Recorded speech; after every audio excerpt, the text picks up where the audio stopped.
These aren't my colors. Back!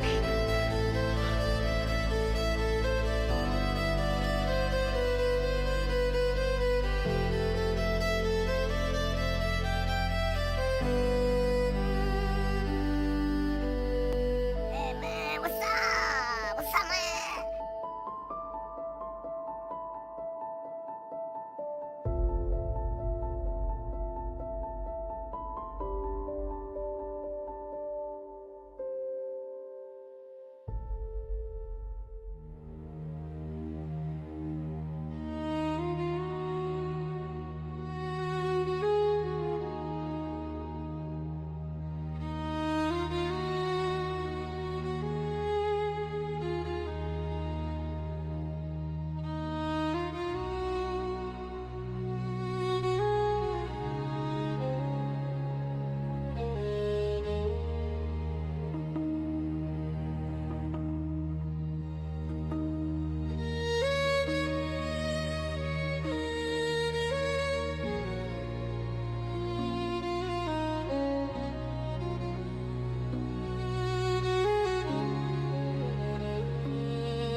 Hey, baby! Hello, darling.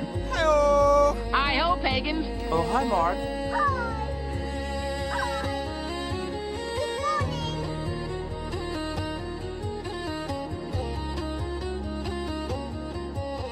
Hello.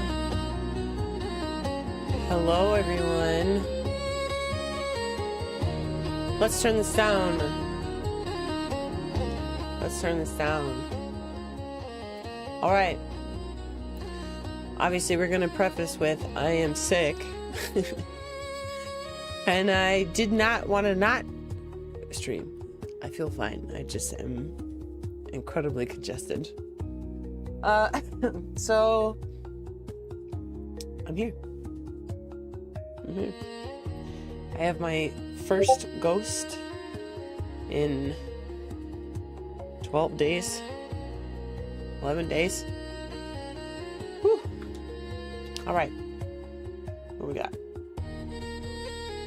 Oh, I'm gonna be like out of breath for some of this, but I want y'all to get ready.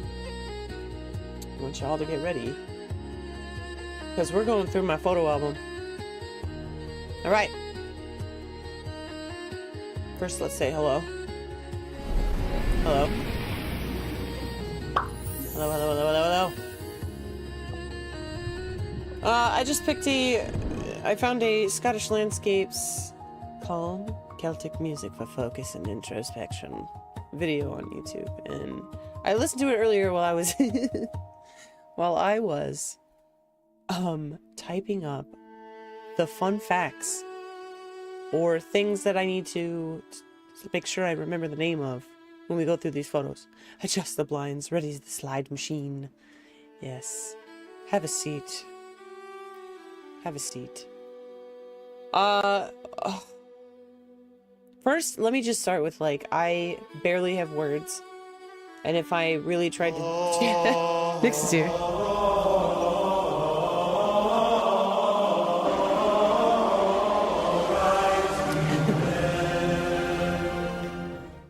If I think about it too hard, I will start crying. I did cry a few times during this trip to Scotland. Oops, pressed the button. Okay. There was a button on my Logitech keyboard that I don't use, and I don't know what it is because I don't care. And I just accidentally pressed it. Okay. Hello there. Oh.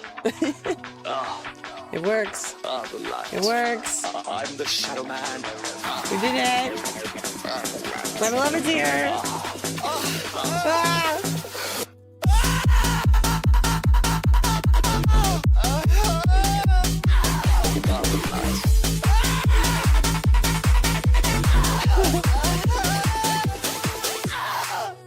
Hello. Speaking of trip. Yes. So, before I open up this slideshow, you're sickly in bed dancing that song. Right? You're telling me. I'm like, I'll just swish my head around a little bit. But not too much. My equilibrium's already off a bit. With this fucking cold. Yeah, Maggie's sick too. She said that in Rob's stream. And we said it pretty much at the same time. And I was like, oh. Oh. You know what? I need an oak remote. But I think I've used up all my emotes. Come on, let's take a look. On my dashboard. In the meantime, how is everyone? I've missed you. It has been... When was the last stream? Before we went on this trip? It was May... 5th? May 5th?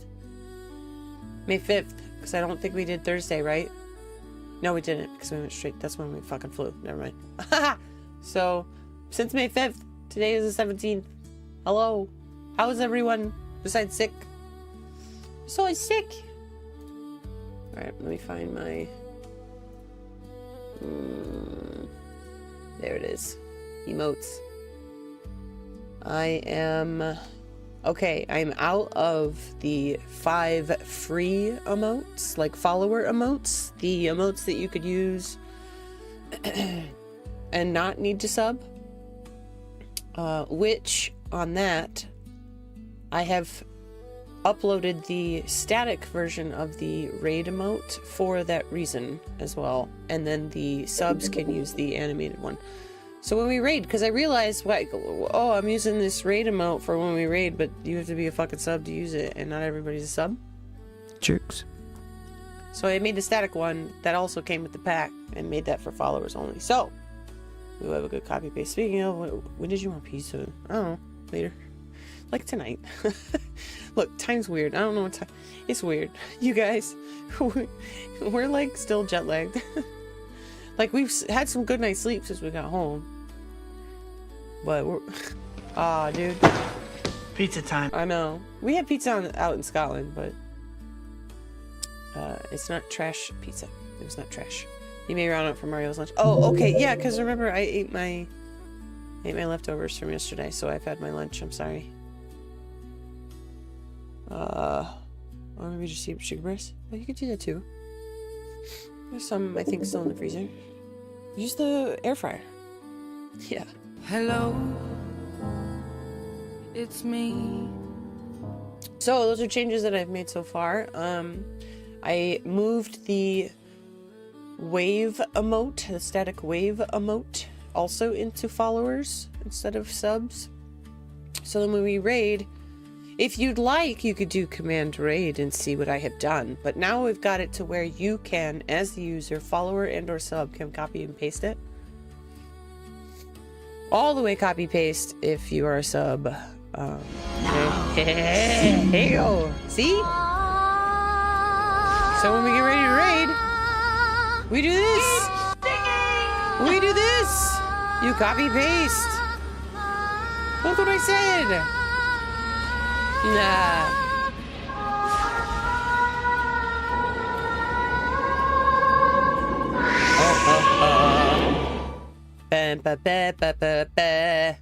All right. That's what. So anybody can use raid, and then anybody can copy and paste this message, but non-subs won't be able to use that animated raid, which is why I put it to the beginning. So like, I just imagine if you're how you're copy pasting. Sorry. I'm not gonna mute every time. I'm just gonna be full of coughs, so I'm sorry in advance. So if you got headphones on. Yes, glad I had a great trip. I did. Oh gosh, it was so magical in so many ways. I'm so happy to be able to check that off my travel list. Last time we were in Europe was for Oktoberfest in 2019 in Germany itself, which was a good time. But this? My motherland? Oh my god. So you're gonna look while you cook. Okay. Good timing. There she is. Who is this irresistible creature who has an insatiable love for the dead? Solara does.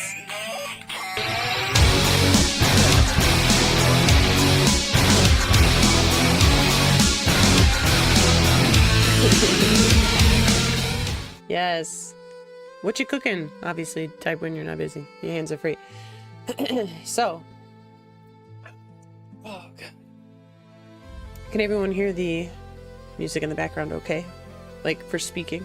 Because I'm giving you a fucking slideshow story time presentation to talk about this trip. I took 600 some odd photos. A lot of food. A lot of architecture. And then... I just... it was a great trip. Yeah, you hear it? Good volume? Alright, cool. So, let's get this party started. First, I will give you the... The trip was May 8th through the 15th. We came home on the 15th at night. Tuscan butter beans. Ooh. Nice. That sounds good for you. The 8th through the 15th. And we had to fly in overnight on the 7th. So, like, Thursday night into Friday. We both still worked on Thursday. So it went work, go drop off the car at the in-laws, and then get our limo to the airport, and then fly. And we were in 4 planes. We flew Chicago to Dublin, and then Dublin in a tiny plane, which I've never been in a tiny plane before, so that was scary. And Dublin into Glasgow. And on the way home, it was flying from, in that same tiny little plane, Edinburgh to Dublin, and then Dublin back to Chicago. So Thursday into Friday of the trip was tough because we were running on like 24 hours and no sleep, because to essentially go right into the trip. And we had immediately look a bit excited. Yes. Yes. I will have my slideshow up once I kind of give you like the preface, or like thanks Aer Lingus. Yes, we flew Aer Lingus, which I learned. Well, I already knew that AER, air, means air. Okay, but I forgot. We looked up Lingus. Lingus meaning in English. No, it's not lick. it's Irish. Look at me. Yes, fleet. We did look it up. It was fleet. So Aer Lingus in Irish Gaelic means air fleet. Alright, let's close that. Let's get airline from here. Yeah, I liked it. Wasn't too bad. First time flying it. And steady. Nice smooth flight. On the way there, I had begun reading Dune Messiah because I had the time. But then eventually I stopped. And what did we watch at the same time, Jay? Jeez, I forgot. We watched a movie at the same time on our little head displays on the seats. And so Friday started the trip, right? Okay, so the the whole thing of this trip was we did a tour group with 10 others. 10 others with a tour guide. Wait. Nope. Because there are 4 of us. Math. There was 12 of us total. 1 was the tour guide. 4 was us. From the company Intrepid. Also known as Atlas, I think. And upon our arrival, we noticed that the entire party were boomers. And so, not that there's anything against older people, but we were like, wait, what? Because we knew this trip was going to consist of a lot of like legit hiking, because like we got hiking gear for this trip. But whatever, what do I know? Anyway, and the whole thing was that we backpacked essentially through this whole entire trip. So minimal stuff, 1 suitcase, like the smallest suitcase you got, right? And then 1 carry-on. Hiking the elderly. Yes. I'll get there, but this is first impressions, right? First impressions. And like even Jay's parents were spry in comparison, and so we're like, okay, great. So we have this meet and greet on the arrival day for dinner at the first hotel, which was also David Attenborough's 100th birthday. So I thought that was cute. And we went to, Europe, England, UK, for during his 100th birthday. So that's pretty cool to also mark, right? From a experience, timeline, what era? David Attenborough, 100 years old. So there was stuff like that on the TV for the hotel, so it was cute. So backpacking, so I'm talking like, I'm wearing the same thing a few times, I'm not looking cute on this trip. And I ended up essentially, because of the weather, just kind of off and on wearing the same sweater as my coat. So I was just like, whatever, like I didn't care. And then my carry-on, says I don't really do a purse anymore. My carry-on, we got like those hydro backpacks, like a Camelback, but mine's not a brand Camelback, and so it's like kind of a backpack with like the water sack in another pouch part. So minimal storage of anything. And the whole thing was we start in Glasgow, then we go to Fort William, then we go to Glenfinnan, and then Malag, then Isle of Skye, then Loch Ness, then Culloden, Jesus, and then Inverness, and then Edinburgh. Mabus Galway. Rolling. Yeah. So the whole trip was like, it wasn't necessarily like, let's lock in on one city and do stuff. It was, we're going to see all of Scotland in like bite-size crash course, hurry up and go scheduled trip time with, you know, this group of 12. And I actually didn't mind it in the sense of, for going to Scotland for the first time, it gave me the chance to like experience lowlands, highlands, you know, countryside, cityside. So then in the future, because y'all, we absolutely need to go back. Like, I am in love with this country and I'm so happy that my blood is from it. I'm so fucking proud. Like, it was so, okay, we'll get there when we get the photos. So now I have a better idea of like what Scotland mood would we be in, of what kind of trip, because it's different with highlands versus lowlands, right? Okay, fuck. So let me start. Let's start. I already got it up. Let's start with a slideshow, and then I'm gonna walk through what we did, what I did, all the things, and me. Let's start with the hotel room. David Attenborough on TV. Just wanted to show that we were. Come on, iCloud load. You better be. Oh yeah, see, if you see the little thing here, I'm gonna let these sit because you have to see these in HD. So in my notes on my phone, I broke down each day of what we did on the trip. Like, granted, because we did this tour guide with the company Intrepid, you use the Intrepid app, and both our tour guide would have like a direct chat to you, then a group chat of all of us, and then the official company's like, you know, don't forget to fill out a survey kind of chat. But I didn't use any international. Come on, what is this? Why are you taking? You know what I'm gonna do? Hold on. Chicago. Reload. Hello? Reload. Alright. Thanks, iCloud. That felt like this is the easiest way for me to show y'all, because you can check. Oh, you know, look at those! Don't shush! Don't look at them! It's a head. You're a head. Shush. So excited.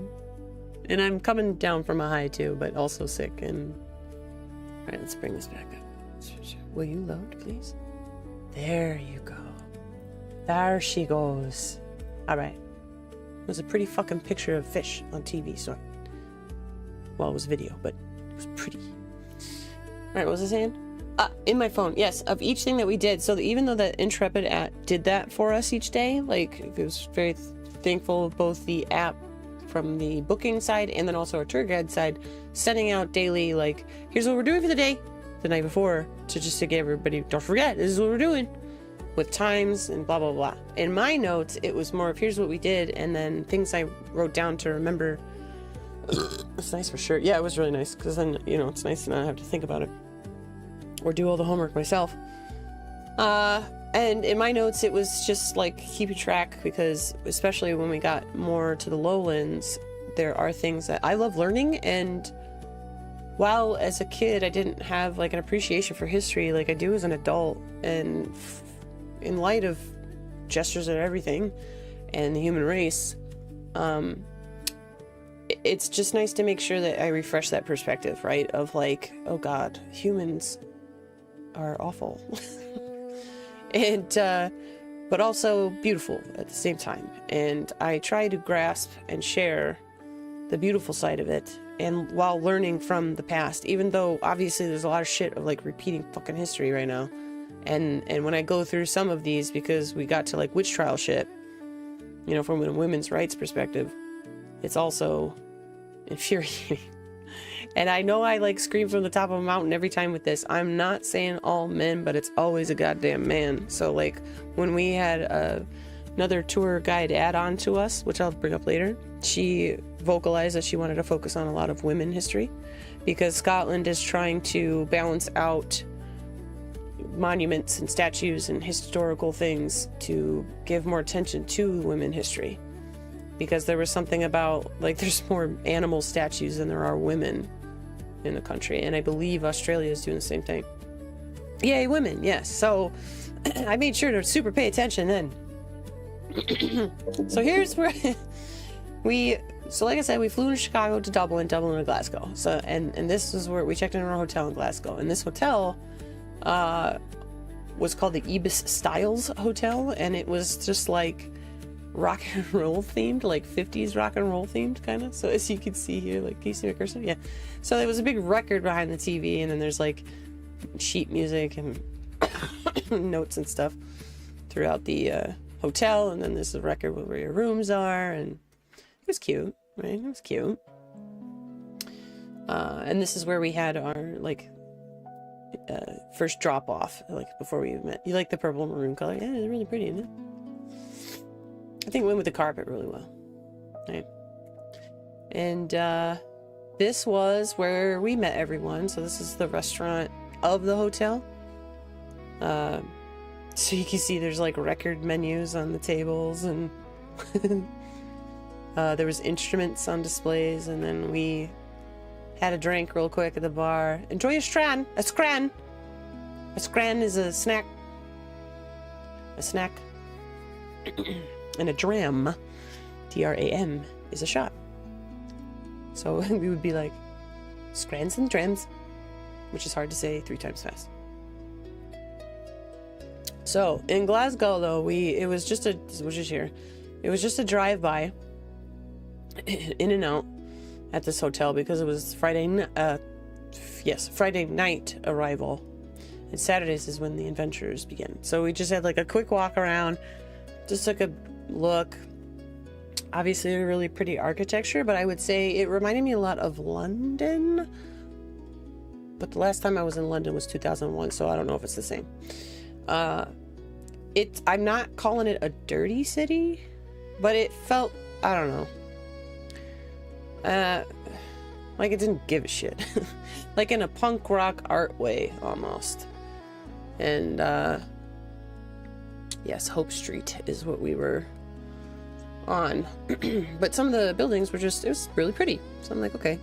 But remember, we're still awake from this 24 hours. So like, it was very, let me just make sure I get my pictures and call it a day. This was the National Piping Center. So for like bad pipes and stuff. Like it needed a pressure washer. Yes. Right. But I'm not, when I say, I just don't want to say dirty, because dirty sounds like it's, you know, icky, and it wasn't icky. It was just, I don't know. And I'm not saying it wasn't nice. It just felt like, yeah, like it needed a pressure washer. Welcome back. You're just gonna lurk and listen. Okay, totally fine, totally fine. Yeah, I want to go through my photos, and I do want to play some God of War later, but there's no rush. No rush. Weathered, showing its age. But see, I'll get there, Matt, because when I show you Edinburgh, there's age there, but like, you know, beauty with it. It's been through some things. Yeah. All right, and this is where we had our first meal. This is still Friday night. The Arda Merchant Scottish restaurant and bar. And it was good. Here's what the menu was. Now, I don't know if you can read it, but I take pictures of the menu because I can't eat everything. And and especially being in another country, I want to see, like, here's what it's like. And plus, if it's something, because I have canned haggis, a couple cans from you lovely guppies, I might want a recipe. Does it say tatties? Yes, it does. Which is actually what I had. So, a Cullen skink is a regional thing. I did not have that until later. Cullen skink is a soup of peat smoked haddock, leek, onion, potato, and cream with crusty sourdough. Murder salad. Yes. So I had the hotel's own haggis, neeps, and tatties, and that is haggis, neeps, like turnips, I think it was. My brain still can't get away from thinking that's the name of an animal. Tatties? No. I thought it was like for potatoes. Hold on. No. Hold on.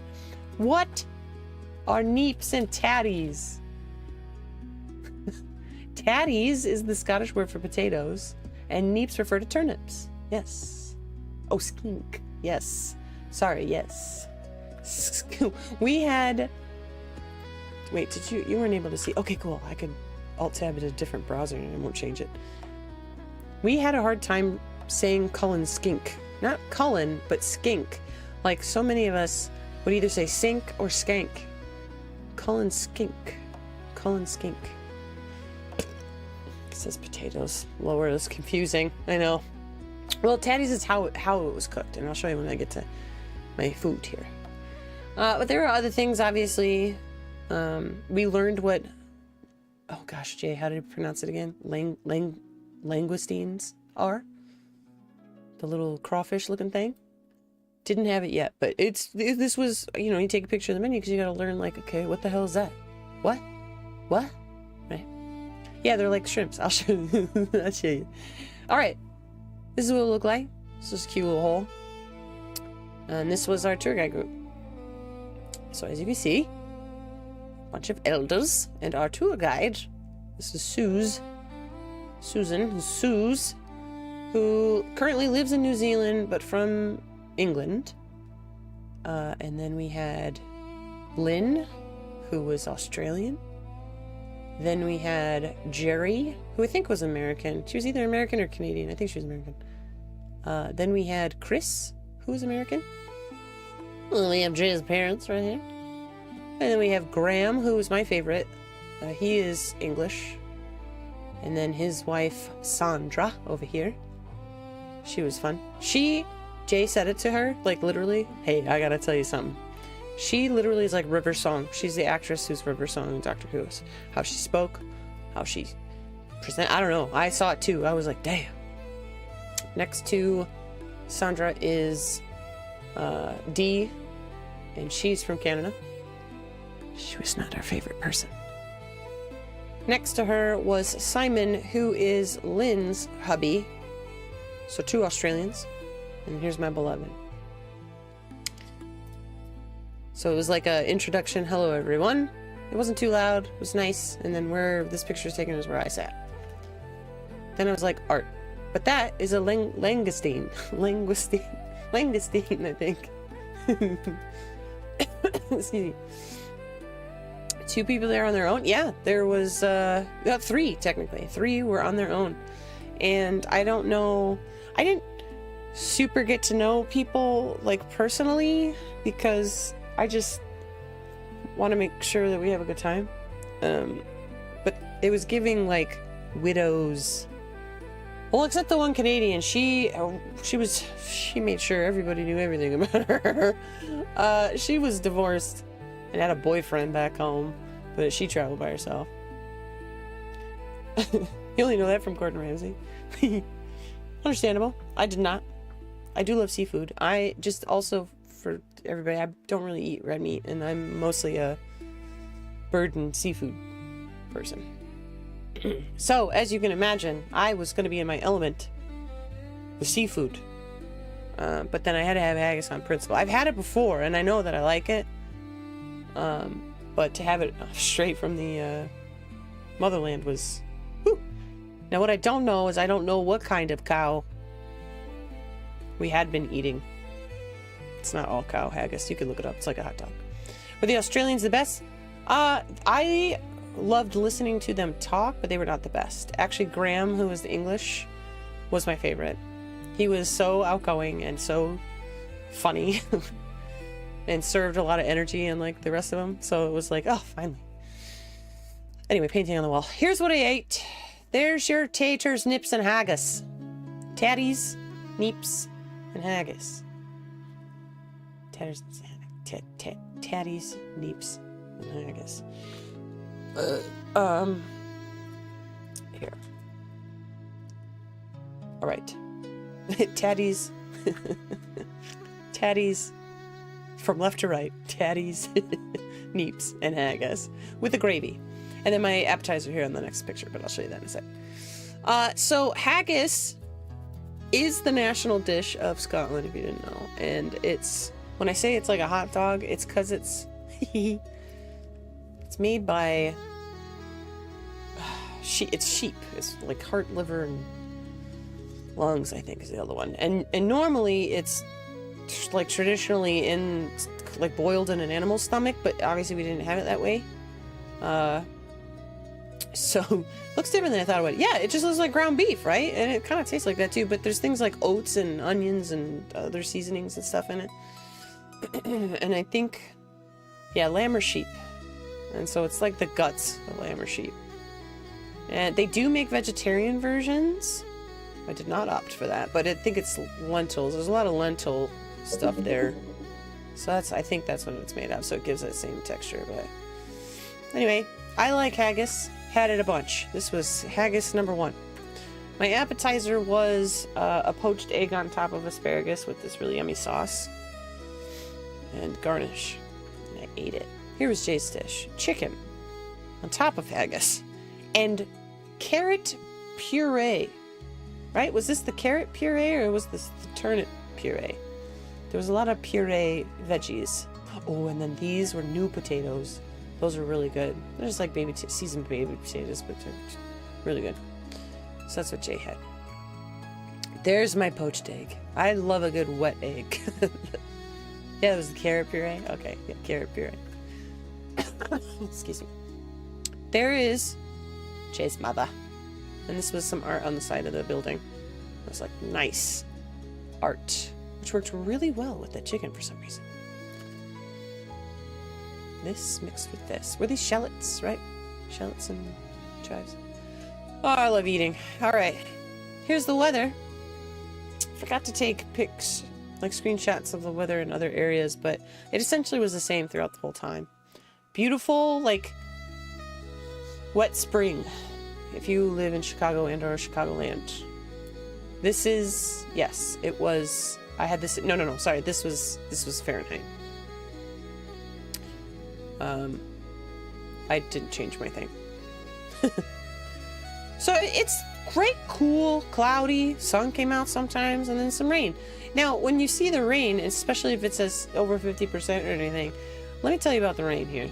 It was off and on like a light switch. It was kind of funny. And we felt pretty, I don't want to say blessed, because I'm not religious, but we felt blessed that the sun almost followed us throughout our whole trip, and it was just really nice. Anyway, weather. I like to also take like a little, here's where we were, hotel, so I can maybe remember, you know, in the future if there's other things to check out in that same area.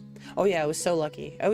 Even the locals were like, whoa, what a time, what a time to be on this trip. You got, and I'm like, huh. And we're being told that it's very similar to Seattle's weather. I've never been to Seattle. I would like to. So it's like, if I can't move to Scotland, let's move to Seattle, right? Because that weather was just perfect sweater weather. That's where we stayed. Here's the same place for breakfast. That's a hearty fucking hotel breakfast, right? And I had haggis. No, sorry. This is black pudding. First black pudding try ever. And it disappointed because it was so burnt. It just tastes like burnt. Like it was, you scrape off on your fucking cast iron skillet the previous meal's burnt. So we were kind of like, damn, is this what it is? Damn. All right, let's pin it, right? Because maybe it was just hotel. There's more to this trip than food, promise, guys. Listen, I like to eat. And we're still on the morning of. All right, we took a taxi. After breakfast, we left. Went to the train station to begin our adventure to the, what was this, West Highland line? It was a 3-hour train ride to Fort William. We well, not all of us, but some of us thought, because they kept bringing up where we were going, I thought we were about ready to go on the Harry Potter steam train. That was not what happened. It's okay. There's a taxi again. It was a cool looking car. Here's the train station. Train station snacks first before we left. Iron Brew. That is how you pronounce it. Iron Brew. And it is like a dreamsicle kind of orange soda. It is Scotland's drink. And we did learn, similar to Mexican Coke to Coke now, they had to change the recipe. So if you see one that says original 1901 recipe, that's going to be the rot your teeth sugar one, I guess. But we had regular iron brew. Anyway, and then we had some snacks on the train. Yum yum. Apparently Tunnocks is a favorite local snack as well. A wafered caramel biscuit. It was okay. It was light. There it is on the train. The lady bringing around the cart for food on the train, I know, was lovely. I think that was probably the first person we spoke to that had that, oh, you definitely are a native accent. And I was smiling from ear to ear. I'm like, it begins. You took tons of foods and snack pictures when you went to Germany, so I feel like this type of photo album. But yeah, because food is part of the experience. I love to eat, and I want to travel the world. I want to eat the food that's there. Anyway, 3-hour train ride to Fort William. Seeing some scenery. Here's some scenery through the train. It was such a smooth ride. Train. Here we go. And we're just going to kind of go through, because like I said, it was 3 hours. I just wanted to take... What does that even mean? So we're still in like the, southwest area from Glasgow. We're going northwest on this train ride. La la la. Come on, load, baby. All right. Also, I have to call out as well that upon our arrival, yes, the air was incredibly clean smelling. The AQI was like 3 the whole time. I also want to know which pictures correspond with each time crying. Yeah, exactly. It will progress. Because now that we finally had sort of a night of sleep, it's like, okay, now we begin. Grateful that we had a 3-hour train ride to still kind of like rest. It was just fucking beautiful. Like, I gotta say, and first, these are all iPhone pictures. I have a 14 Pro Max, and some of these pictures just do not do this justice. Like, it's so much to take in. The size. Look at us. Hey, we were on a train. Damn, 14 Pro Max still doing good though. Yeah, right.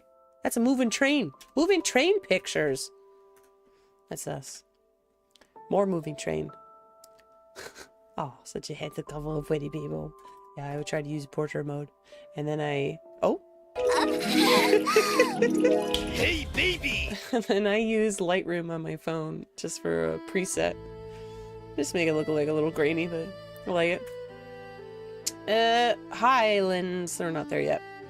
It's just lots of hills. Big hills. I do gotta say, look, I've seen a lot of the States as well, and I am fully fucking aware that not everything is flat land because I live in the Midwest. I am aware of that. But Scotland, we obviously learned along the way, but you could just tell too that they give a shit about their environment, and at least in comparison, way better than us. And you can see that, and you can see there's a lot of untouched areas. There's a lot of like respectful areas. Like it was so beautiful. Great big tracts of land. Yes, great. So we're still on the train. They go up and around the hills and not just knock them down to go through. Yes. Like, yes. And that's kind of, what that's kind of similar to? That's kind of like the solar punk concept. And that's what I think that we should be doing. Like, speaking of the environment, Harrison Ford just had a speech that we need to stop treating nature like a commodity, and we need to treat it like a family member, and it was really nice to see that. I'm already gonna start crying because I'm having a hard time having faith in people.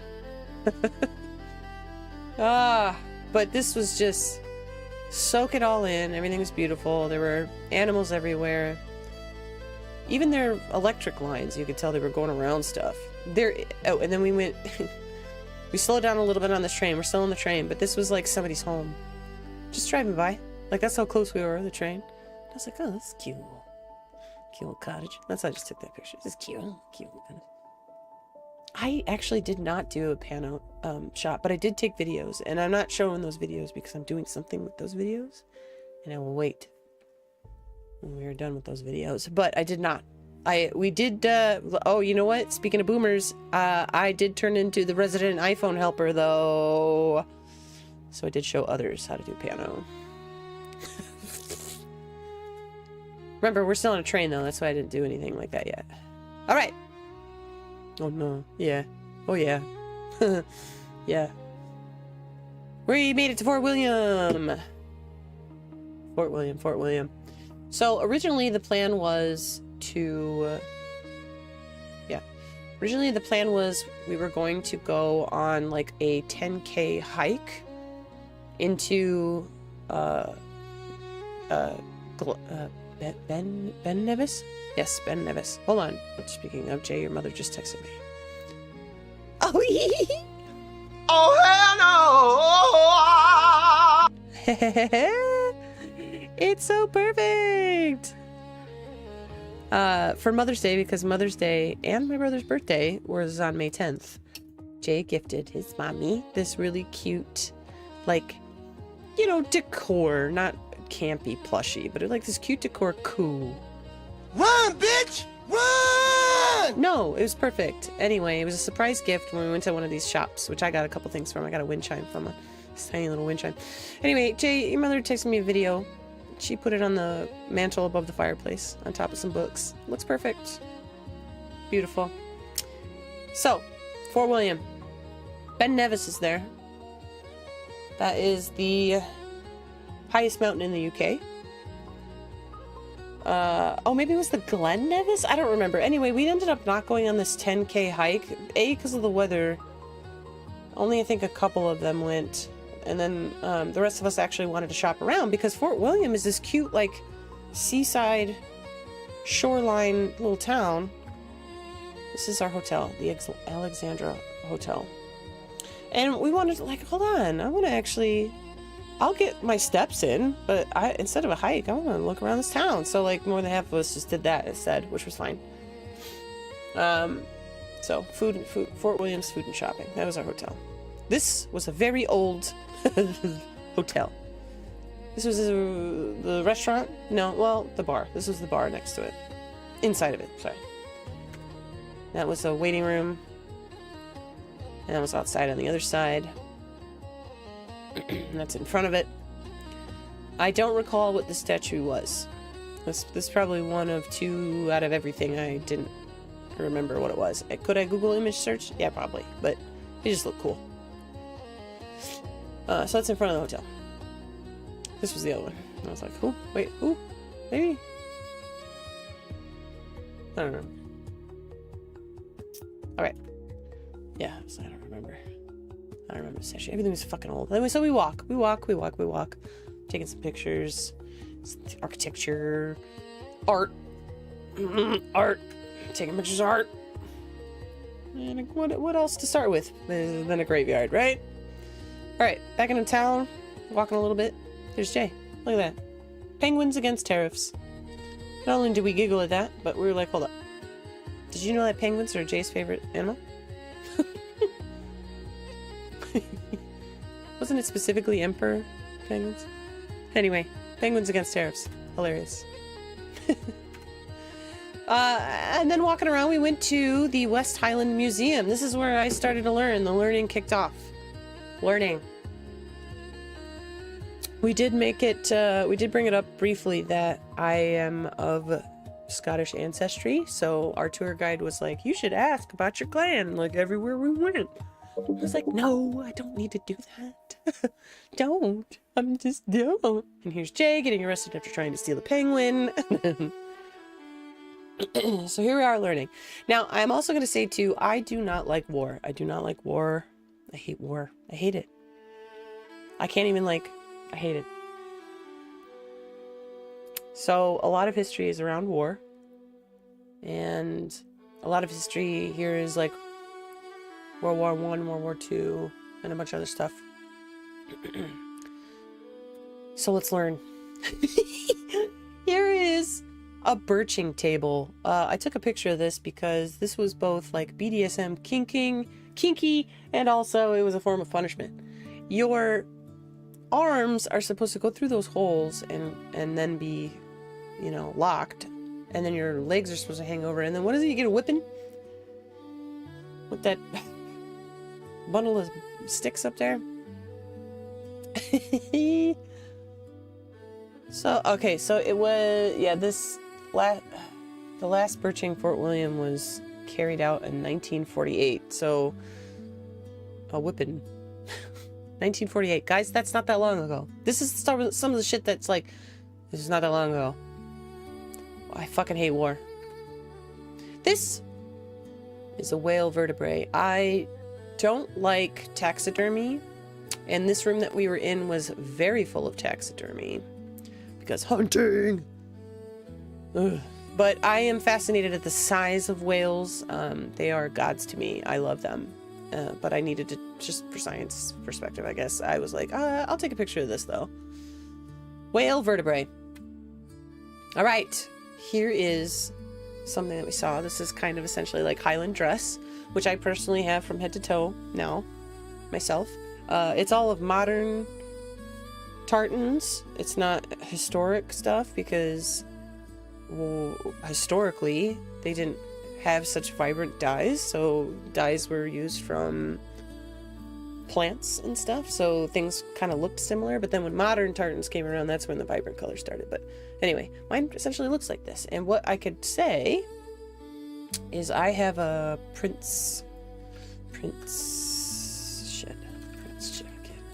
I think it's just called a Prince jacket. Prince Charlie jacket, that's right. Prince Charlie jacket. Mine's just black. The purses that, I call them purses, but this, you know, little satchels, the little bags that hang in the front, those are called sporrans.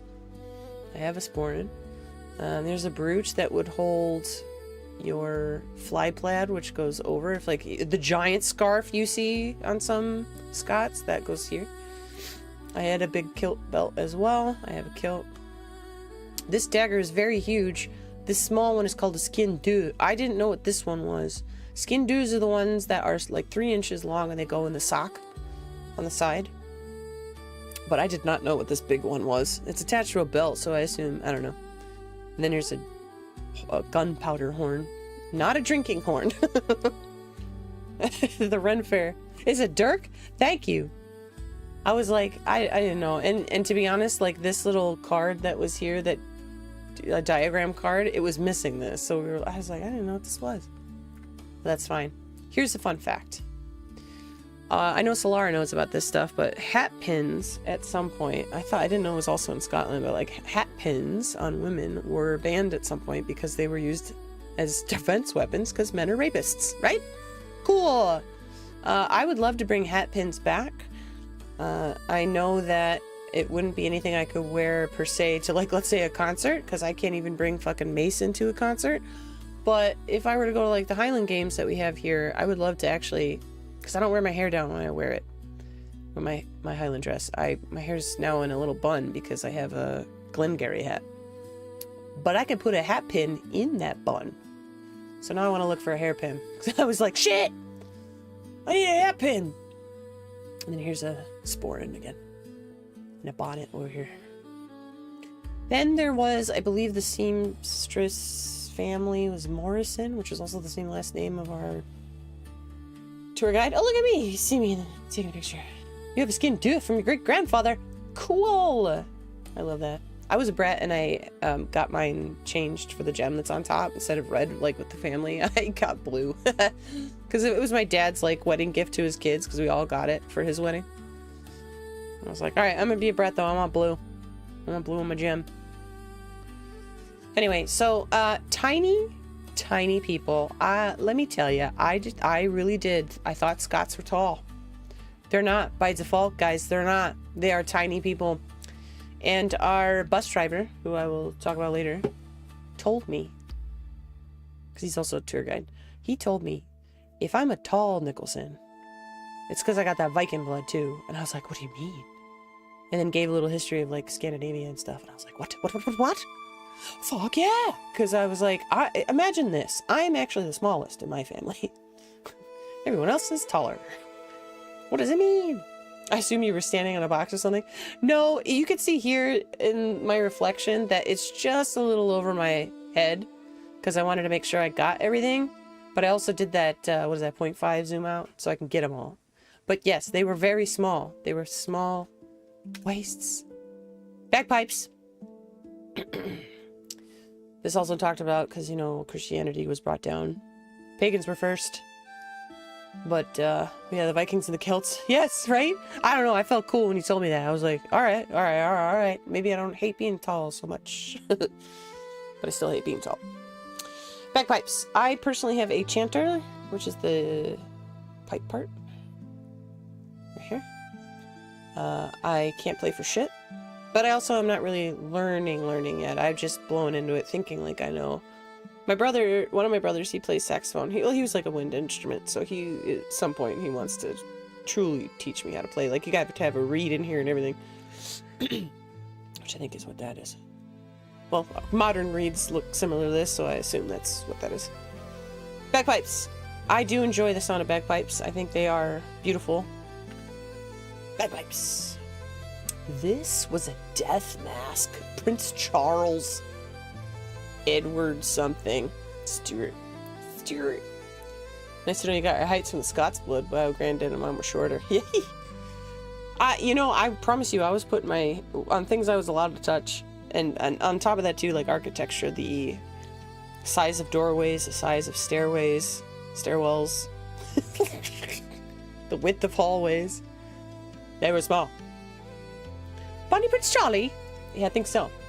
The one that died in 17-something. That one. These are the fairy pipes of Moidart. Played at the Bannockburn in 1314. There are different types of bagpipes. I don't know much of the history just yet, but I just know there are different types, different regions. They're not all Scottish. Here's some more instruments, because you know I love music. Look at these harps. Well, one's a harp and the other one is something similar. A claw. Harps. The woodwork. You can actually see Jace's dad's face in this reflection. The carvings on this one, on the right, the actual harp, was so fucking pretty. I was like, damn. And that's stuff that I'm like, culturally, I wish us as human beings, like, what happened? You know what happened? The damn internet, these damn phones. Art is dying, and it drives me nuts. Wrestling belt. Champion belt. This door opened to me. I had no idea that, like, champion belts were this old. Yeah, what was this one? It was from a dude named Alexander Anthony Cameron. 1875 to 1951. Old. So I thought that was fun. I was like, oh, there you go. Yeah, he won the world championships on 3 occasions, 1901, 1905, and 1906. He also held the record at one time for the standing high jump with a leap of 4:11. Crazy stuff. Mass production, fast fashion, yeah, art is now a luxury. So yes, and so this is why there were a lot of like tearful moments on this trip, because when you go somewhere that's much older than the States, right? And let me say that just as like, not my choice of, not saying I'm a colonist, but you know what I mean, as a white person. I know there was art from Native Americans before we came and ruined everything. And I know that this country is technically older than 250 years old. This is what I'm stuck with. And this is what I was born into and what I have to compare. And with the UK being so old, it's like, oh man, why did we stop? Alcohol. Because let me tell you something too. Boy, do they love to drink. They love to drink. I don't even like whiskey. I started drinking late, I guess mid-20s. And I made up for lost time, and my drink of choice was whiskey, because I was like, I'm Scottish, I need to do my ancestors justice, and I can't even smell it anymore. Anything brown, essentially, whiskey, bourbon, all, even though it's all Scotch, all that's, it's technically all the same. We learned that stuff too. But it's still interesting from how it not started, but just culturally. Drinking has been raised to a high art form in Scotland. The Highlanders had a preference for French claret, which was imported in large quantities. With the French wars and government levies constricting supplies, they turned more and more to distilling whiskey. This home industry caused distress to the government through loss of revenue, which is, I think, similar to weed now, marijuana now, and people growing at home now, and why alcohol sales are down now.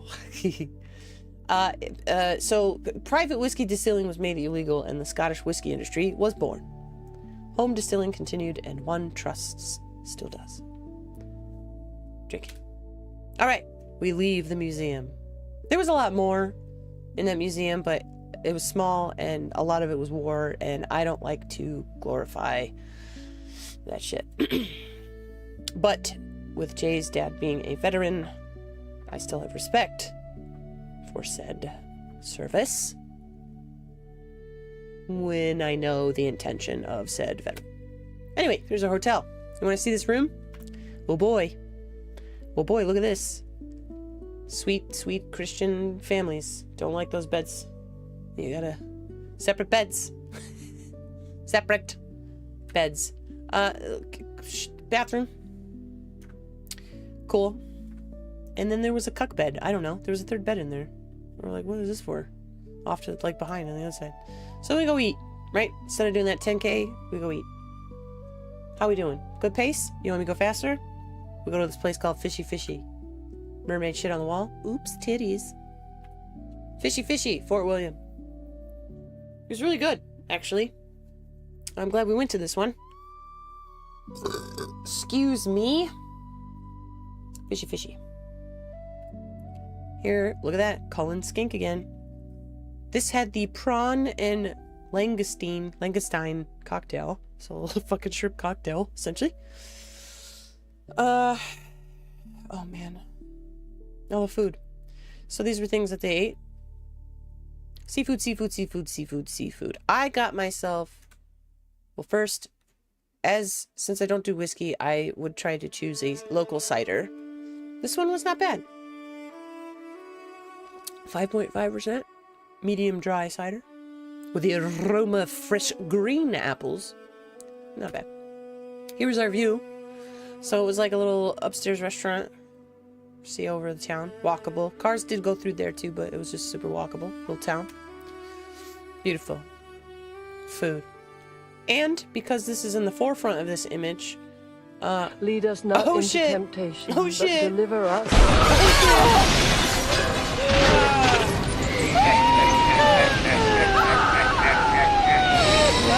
Well, as promised. Hello, boys. You did raid. Hey, man, what's up? What's up, man? Thanks, Mav. Thanks, Mav. Finish it. How was the rest of the stream, buddy? How was Mobble Wobbles? Did you have some good match? Hi-ho, pagan. We're just going over my slideshow. We are on day 2 of my trip in Fort William. You love Double Dino? Okay, I haven't had a chance. I logged in to do a little bit today, but... excuse me, but I did not play him yet. I feel like I will like him. So we're at Fishy Fishy in Fort William. Here is that prawn and langoustine. You know what? I'm gonna Google it. How to pronounce langus. Langoustine. Langoustine. Langoustine. You went 34-3. Hell yeah. As Devil Dino? Nice. Yeah, I had a couple of matches against a dino and with a dino, and boy, do they block damage. I noticed. Anyway, this cute dish. I think that was Jay's mom's picture. Yeah. No, these were both mine. This is actually pretty good. This was Jay's mom's appetizer, which they call starters. It took us a second. I'm like, what the hell's a starter? Oh, it's an appetizer. I had a bite of the prawn mix in the sauce that's underneath this little guy. I did not touch this little guy, but you kind of eat him just like any other seafood. Break up his pincers and eat his guts. Do not eat the head. You do not eat the head. Here is a Cullen skink. This is what Jay had. I didn't have it yet. I was like, oh wait, there are so many more days left of this trip. I will get to Cullen skink. That's a dish. Okay, there's Jay's. Jay's mom's picture. Little guy. Another mermaid. Here's what I had. Scallops on pea puree and also with new potatoes. New potatoes. New potatoes, Scotland. New potatoes. They're widely known as Ayrshire Earlies. It's the type of potato, where it's grown, and how it's seasoned. So, new potatoes. Taters. Boil them, mash them, stick them in a stew. They were so fucking good. And we tend to take in our meal preps, we like to make maybe some potatoes and season them. Some in pre-made things, and other times are not. Mostly pre-made. But I gotta nail this. Ugh. And then whenever you have a house salad, it's not like Italian, it's not ranch. You don't get that shit. There's like some honey mustard vinaigrette or something that they got that's relevant or predominant in like all the restaurants we've been to. And so anytime there was a salad, I was like, yeah, I'll eat it. I'll eat it. Look at that. I did learn too, because from this waitress, I was like, I had scallops. What the fuck is this? Right? It's butt. That's like a butt piece. What was that called again? A boot? No. Hold on. I'm gonna do it. What is the other part of a scallop? No, that's not what that was. The roe. The roe. Right? Does that sound right, Jay? I think it was the roe. Anyway, it tasted the same. Consistency was a little different, but I ate it all the same. Scallops is one of my favorite, so had to get that. Here's fish and chips. This is what Jay had. I've had fish and chips before, and it was like, I will get fish and chips to say I've had fish and chips in Scotland, but I wasn't ready yet. But this was haddock, I believe. Fish and chips. Fishy fishy. This is where we sat. This is where we sat, right here. Beautiful. Really good. Scenery. Scenery time. Scenery. Walking around. I took this picture of whiskey for my family because they like whiskey. And they're whiskey snobs. So I was like, here, look, this looks important. Tell me. And then we didn't go into this, but I laughed. The Highland Cook. The Highland Cook. It's funny. Anyway, look at this. Ben Nevis. We were gonna go, the original plan, like with the tour group, was supposed to go to this restaurant, this pub restaurant, at that Saturday night. We're still on Saturday. But the pub apparently was so packed and required reservations that we just ended up skipping this too. And then we drank in that hotel bar instead, which, oh, look at this. That's where we were. And this is what we had. More cider. Old Moot cider. Berries and cherries and mango and passion fruit. I originally had the berries and cherries, and Jay originally had the mango and passion fruit. And then because we share our food, like, you want to try it? You want to try it? We ended up liking each other's more, so we just switched. Not bad. Gotta have our cider, right? So we just ended up chilling, and then it ended up having the rest of the crew just joined us too, because, you know, I like a good pub and I like, you know, band, live music and things like that, but I don't like overcrowded and having to yell to people. So they made it seem like, ooh, don't come, guys. And we're like, okay. So we just went downstairs. Then we ordered food and brought it to bed. Jay had calamari and a salad with that honey mustard thing again. I had something ravioli. Oh, I forgot what this was. There was something in it. Either way, it was okay. It was dry inside. I was like, bah. We didn't finish it. Anyway, hotel breakfast. Haggis number 2. They have haggis patties for breakfast places, and then this is gone. Eggs are popular, so I didn't have the standard, like, UK breakfast where they have beans for breakfast. It's not that I don't like beans, but it's like, I know what beans fucking taste like. I don't want them for breakfast. And I don't need to have, like, ooh, I have the traditional experience. It's fucking beans. But haggis. I had haggis again. It's my banana. Protein, carbs. No vegetables, though. Morrison's. It's apparently like the grocery store. That and, what's the other one? Tesco's? Anyway, scenery. Look at this. It's just walk outside and then there it is. And behind me was the lock, the sea. Nope. Yes. Oh, I kept getting yelled at by calling them lakes. I believe this is Ben Nevis in the background. I think. Whatever, we didn't hike. But it was pretty. And then eventually we just took pictures that it was like, hold on. This cloudy sun peeking through. I showed it. I showed this to Jay's mom and I was like, damn, that cloud, right? I was like, I don't believe in God, but that's God up there. I was like, oh, yeah. What is this? Anyway, Fort William, suppressing war stuff. But this is pretty much all that's left of it. The wall, I guess. Small walkway. Small. No camping. No camping. Jen is mommy. Jay's mommy. Me. The water. Still at Fort William. It was very breezy and windy at this point. So it was kind of cold where we were. But yeah, so there's that wall right here, right? It's all that's left. So across the way here is like, war. You shoot. Like, blah.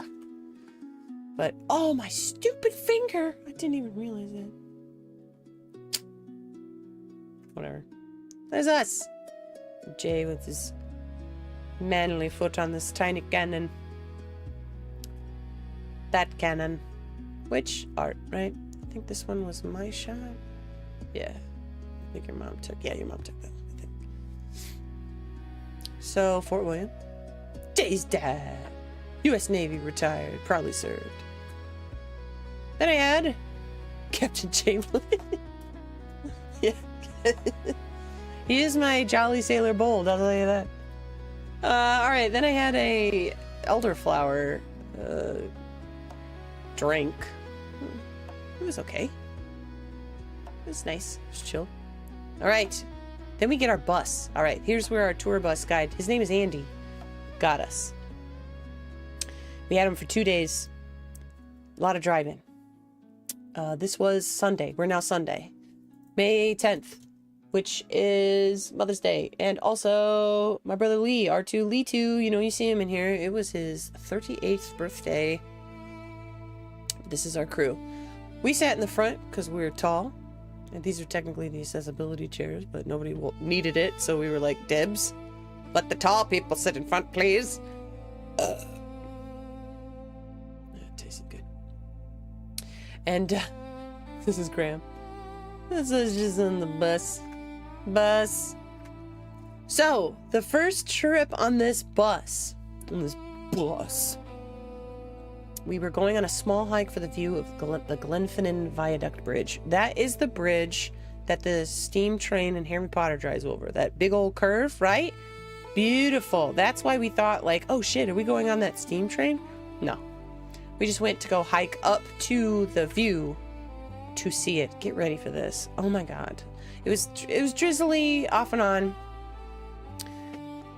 But I started to, like, as we climbed with this small hike, I would do little 360s, and I was like, everywhere you looked was just fucking beautiful.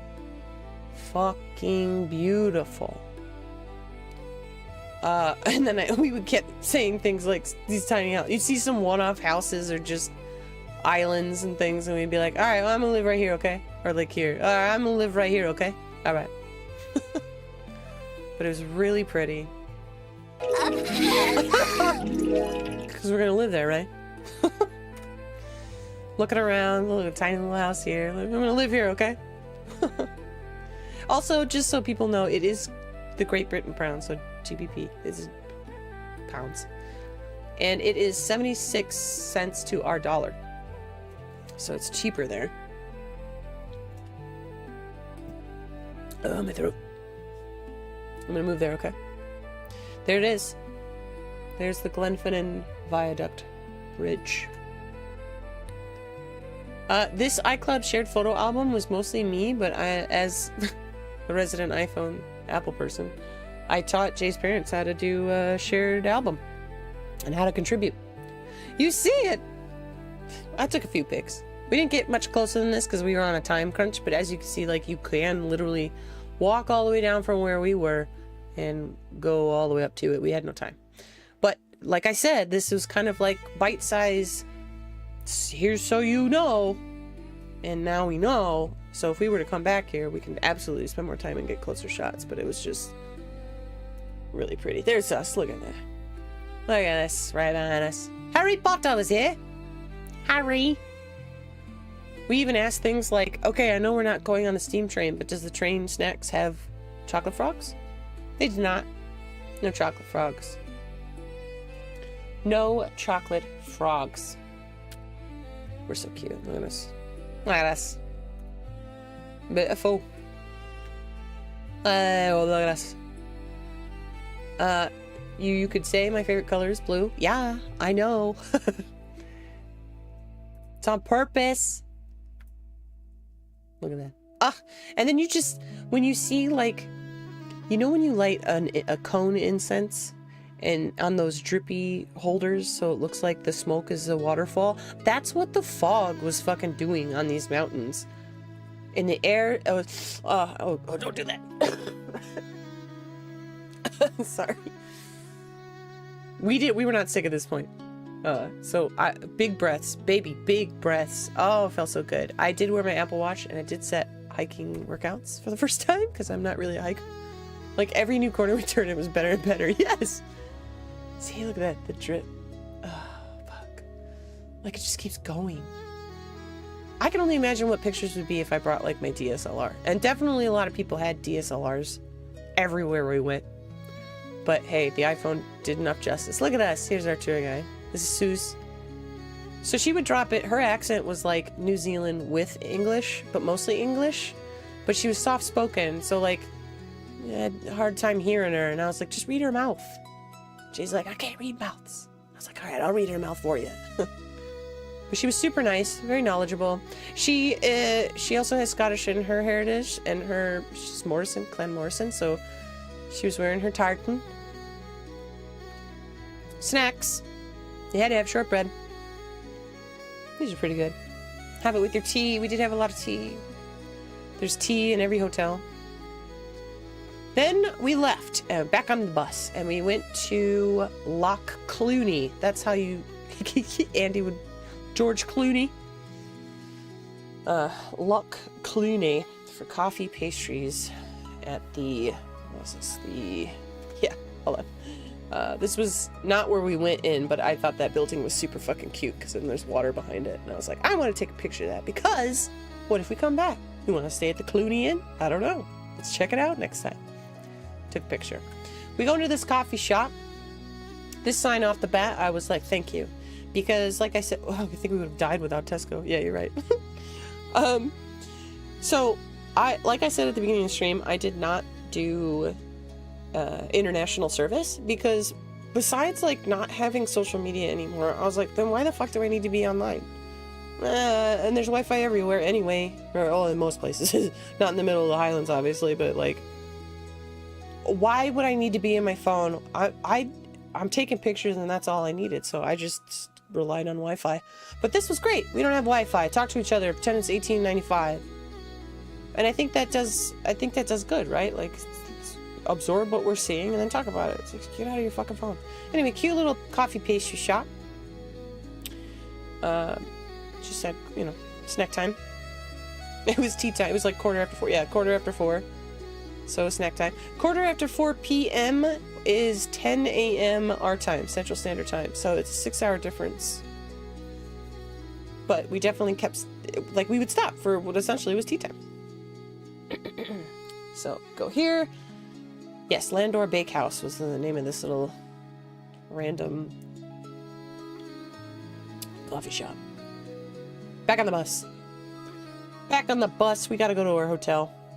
Back on the bus. We're headed to, guess where? Portree. We're going to Portree. Look at this. Water. Just, it goes so far. Like, we're on an island. It's an island, right? The whole country is an island. Pretty. Bus. Andy was also playing Scottish music on the bus, both like local bands, well, not like local bands what we mean, but regional bands, and then traditional Scottish music as well. At some point, Jay was even taking pictures because he had his his CarPlay on the bus in the front, so we were just being in front of him and taking pictures of what songs were on. I was like, yo, I need this song. Take a picture, I need this song. Alright, we arrive in Portree. Portree. This is not the hotel that we were staying at, but we were going to eat there, so I wanted to make sure I took a picture. We're here. But little did I know, this is also kind of a small town. So cute. You know, just used to Chicago, right? Where it's got like 8 zip codes or 6 zip codes or whatever we have. Don't worry about it. You can walk everywhere here. Portree. Here's our room. We were at the Tongadale Hotel. Look at that. Split beds again. This was a tiny fucking hotel room. You could tell this is just like, you're meant to just drop your shit off and go explore. You're not meant to stay here. But this is a very, very, very small hotel room. We couldn't push the beds together. Tiny bathroom. Hi. Tiny bathroom. Ah. Eileen, I don't want to say a chew, but I think that's a good Catholic, folks, right? That TV giving that episode, was it? Oh, I was like, did it? No, we ended up actually, yeah. We ended up watching a lot of Simpsons. What else, Jay? Modern Family.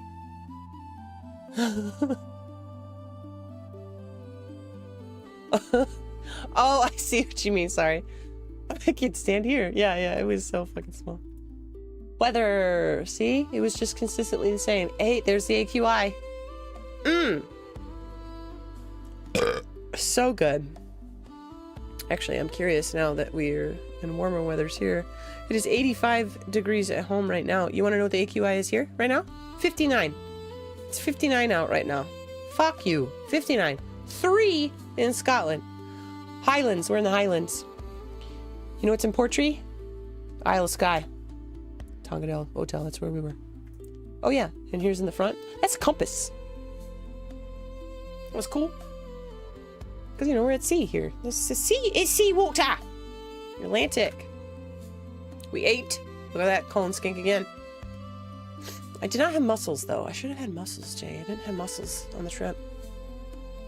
Instead, I got my Cullen skink. It's pretty good. Soup season. That's the weather. It's soup season. Sweater weather. Soup season. Ate dinner. There. I had haggis bonbons. Haggis. Third time. They were okay. Kind of dry. Still ate it, though. And my garnish. For good luck. Jay, you had... What was that? Salmon? With new potatoes. Yeah, what'd you have? Was that salmon? Oh, a different fillet.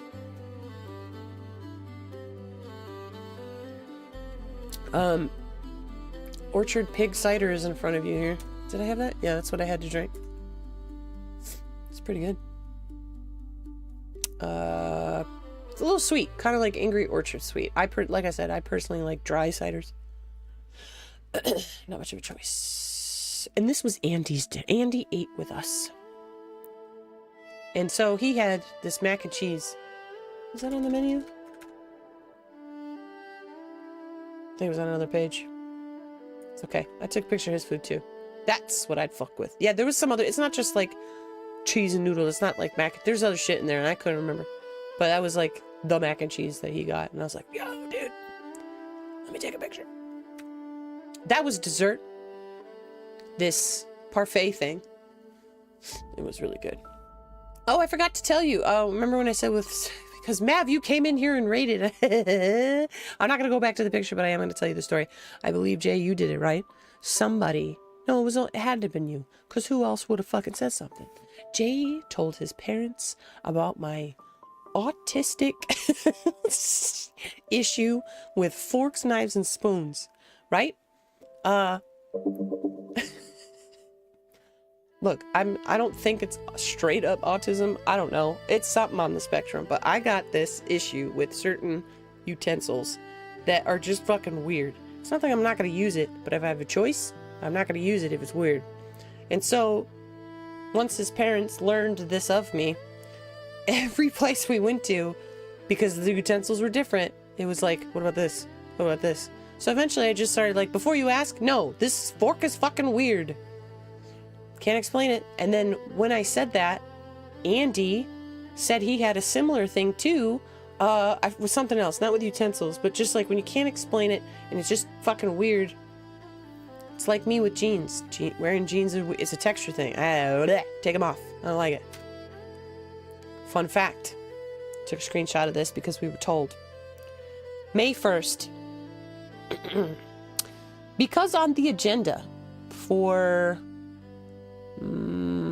Monday, right? Or was that Tuesday? No, Tuesday. Tuesday we were supposed to go to the Eileen Donan Castle, and this is where Henry Cavill and crew were shooting Highlander. And so there was like talk of, hey, we might run into Henry Cavill, and I'm like, don't tease me like that. So like Karen Gillan, you know, from Doctor Who, Russell Crowe, Dave Bautista, they were all apparently there. And I just wanted to make sure I had that timeline. Spoiler alert, they were not there. All right.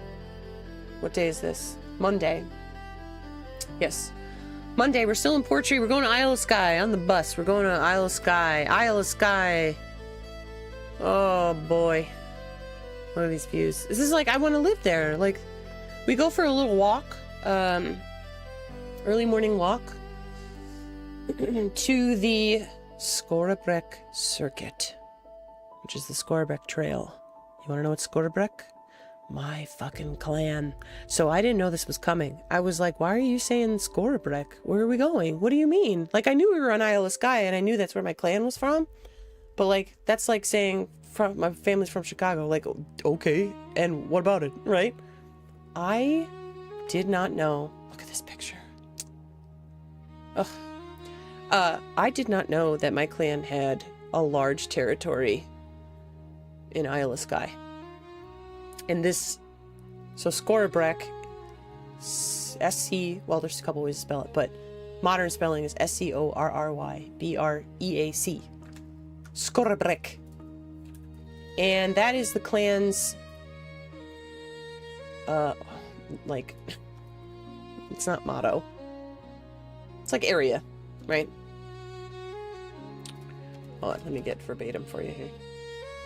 Yes, that's right. Okay. So Scorabrek is the Gaelic, like the Scottish Gaelic. Okay, that's the other thing too here. We're learning, right? There is a difference between Scottish Gaelic and Irish Gaelic. In Scotland, if I am saying Gaelic, it is the Scottish Gaelic. Okay, so the phrase is Gaelic for speckled ridge, speckled rock, right? So I'm like, where are we going? What do you mean? Where are we going? Oh, it's loading. All right, there we go.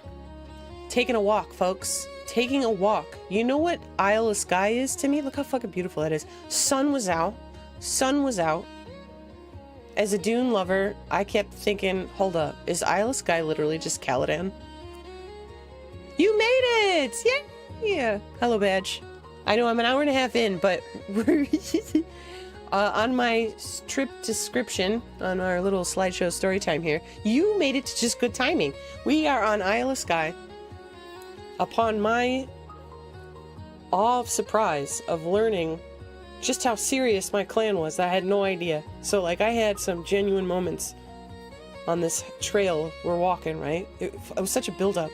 Because, like, my clan leader, the tour guide, the tour guide, you know, after it was already known, like, oh, we got a Nicholson on board, she was excited about Isle of Skye. I was like, me too. But, like, that was it. So this is on Monday, last Monday, the 11th. And I am sick right now. But I'm fine. Hold on, I gotta burp. Oh, it was gross. I didn't want you to hear that one. So this is just the beginning of the Scorebreck Trail, right? Fucking beautiful. These sailboats everywhere. This is our walk. Like, we're just walking. And this is the same thing. We were like, I just want to live here. We're just gonna live here.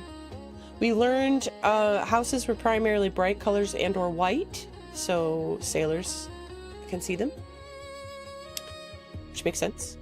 And what they were made of, like the buildings were made of too, to withstand weather and all that. But some things were modernized, of course, but the premise was still there. Then there was a restaurant. We did not go to this restaurant, but like I said, I still take pictures of things because who knows when we come back. That's on the list, right? Now we know. So I started to... I'm like, wait, hold on. Scorebreck is like fucking everywhere. Why is there a restaurant? Where are we going? What is this? We walked down this block, all the way down. These houses were cute. Townhouses? Whatever. We walk some more. At this point, we're just like, I'm keeping these hiking boots on because these walks we were making were just worth it to get hiking boots. Excuse me. So, we keep walking. It's so fucking woody. Look at these. Okay, look at these gardens of these homes that we walked past. Like these. Shut up. Like, fuck you. You are a fairy. I see you. Beautiful gardens and these. What do you mean? It doesn't even look real. That's so beautiful. So beautiful. We're walking. Okay, man, just keep going. So it's the whole bit is Isle of Skye, right? The whole trail, I guess, which makes sense. If we're walking this path, somebody else's long ass driveway. I don't know. I thought it was cute. D in our group was like, "You got nipples." Oh, good for you.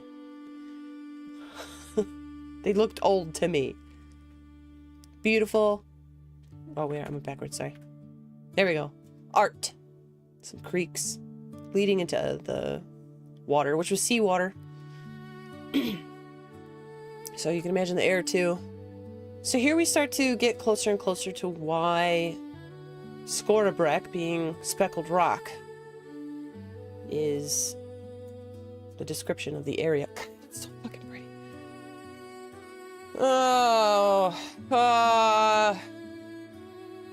We're walking. This is still the walk. This is the walk. Can you imagine getting up 7 a.m.? All right. Dave, hello. Hey, man, what's up? What's up, man? Hello, Dave. Good timing. We're getting into my clan. So I'm starting to piece things together. I was like, hold up. Are we like on family land right now? So fucking pretty. And then we get to this. And I was like, that's straight up. That's my family's badge right there in the top left. So, if I can read this. The Nicholson Trust purchased Scorebreck in 1993 to celebrate the long connection of Clan McNichol, which is my clan, with this part of Skye, and manages this historic site as a place for people and nature. It was from... Big Scary, I can't pronounce it. That Bonnie Prince Charles boarded a boat on 1st of July, 1746 for Marseille. I don't think that's how you pronounce it. Continually having to elude Hanoverian forces? War, blah. And sympathizers, the party sailed back the next day, despite a fierce gale, and put up for the night in a cow byre about 2 miles from Scorebreck House. Today, this tidal island is also known as the Black Rock. At low tide, the different colored zones of lichen, seaweed, and barnacles add color to the black basalt rock. So there's the speckled rock shit, right? And I'm like, wait, is this seriously where I'm from? fuck you. I was like, why did my family leave? But just as kind of like what's happening now in the States, where I'm like, I don't want to live here in this country anymore. It'd probably be the same concept, right? Some scary shit's going on. I gotta dip. Well, boy, do I want to take my blood back to this. Okay, that's Jay's mom took this picture of me. Hold on, I'll get to my pictures of when I did it. We'll come back to that. So here you go, the trustees of Rhiris Clan McNichol, right? McNichol Trust. I'm setting foot on the land of my people. That's it. This was such a moment for me. This was such a moment for me. So we're still hiking, right? We're going up, up, up. We're going up, up, up for a moment.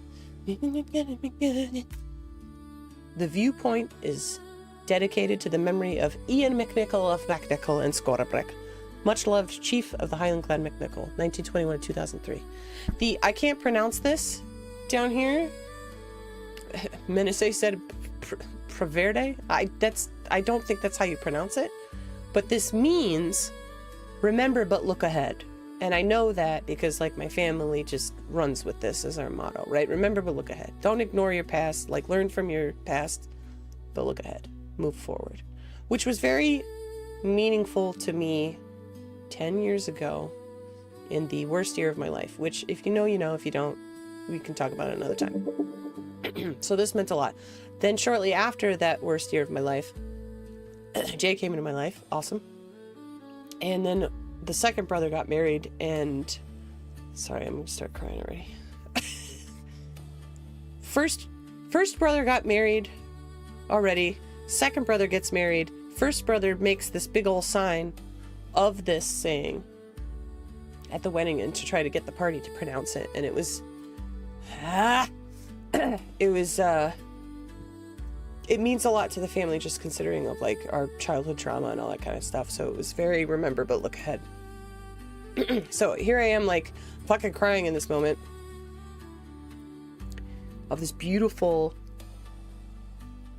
like area of land that's literally I don't have any connections to my knowledge of like this specific family that's been keeping it safe. Keep it secret, keep it safe. I know, sorry. This is where I'm glad I'm not on camera. I'm crying right now. Not that I'm ashamed of crying. I'm not ashamed. I'm just like, I'm an emotional person. Like, I'm an empath. I cry at everything. Because I feel hard. That's it. I feel hard. Not a hard ass. I feel hard. But look how fucking beautiful this is. Like, all the way back here. In the sun. The air was great. There were no midges. We had no experience with midges, which was also, I was grateful for. I guess the season for midges would be like next month or June or July. So we missed that, which is fine. Here's another memoriam, little bench. Took a picture. Erected to celebrate the contribution of Clan McNichol, of Murray and Barbara Nicholson, who I don't know. Clan stalwarts, is that how you pronounce that? Who organized the purchase of this land in 1987. Who regularly visited and helped maintain the land, who ask you to love it and maintain it forever. 2024. Here was also there. This is, I have seen stuff similar to this at the Highland Games locally, like our local Highland Games. These are a list of pretty much clan members and or chieftains over time, I think. The only chieftain I know of is in Australia. I think his name is John. But there's like a million Johns in our family. But it was when I still had Facebook, we were in like the Facebook group and he was running it. And I think brotherly, he keeps in touch. I just don't. So this is really cool. And so at this point, like the tour and stuff like that were like, you know, hyping me up and making me feel really cool and really special for this. And they were just like, oh man, we have a Nicholson with us. What? And I was like, what do you mean? I did not know. I knew we were going to islands. I didn't know it was to this degree. My family is here like this. And, so anyway, it was cool. It was just really cool. There's more. There's so much. It was a beautiful area. Like this sign here. Look at this. This sign here it tells you, because like I remember those pictures in the distance, the name of each mountaintop, hilltop, I don't know what you want to call these, but this was another chieftain plaque. Don't ask me to pronounce a lot of it. Solara, as you, when I was in your chat yesterday, dude, that inspoed me to just fucking reopen my Scottish Gaelic lesson in Duolingo. I was like, you know what? After this trip, I'm in. Because it's these, oh, what was it called? See, we're gonna learn, we're learning here. Hold on. Scottish Gaelic signs. There was a law, yes, the Gaelic Language Scotland Act of 2005, which promotes the status of Gaelic as an official language. And it requires public authorities to prepare corporate Gaelic language plans, and so any street signs, road signs, traffic signs, anything like that would primarily be in Scottish Gaelic and then English underneath it. And not Scott English too. Some things were spelled different, but like it was English. At this point, especially as like a D&D player, as a fantasy lover, at this point I just call English the common tongue and try not to be depressed and call it the colonizer tongue. I'm trying to make it whimsical. Because it is what it is, right? But I really respected and loved learning about this law because they're bringing back their heritage, their Gaelic roots and all that. And so I reopened up my Duolingo lesson and started that back up. And already I was just like, damn, that's right. This is not going to be entirely easy. Like, there will be times where some things, when you really sit on it, sound like what it is. Like, okay, Solara, now that you're here, coffee and cake, right?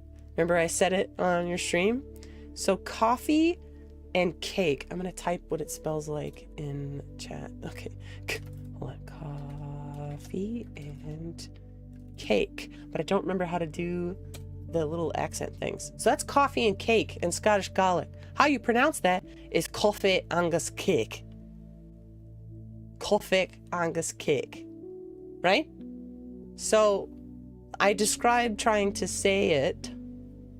You know, it's already hard to do things, okay? Like gagging on your tongue, wet mouth is how to approach this. But the other side of it is, hold on. Goodbye. There's a few ways to say goodbye, but here's the word for goodbye. Okay, there. I copy paste it from Google so it does the little accent thing. But this is goodbye in Scottish Gaelic. If you're looking in chat, right? How you pronounce that is cheery. Like Cheerio, right? Keep that in mind. Cheery. And I learned that sounds like cheery because it actually is derived from English, like UK English. So they took that from that. So, but that's what I mean. Like some shit, coffee and cake, if you really sit on it, looks like coffee and cake. When you just know that agus is and coffee and cake. Coffee and cake.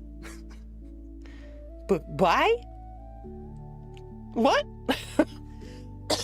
So that's the adventure I'm on. I was like, fuck it, I'm going in. If they're gonna be proud of this shit and they're bringing it back, I'm gonna keep it alive too. So I'm gonna put my Spanish off to the side and do this. All right, here's another thing. Murdo as well. It's just really pretty, but this is like a Clan McNichol memorial for people who died, blah, war. God, I hate war. Hold on, I have to cough a lot.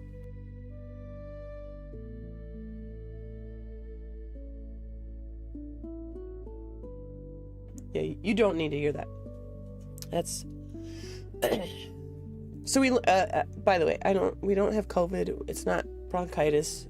We're being told it's a cold, but could be sinus infection, but I feel okay. It's just, ugh, right? All right, here is why it is called speckled rock. Look at that. Look at this. So pretty. Smell this. And you know what else I learned? Guess what the animals are that we could have seen, But I think we weren't early enough in the day. Even though this was like, what was this? Well, this is 2:50. It was 9 in the morning. We weren't early enough. But there are otters and seals come here. What? Otters and seals just come here and hang out. Anyway, Squareback Restaurant. Took a picture of the menu on the outside. Moving on. After I cried, had my moments. I think there's more pictures later. Oh no, there wasn't. I didn't take them. One of the signs that was a Clan McNichol sign. The tour group wanted to take my picture with it, and so I was a derp and had some of those. So I don't have that in my camera roll. So we didn't go to this one, but we went to this. This is right next door. So this is on the left, right. Mackenzie's Bakery. Went into it. Coffee and a pastry, right? Good morning. And boy, when we walked in here, Maggie, I do have to say, I thought of Mike here with these pastries. But then I learned a lot of this was fondant. And then I was like, I don't know if he works with fondant. I don't think I've ever seen him with fondant. And I feel like that's really hard to work with. But guess what was here? An iron brew donut. No, he doesn't. Okay, I didn't think so. But I definitely was like, damn, these look fake. Iron brew donut. I needed one on principle. Yeah. So, here's some more pastries. I barely ate this thing. Look at that. Oh. I also, speaking of this one too, I like Empire biscuits. And tart biscuits. So Empire biscuits and then tart ones. I tried to make these actually once for a family dinner. I didn't do so good. But it was the first time I did it and I didn't practice, so that's what I get. Still ate it though, it was just messy. They're pastries. So anyway, the donut. Here's Jay's, here's mine. Jay, you can talk about yours. You spied Cherry Bakewell. Uh-oh, I don't know that one. Let me guess. Where? Cherry Bakewell. Where do you see it? What is it? What color is it? Wait. What does it look like? Is it one of these? Shortbread. Shortbread. White icing, red cherry on top. Oh! Is that what it... Oh, you know what? Bakewell... Yeah, you're right. You're right. I was calling these tart biscuits. You're right. Yum, yum, yum, yum, yum. Hold on, I gotta spit.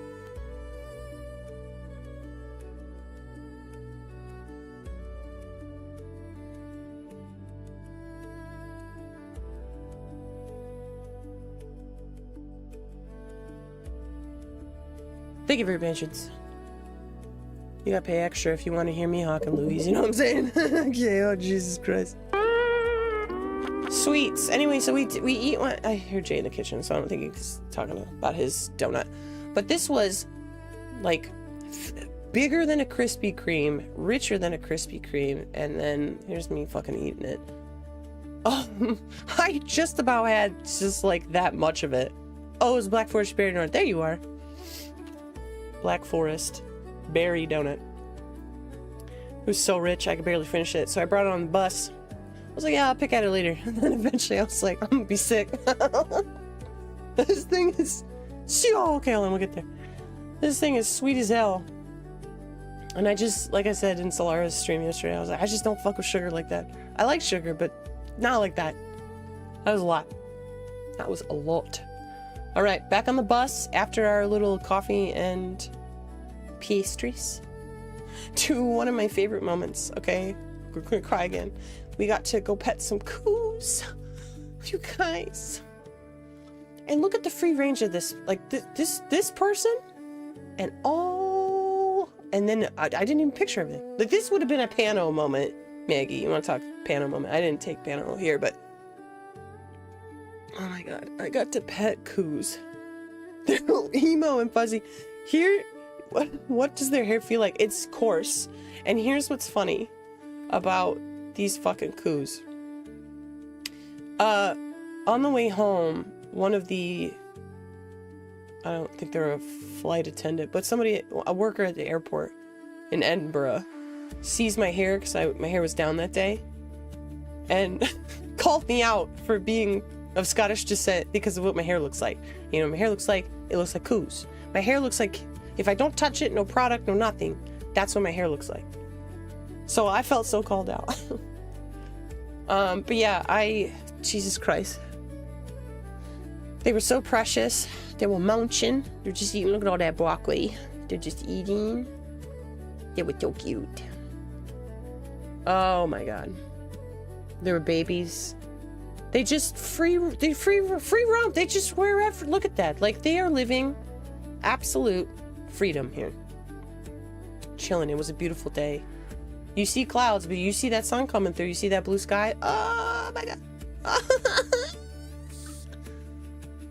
There is a family of coos in a local farm in Illinois that they bring that family of coos to the Highland Games every year, and I try to make sure I see them. They had a calf last year. Look at this baby. Oh, we did learn too that the horn... Don't waste it. We learned the horns are on both male and female. It just depends on which way they point. Oh. Yeah, I just emo cow. Just want to squeeze them. They were really big. Like, the big ones were very big. But, like, fuck you. I'm printing some of these out. Fuck you. iPhone 14 Pro Max? Fuck you. I'm printing these out. This is me. Smiling ear to ear. Crying. Crying for these damn cows. My Kumako. Stop it. Stop it. Stop it. Stop it. Stop it, Jay. Ugh. But they were so chill. They're just like, Beautiful. There was the sky. It was just so... What an experience.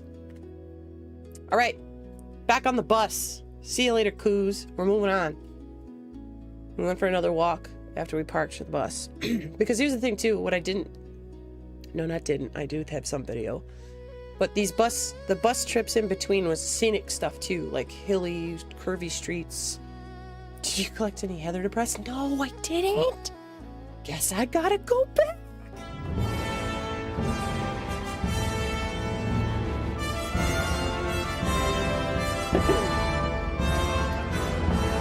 Guess I gotta go back. There's so much, like, we did have to move fast most of the time, so there's some things we just couldn't be too touristy with, right? But yeah, I should have. But I forgot to say. Hold on a minute. Hold on a minute. Were those pictures not there? Hold on. Hold on. Shh, shh, shh, shh. Shut up. Shut up. Shut up. Okay, let's just talk about this for a second. Where are my pictures from this? Oh, never mind. Okay, well, anyway, let's just talk about this. Here in Cambria. You guys are awful. My chemical romance. Dashboard cornfish. Alright, I didn't take any heather to press, but you know what I did? I took a rock from the sea in Isle of Skye. So here's Jay's mom took a picture of me, but the whole fucking tour guide, like, I was trying not to make a scene out of it. I was like, can you guys give me a second? And I walked down this long ass thing, which Jay has pictures of, but this long ass, you know, I'm gonna put it in Discord. No, I'll do it later.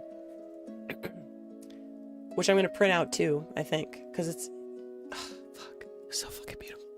I took a rock from the seawater of Isle of Skye, the rock of the motherland, and I took it.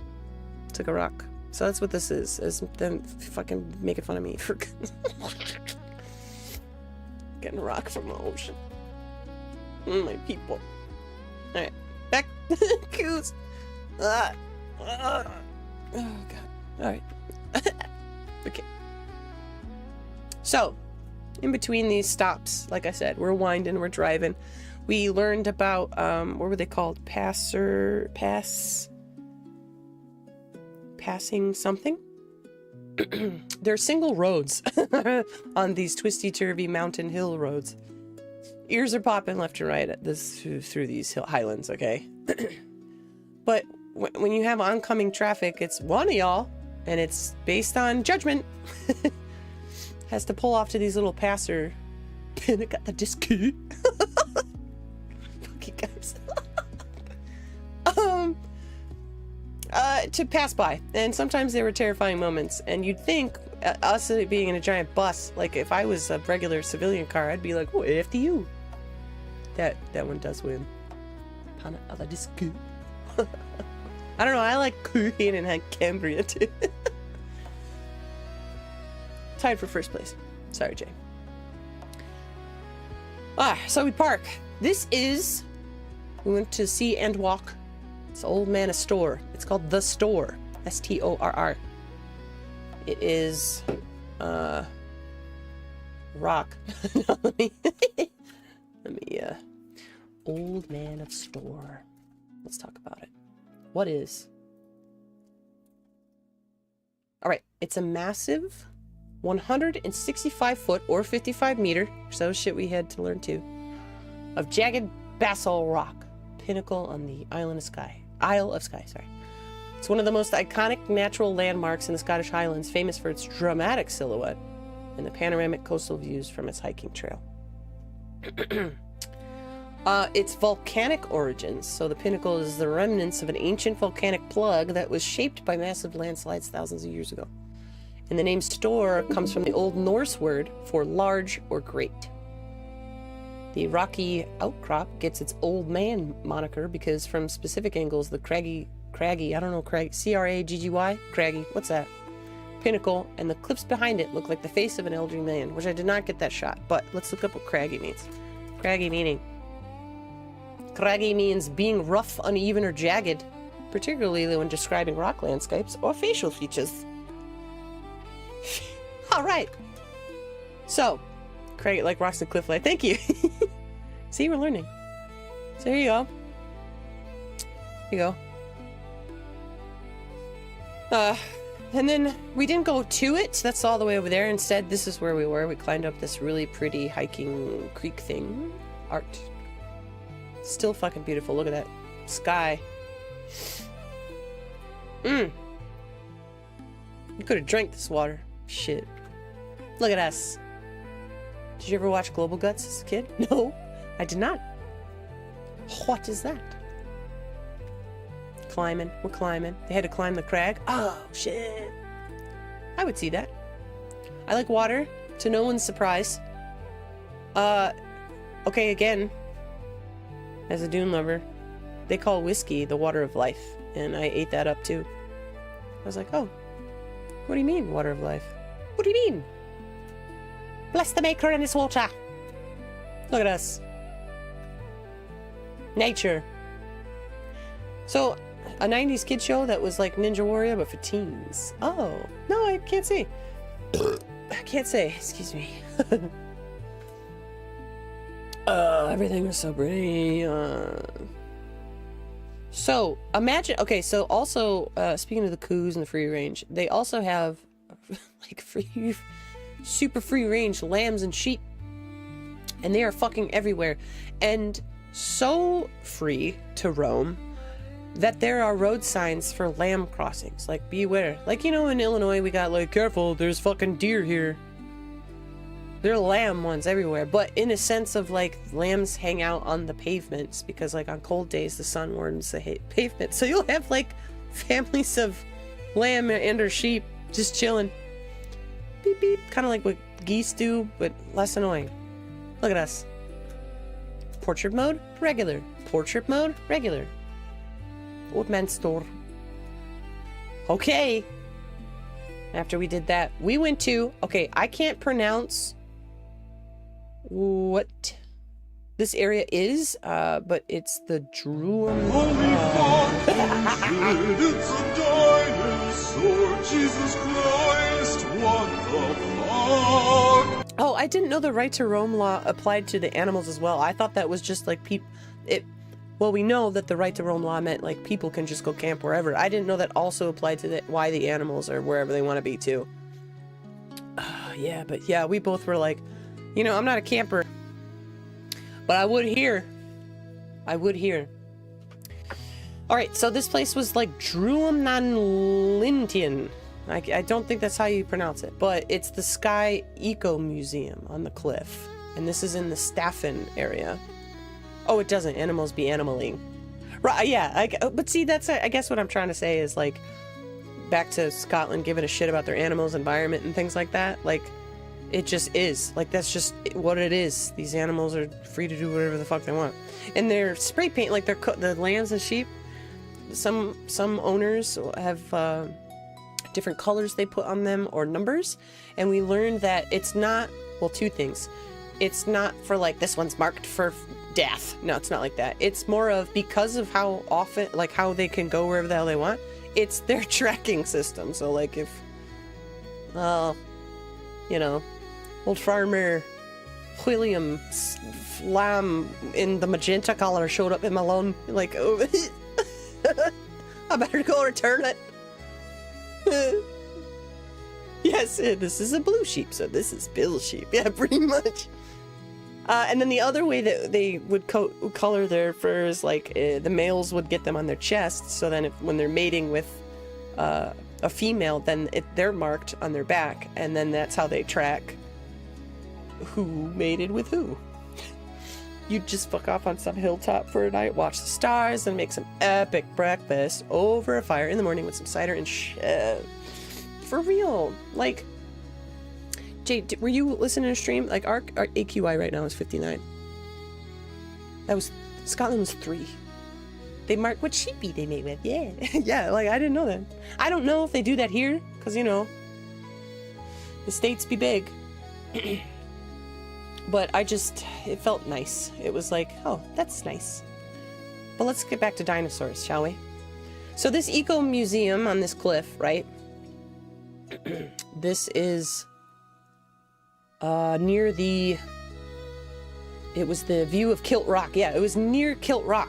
And that's another cliffside that, you know, it was pleated. That's what it's called, that because it's pleated. I'll show you. I'll get there in a second. But dinosaurs. So Staffen hosts the most impressive collection of Scottish dinosaur remains.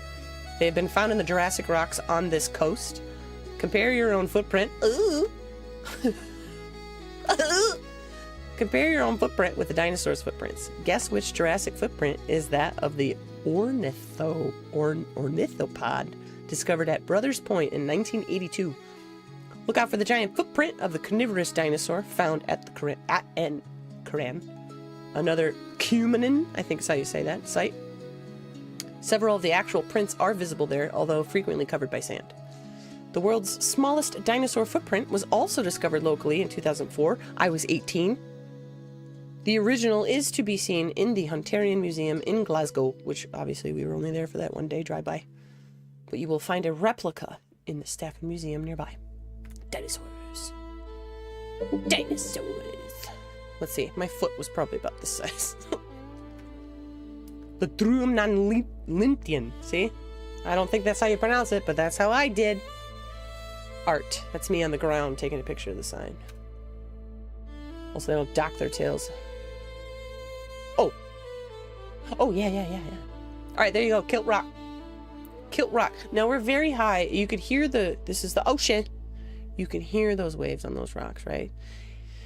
It wasn't so windy that you can't focus. It was so fucking beautiful. That's me looking over the edge. I had to hold on to the railing. I have not necessarily a fear of heights, but my...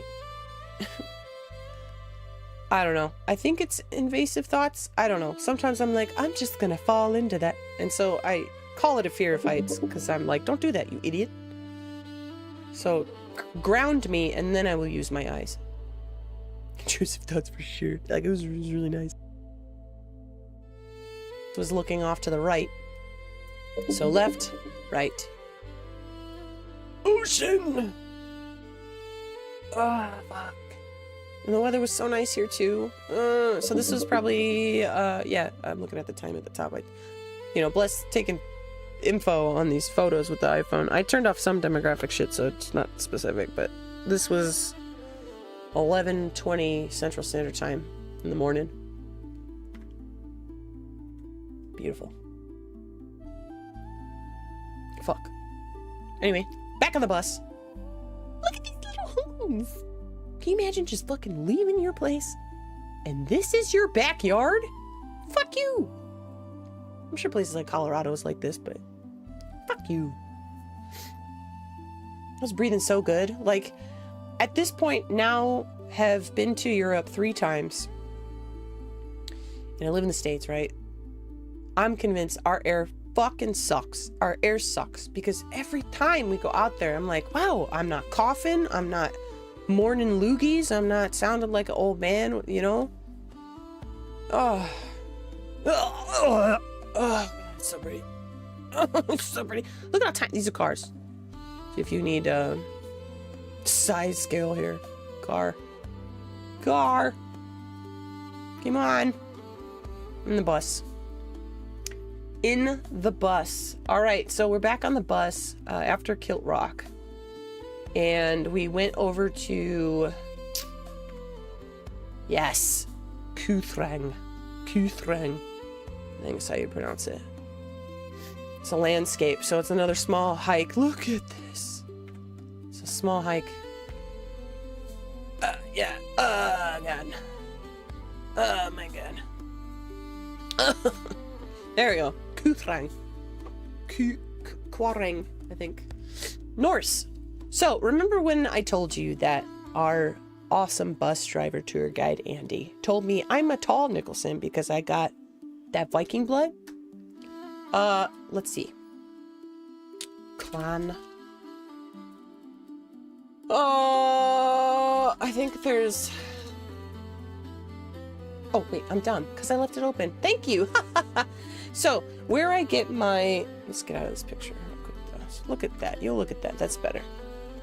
Where I got a lot of my tartan is Kearstin.com. It is over there. They are from over there. And have our tartan on lock. And so, let me read. They have a lot of information for learning stuff. So here we go. Clan McNichol has a long and proud history of over 800 years in the Hebrides. No, wait, I know how to pronounce this. Wait, no, I don't. How to pronounce? Hebrides. Hebrides, there it is. In Western Highlands. Hebrides, thank you. The Chief McNichol, right, of Scorbreck took his designation from his land near Portree on the Isle of Skye. Where was I getting with that? Oh, yes. Okay, the Isles of Lewis and Skye remained part of the Scandinavian Kingdom of Man, M-A-N-N. I got you, thank you. We're learning, right? And the Isles under the... Oh, this word, I don't know what this word is. Hold on. The suzerainty? The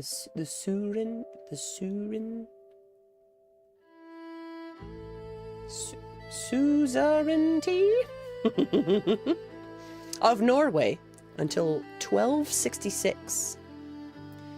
It seems likely that the MacLeods of Dunvegan, I think, the McNichols are a mixed High Norse and Celtic descent. So, the name father of the clan, Nicol or Nicholas, is a name popular in Scandinavia. So, anyway, I feel cool that there's Norse, Gaelic. I feel cool. Made me feel cool, right? Made me feel cool. Anyway, Highlands. We're still in the Highlands. Still in the Highlands. This is the landscape. Kearstin. Cars for scale. We climbed up. We drove in the bus for some of this, but then we walked a lot of this. So good. God, so good. Like, I just want to, I just want to ascend, you know what I mean? Just, like the,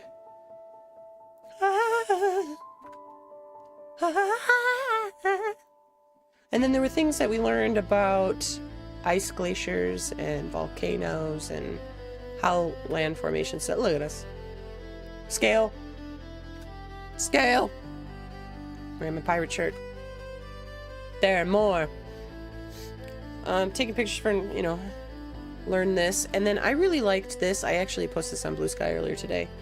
Can't pronounce it, but it means a raven in autumn and a crow in spring, which means signs of good weather. And I liked that phrase. I was like, ooh. Because as like a non-practicing pagan, I really appreciate things that are, like I said, like solar punk focused, or at least for modern times, but you know, nature. Like you should be, nature is not a commodity. That's it. Nature is not a commodity. We need to preserve it. Nature. Mother Earth. Mother Gaia. Look at that. So when you learn, like, nature did this. Not man. Nature. And maybe some walking here and there, but you know. All right. Back on the bus. Guess where we're going? Well, we're going to pass a little bit of town. Is this music over? It's in 2 hours? It's 2 hours. It was 2 hours exactly. Please stand by. Again. Thank you. All right. We're driving. And like I said, I swear, every time we were like, ooh, let's live there. Ooh, what about here? Ooh, let's live here. There's no tornadoes, no hurricanes. They do get earthquakes, but we were told, like, nothing worth a spit. But that's fine. We got tornadoes here. I don't want them anymore. All right, here's where we went. Off the bus. There's our sheep marks. Guess where this is? Too bad, I'm going to tell you. The Fairy Glen. We went on a Fairy Glen hike. So there's a Fairy Glen and then there are fairy pools. We did not go to the fairy pools, but we did go to the Glen. Immediately, I was like, okay, hold on. This looks man-made, but it's not. It was so fucking pretty. Straight out of Witcher. Straight out of Skyrim. Hello, sweet peas. I love animals so much. Pretty, pretty, pretty. So we go on a little hike. So there's a little hike. Around, there are paths, as you mentioned, they go around everything. They don't go through anything. So we're going on these paths. We're walking up. We're going up, it's our moment. Climbing. We're climbing, right? And then we get to this. See these people right here? These tiny little people? Well, this is apparently the highest peak. And I was like, I gotta go. If people are walking right there, that means we can go there. Let's go. We go for a walk. Oops. What's this? Oops. You do not take rocks from these fairy circles. It is bad luck. Do not. I did immediately text one of my witchy friends. I have a few of you. Hey, girls. But one in particular, she's like a hedge witch for me. A green witch. And, a curse! Yes. Upon me. I showed her this, and I was like, girl, just this alone is like so pretty to see. She's like, give me a rock from there. And I was like, no, I will not. She goes, oh shit, I didn't know. You're right. That's the last type. That's the last people I want to piss off. Yeah, don't touch the rocks. We keep climbing. Fucking beautiful. Shire looking, right? And it wasn't even open sounding. It was almost like sound was different here. It was not muffled, but it was, you don't want to piss off the Morrigan. Yeah, you don't. No, thank you. There's that rock. We're getting closer. So help me. I'm going to go climb that thing. We're walking. Beautiful. Oh, is that where I can go? Off to the right there? Let's go. Oh, look, another fairy circle. So stinking pretty. Anyway, so the sound, it was like, sound was still reverbing off of areas, but first it just felt like almost like we were in a dome. But not. I can't describe it. I have video, but it didn't do it justice. All right, we're climbing. Almost to the top. Almost to the top. That was in my picture.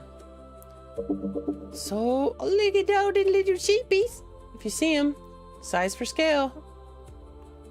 So pretty. People. Size scale.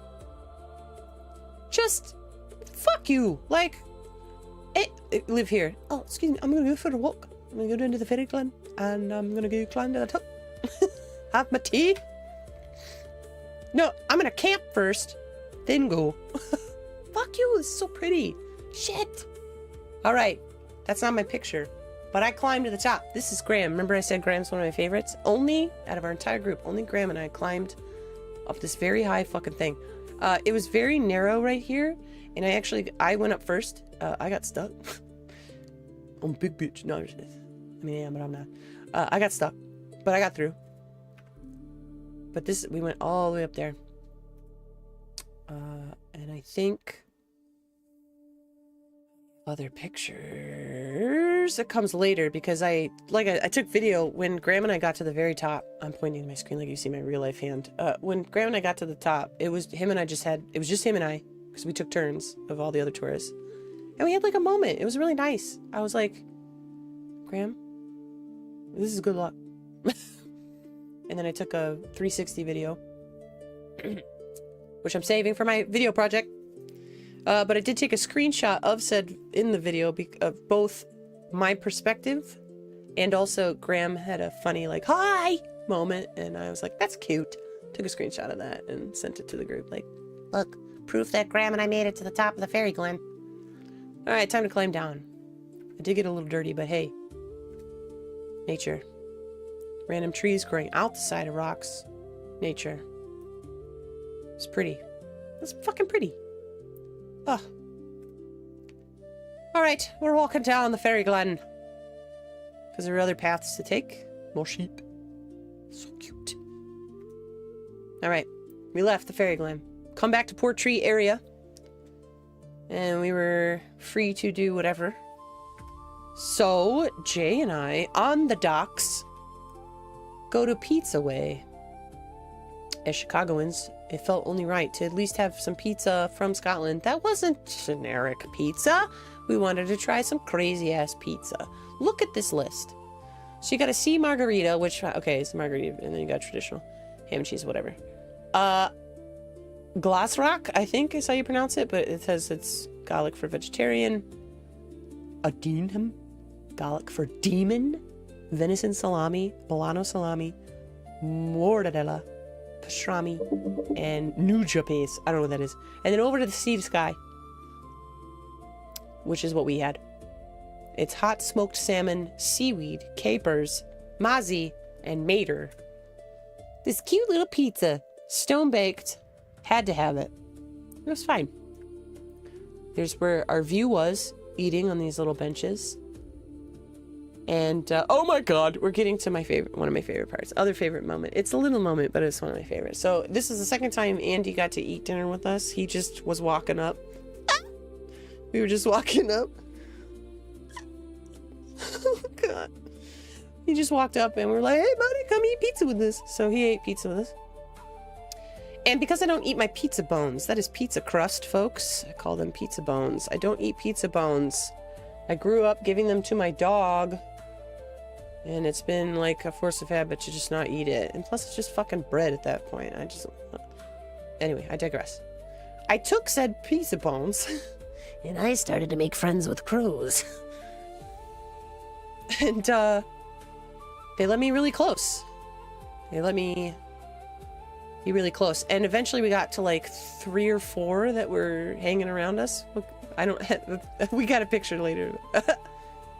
But I just, man, it's a dream. I just want a murder of crows. I want to have them.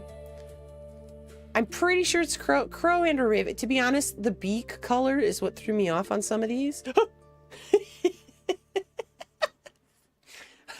Look, I love them. They're so fucking pretty. They're pretty. Ah. Anyway, thanks for hanging out with me, little guy. Time to eat. Salmon, seaweed, capers, mazzi, mater sauce. And then we got cheese bread in case we didn't like it. But we liked it. We liked it. It was different, and I'm glad we did that. Plus, come on, seafood in Scotland? I'm eating it. You know that salmon is fresh as shit. Look at us. Look at us. Look at us. Let me go. Wait, hold on. I'm gonna click this. Ha-ha! That was they knew when we brought out phones too, but they were hanging out with us right there. And I was like, oh my god. Oh my god, these sweet babies. Hey.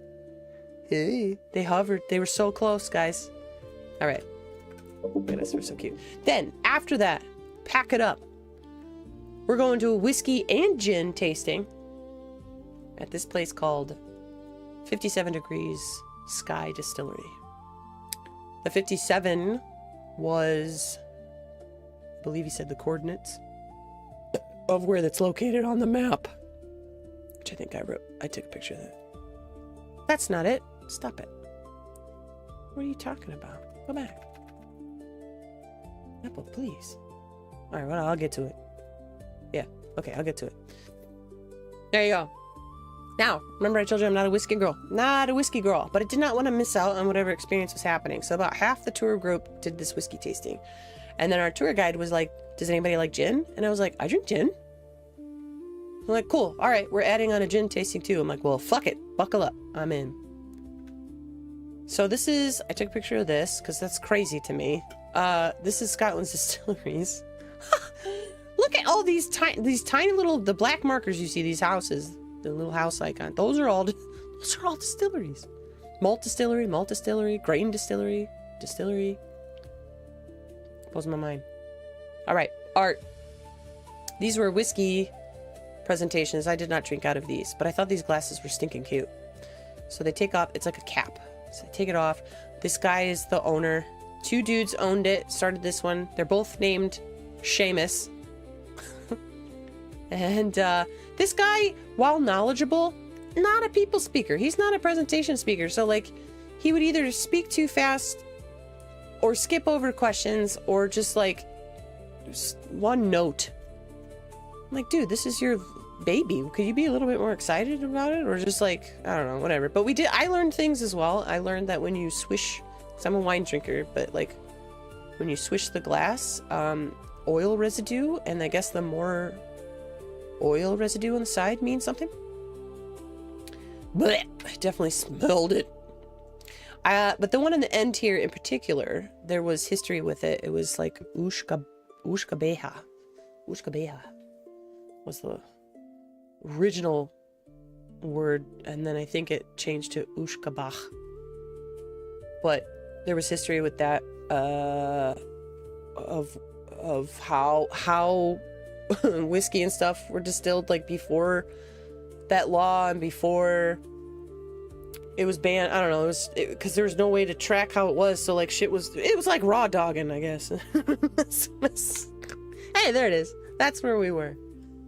That's where the distillery was.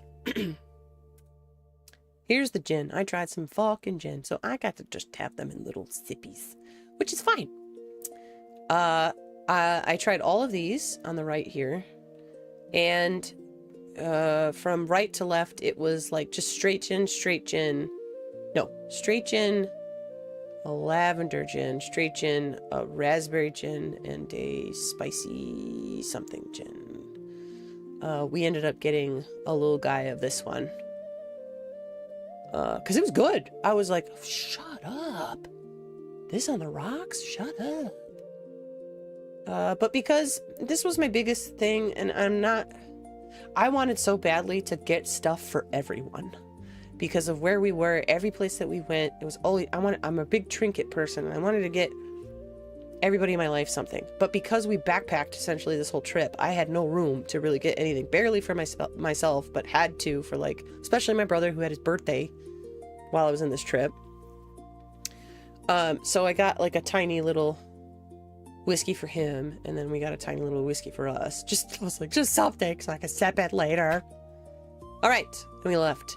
This was just a pretty bank. But we needed an ATM because some places actually were cash only. Even though that was the thing too. What was really cool. Almost every place took card. So we just paid a tap for most stuff. And even then, in most machines, it let us opt for British pounds instead of US dollar. So then it was still cheaper, us using our card. But one place we had to go to get cash. So the ATM was like to the side of the left of this building. But it was like, that's a pretty fucking building. That's pretty building. There he is. That's grand. That's us on the top of the fairy glen. That's... We did it. You and me, bud. You and me. There. That was my view. But this is, like I said, the screenshot of the video I did of the 360. Man.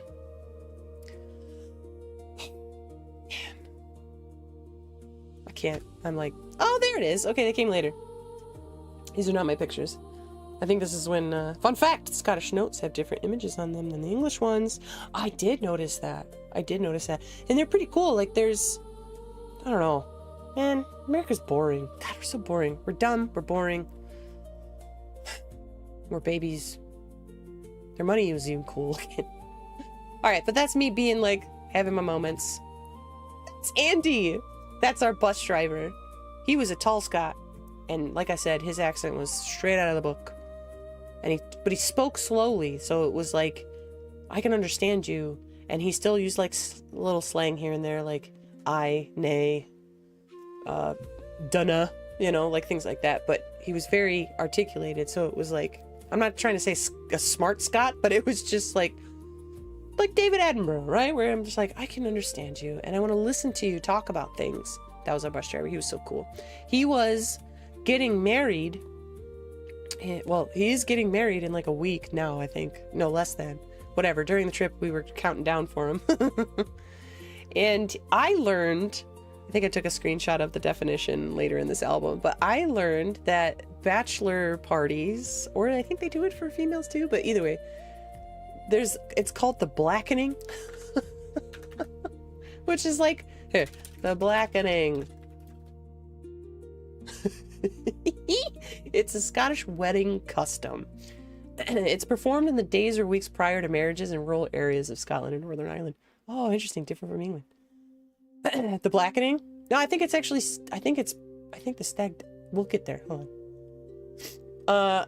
Oh, it is both. Okay, the bride and or groom are quote-unquote captured by friends and family, covered in food or a variety of other preferably adhesive substances, then paraded publicly for the community to see.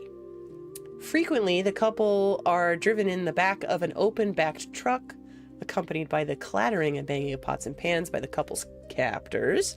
There are no strict rules regarding the act of blackening itself, only that the couple must be rendered messy and uncomfortable, and that as many people as possible should witness the occasion.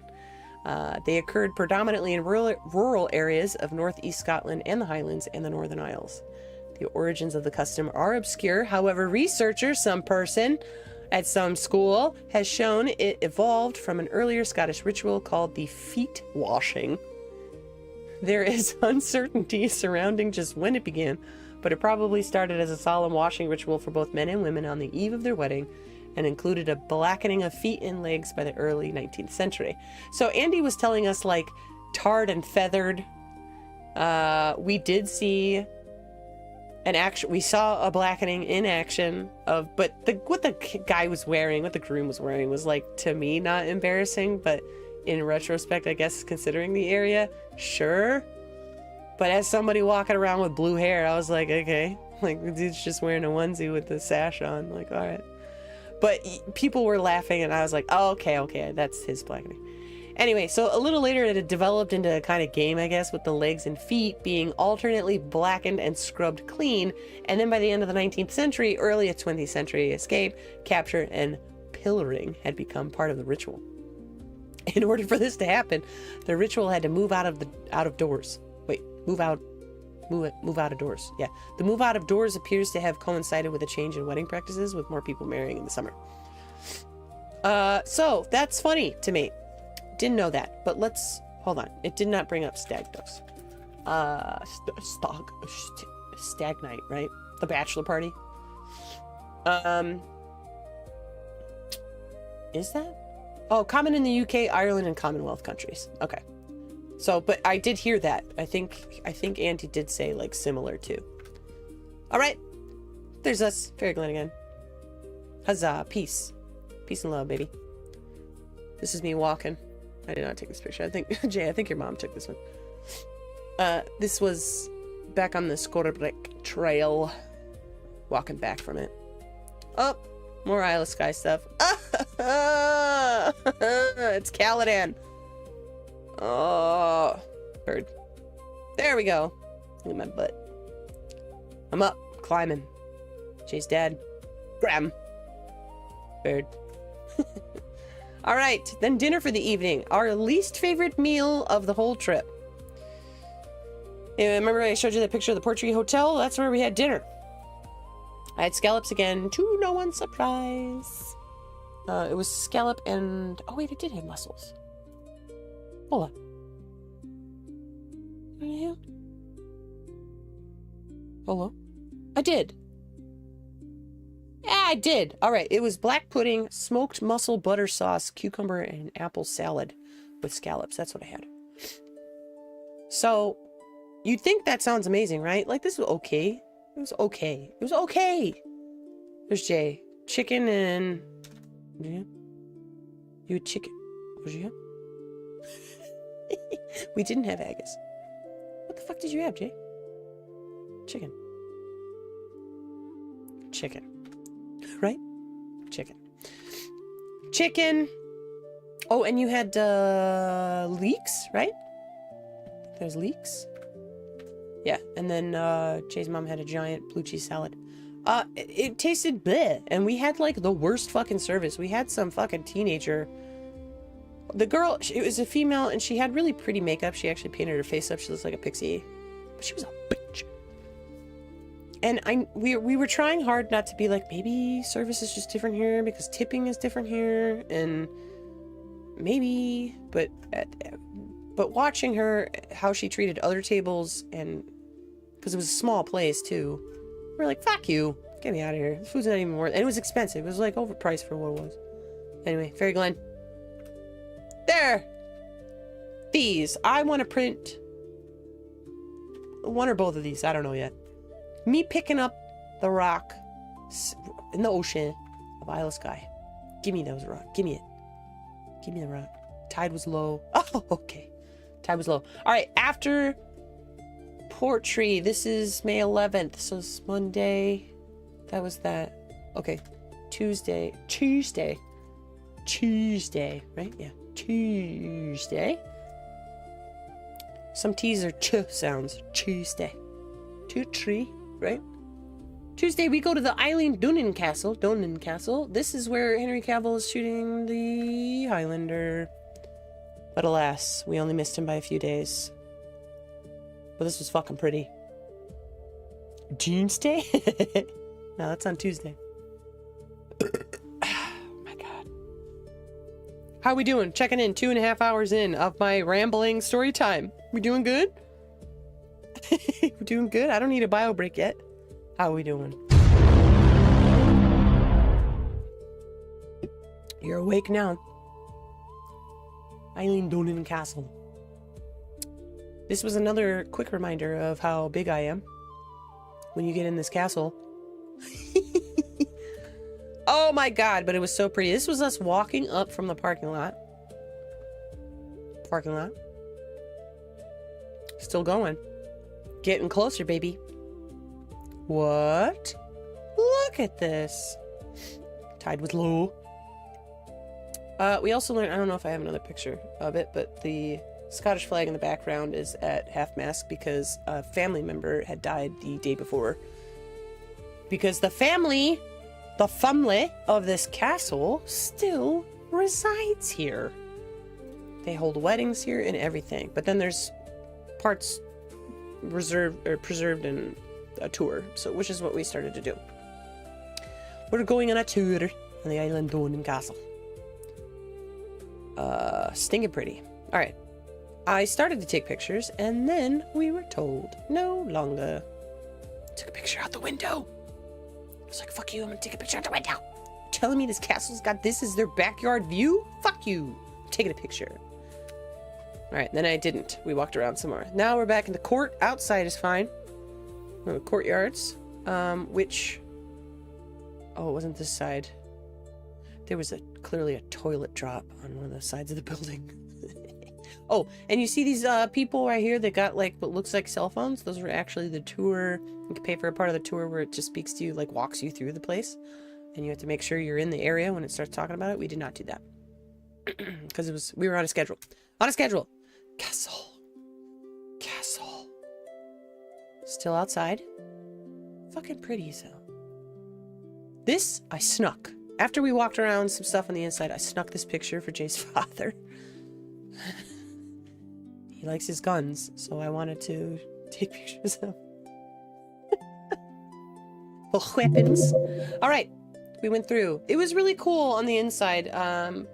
There were like displays of like people in the kitchen, people in the hall, like meeting hall. Like I said, it was big, another reminder of like, yes, I am a large person, especially compared to people hundreds of years ago. It was tight squeeze. Tight squeeze. But a lot of really cool stuff. It was a combination of historic stuff, museum stuff, and the residing family. So we got to see some cool things in there, and that was the outside when we left. Cool. Cool. Groth. All right, we left it. Back on the bus. Now we're going for another walk. We're gonna go see something else. And this was yes, okay. We were going to a bridge, the old Invermoriston. Not Morriston, I think it was Morriston Bridge. This is just some person's house that happens to be next to the bridge, and now we're at the bridge. Cool waterfall, water's low. Andy was telling us that he, well, I told Jay, I didn't hear the story. He did as a kid jump off this bridge into that water? Nope. But down here, this was, you can go down, and I actually went down here, and it's like a hole underneath the bridge. Like a tunnel. I climbed in it. I didn't care. It was a tight fit, but I did it. Alright, that's one of the beach. It's beautiful. Water. How can there be places that are just like this? It's not fair. I know, right? Like, this is just some person's backyard. Ah, look at us. Wait, I didn't see this one. Your mom took this one. Look, I'm wearing my tartan. Actually, let me correct something. There are 2 Nicholson's clans. I personally think that I'm probably both, because my DNA testing is just literally everybody over there. Box of crackers, as I say. But there are 2 Nicholsons. The Highlands, the Clan McNichol, which I know for sure I am. And then the Lowlands Nicholson, which was more close to English. The tartans are incredibly similar. The modern tartans, I should say. So I didn't give a fuck that I bought a Lowlands Nicholson scarf. I was like, I wanted a fucking scarf. I'm not here to be picky. Anyway, back to the bridge. Beautiful. Oh, I gotta go spit.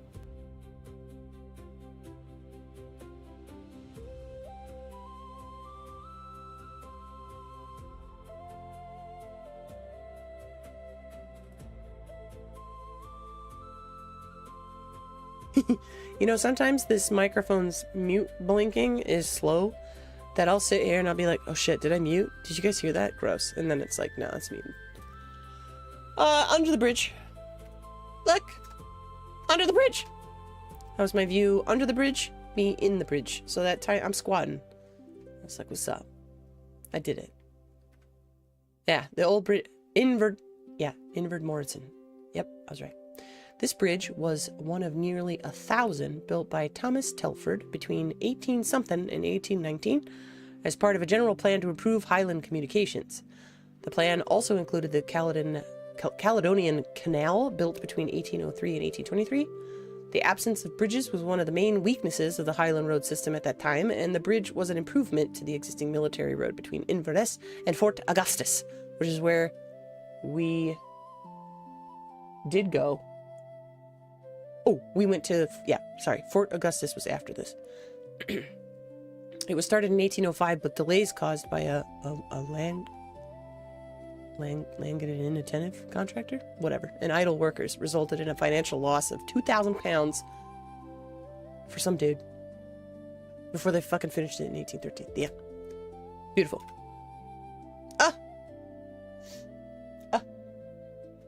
Now, I know there are places like Colorado, I've never been. Idaho, I've never been. Maine, I've never been. Pretty much probably all the states bordering Canada is my guess. That probably have a lot of similar landscapes like this, but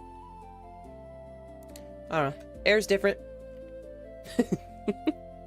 Altitude's different. Ooh, let me tell you something. Speaking of, you know what else fucked with us besides the 6-hour time difference? The daylight. It did not get dark. Like, sun did not go down until, what, I swear to God, was like 10 p.m. But then would be up like 4 or something. And here we are at home for a couple days now, and we've been up just as early. And we're like, what the hell? Stop. But it kind of messed with us. So bless blackout curtains in these hotels. Because, lots of seagulls too. So those were our roosters. Jay's penguins. I took pictures. I took pictures of the penguins. While Jay took pictures of them, I was like, don't look at me. I'm taking... That's not my picture. I took pictures. All right. Back on the bus. Guess where we're going? I said Fort Augustus, right? So we're going to Fort Augustus. Augustus. You know what's there? Loch Ness. Fuck you. We went to Loch Ness.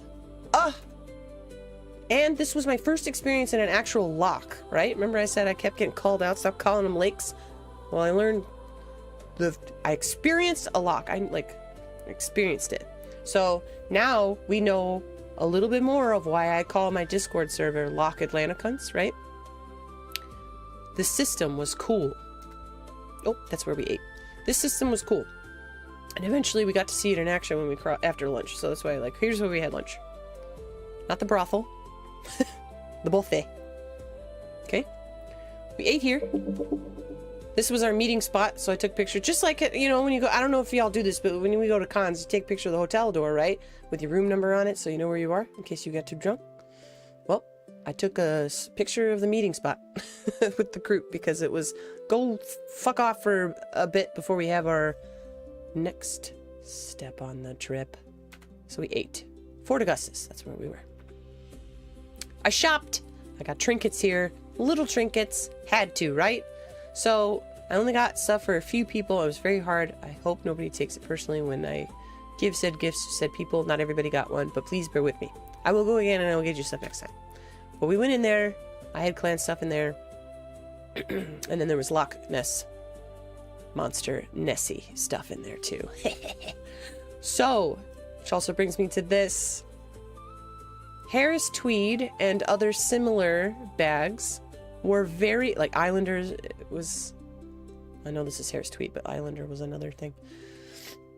They had these fucking everywhere, and I wanted a bag so bad. But then once we started to see how much they cost, I was like, not today. And plus, with our backpacking, I was like, what am I gonna do?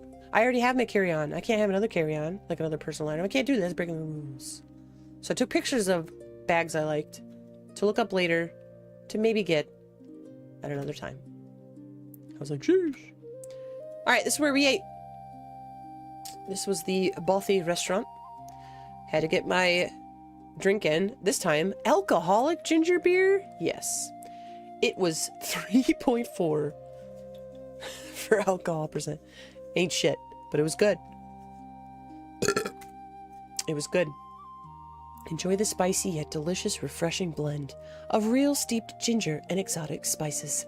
In the 1800s, the Scottish pioneer John Krabbe blended spirits and whiskies with exotic spices from the Far East, using the finest steeped ginger to create the iconic Whiskey Mac. Today, Krabbe's ginger beer is available in a wide variety of flavors and mixes perfectly with ice, lime, and vodka for a groovy Moscow mule. Which I do like Moscow mules. So I was like, yeah, I'll try it. But fucking 3.4. Ain't shit. There you go. I finally got my fish and chips. With peas. Peas a good protein source, folks. Mine was haddock. It was good. Didn't finish all my fries, though, but... I don't need fries. Fries are fries. That was Jay's food. Jay, that was coleslaw with... What was your Sammy? And then these sauce packets. We noticed that a lot of restaurants had, like, these same... I mean, just like how we do, the same distribution for sauces. And there was a brown sauce, which we tested and like, okay, this is like a barbecue sauce. Because apparently they don't really have barbecue sauce. And then HP sauce, which was like vinegary. And then they had like other shit too, but... What was your Sammy? What was a Sammy? I don't remember. Was it chicken?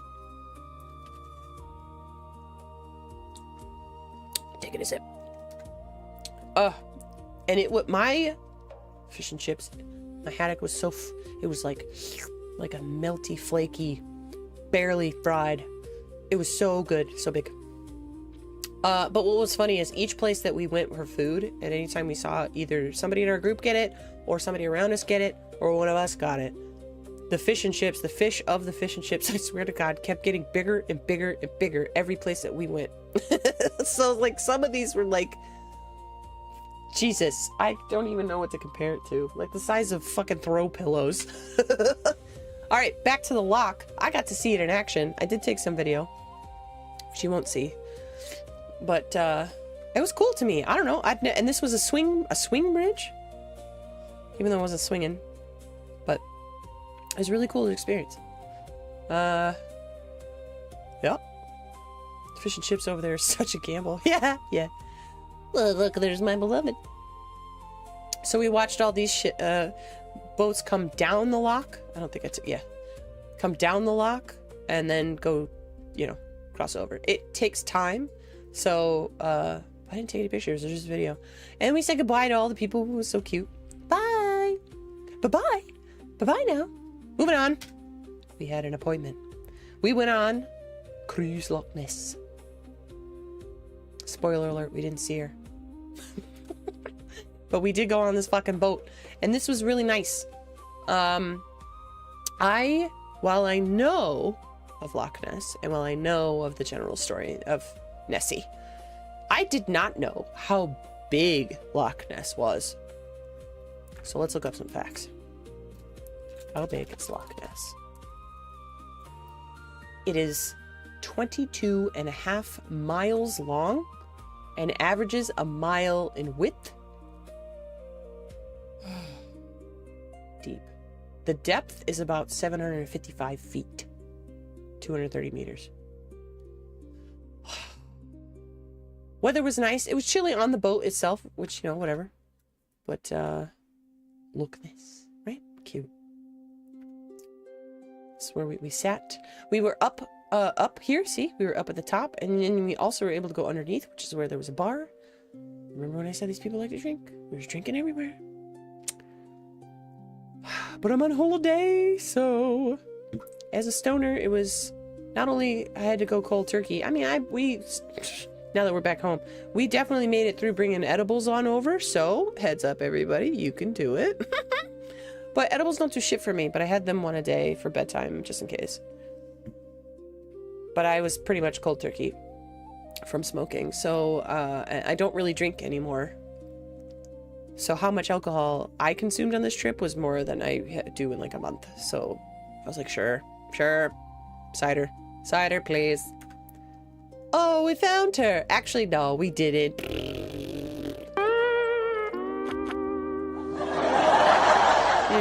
Instead,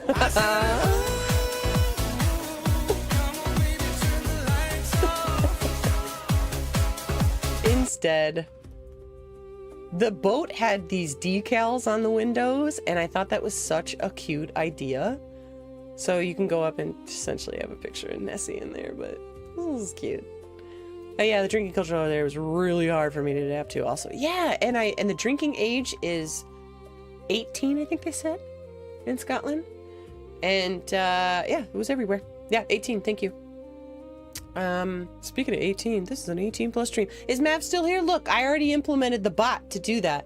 I took a page out of your stream book, brother, and put because Twitch doesn't have really secure age verification. Yeah, or 16 and Amelia parent. Yeah, it was like, I remember when I was in London, it was something like 16, because I was like, I'm sorry, what? But like I said, I didn't start drinking until my mid-20s either.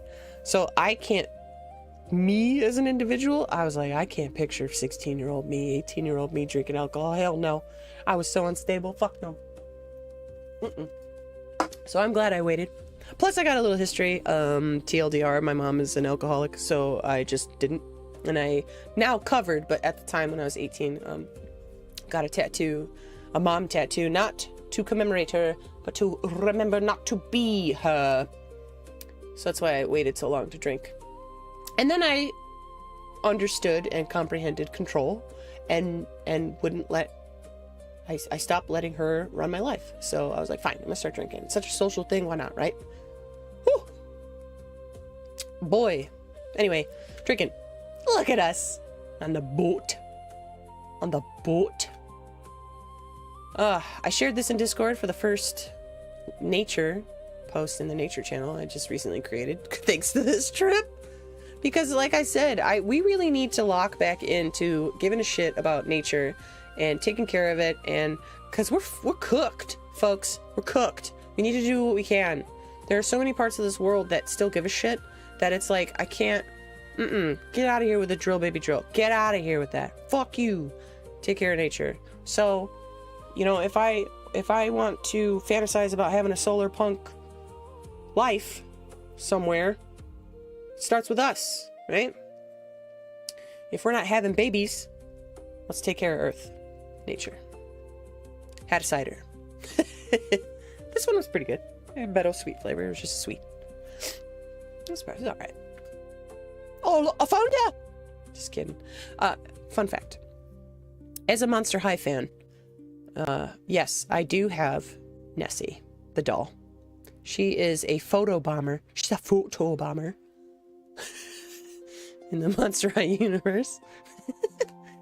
And her dad, I think they made her dad Nessie, even though Nessie's female.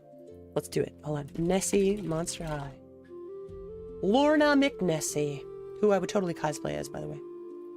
I don't. Dad. Family. Lorna's father is the Loch Ness Monster. You're right. Which is like, no, Loch Ness. No. But whatever. I don't care. It's fantasy characters. We're not having a discussion about gender here. Because who cares? I care to care for you. But I don't care. Look. Trans lives matter. Oh, video. This is not mine. This is your mom's. Don't look at it. Woo. Woo. Speaking of, and we're gonna get there too. We haven't gotten to Inverness yet. Okay, we're driving by. Now we're in the hotel. Look at that. More split beds. When was this? The 12th. So we're on Tuesday still. After the boat tour, we head to the next. Now we're in Inverness. This is the Columba Hotel. Now we're in Inverness. Do you guys like my bag tag? It's Flounder. And Jay has Duff beer can. And then we have cold meds, because this is when it started. We get to Inverness. Jay's mom started coughing. Jay started coughing. I started coughing. And then Jay's dad on the last day started coughing. But we were it was more preventative at the time. But yes, the Tesco's, right, Jay? Getting our meds. Yeah, that baby bed thing is real. Not even just small beds, but they were always separate. Like, yo, I'm trying to fuck in Scotland. I can't do this on these pillows made of rocks, made for tiny people. J for scale. Bathroom. I did like this bathroom though, even though the floor in this corner felt like we were gonna fall through. No big deal. Window was open, but there was a sign here too of like, hey, keep the door open because the steam in this bathroom will set off the fire alarm. We learned that all the bathrooms had that, but we had the window open, so I wasn't worried about it. This tub, long as hell. So I went, finally, a tub I can fit in. Sort of. It was very narrow, but long. Long is fine. I can make it work. And I was like, wait, we're in Inverness. You know what's in Inverness? The Lush store. It's our room. It's our view outside the window. Here's where we were. So you can imagine the smell. Smell the air. Shower. The tub. The tub. All right. After that, unpacked. We just went like on a small, what does she call it? It was like a tour walk. Short curtains also set. Dude, that pissed me off. And because it was narrow too, like we're constantly hitting the damn thing. But I like the shower. Anyway, went for a walk. Our tour guide called it like just a orientation walk. That's what she called it. So then we can learn what's around. Scenery. we walked on this really wobbly bridge, and I'm such an asshole. We were in the back, and all the boomers were in front of us. And because it was windy and moving, when we get to like here, I jumped. I stomped really hard. And it was mixed results, mixed reactions. I thought it was funny. Some of them I think got scared. But I was like, look, it wasn't me. I mean, it was. Did we encounter any of the short swinging glass shower doors that do absolutely nothing? We get water everywhere. No. In the tiny, tiny one that we were at, the last one, it was a folding door, but it kept everything in. It was just goddamn small. So there were definitely moments too of like, I can't even take like a shower together. I want to take a shower together in Scotland. We couldn't. We could barely fit into anything. But I'm not complaining. I just had different expectations. Make room for Jesus. Like slow dancing with arm distance. Fuck. Anyway, we go for a walk. These stinking houses on these blocks were so cute. This is just their, like, oh, wait. So there's to your right, that's to the left.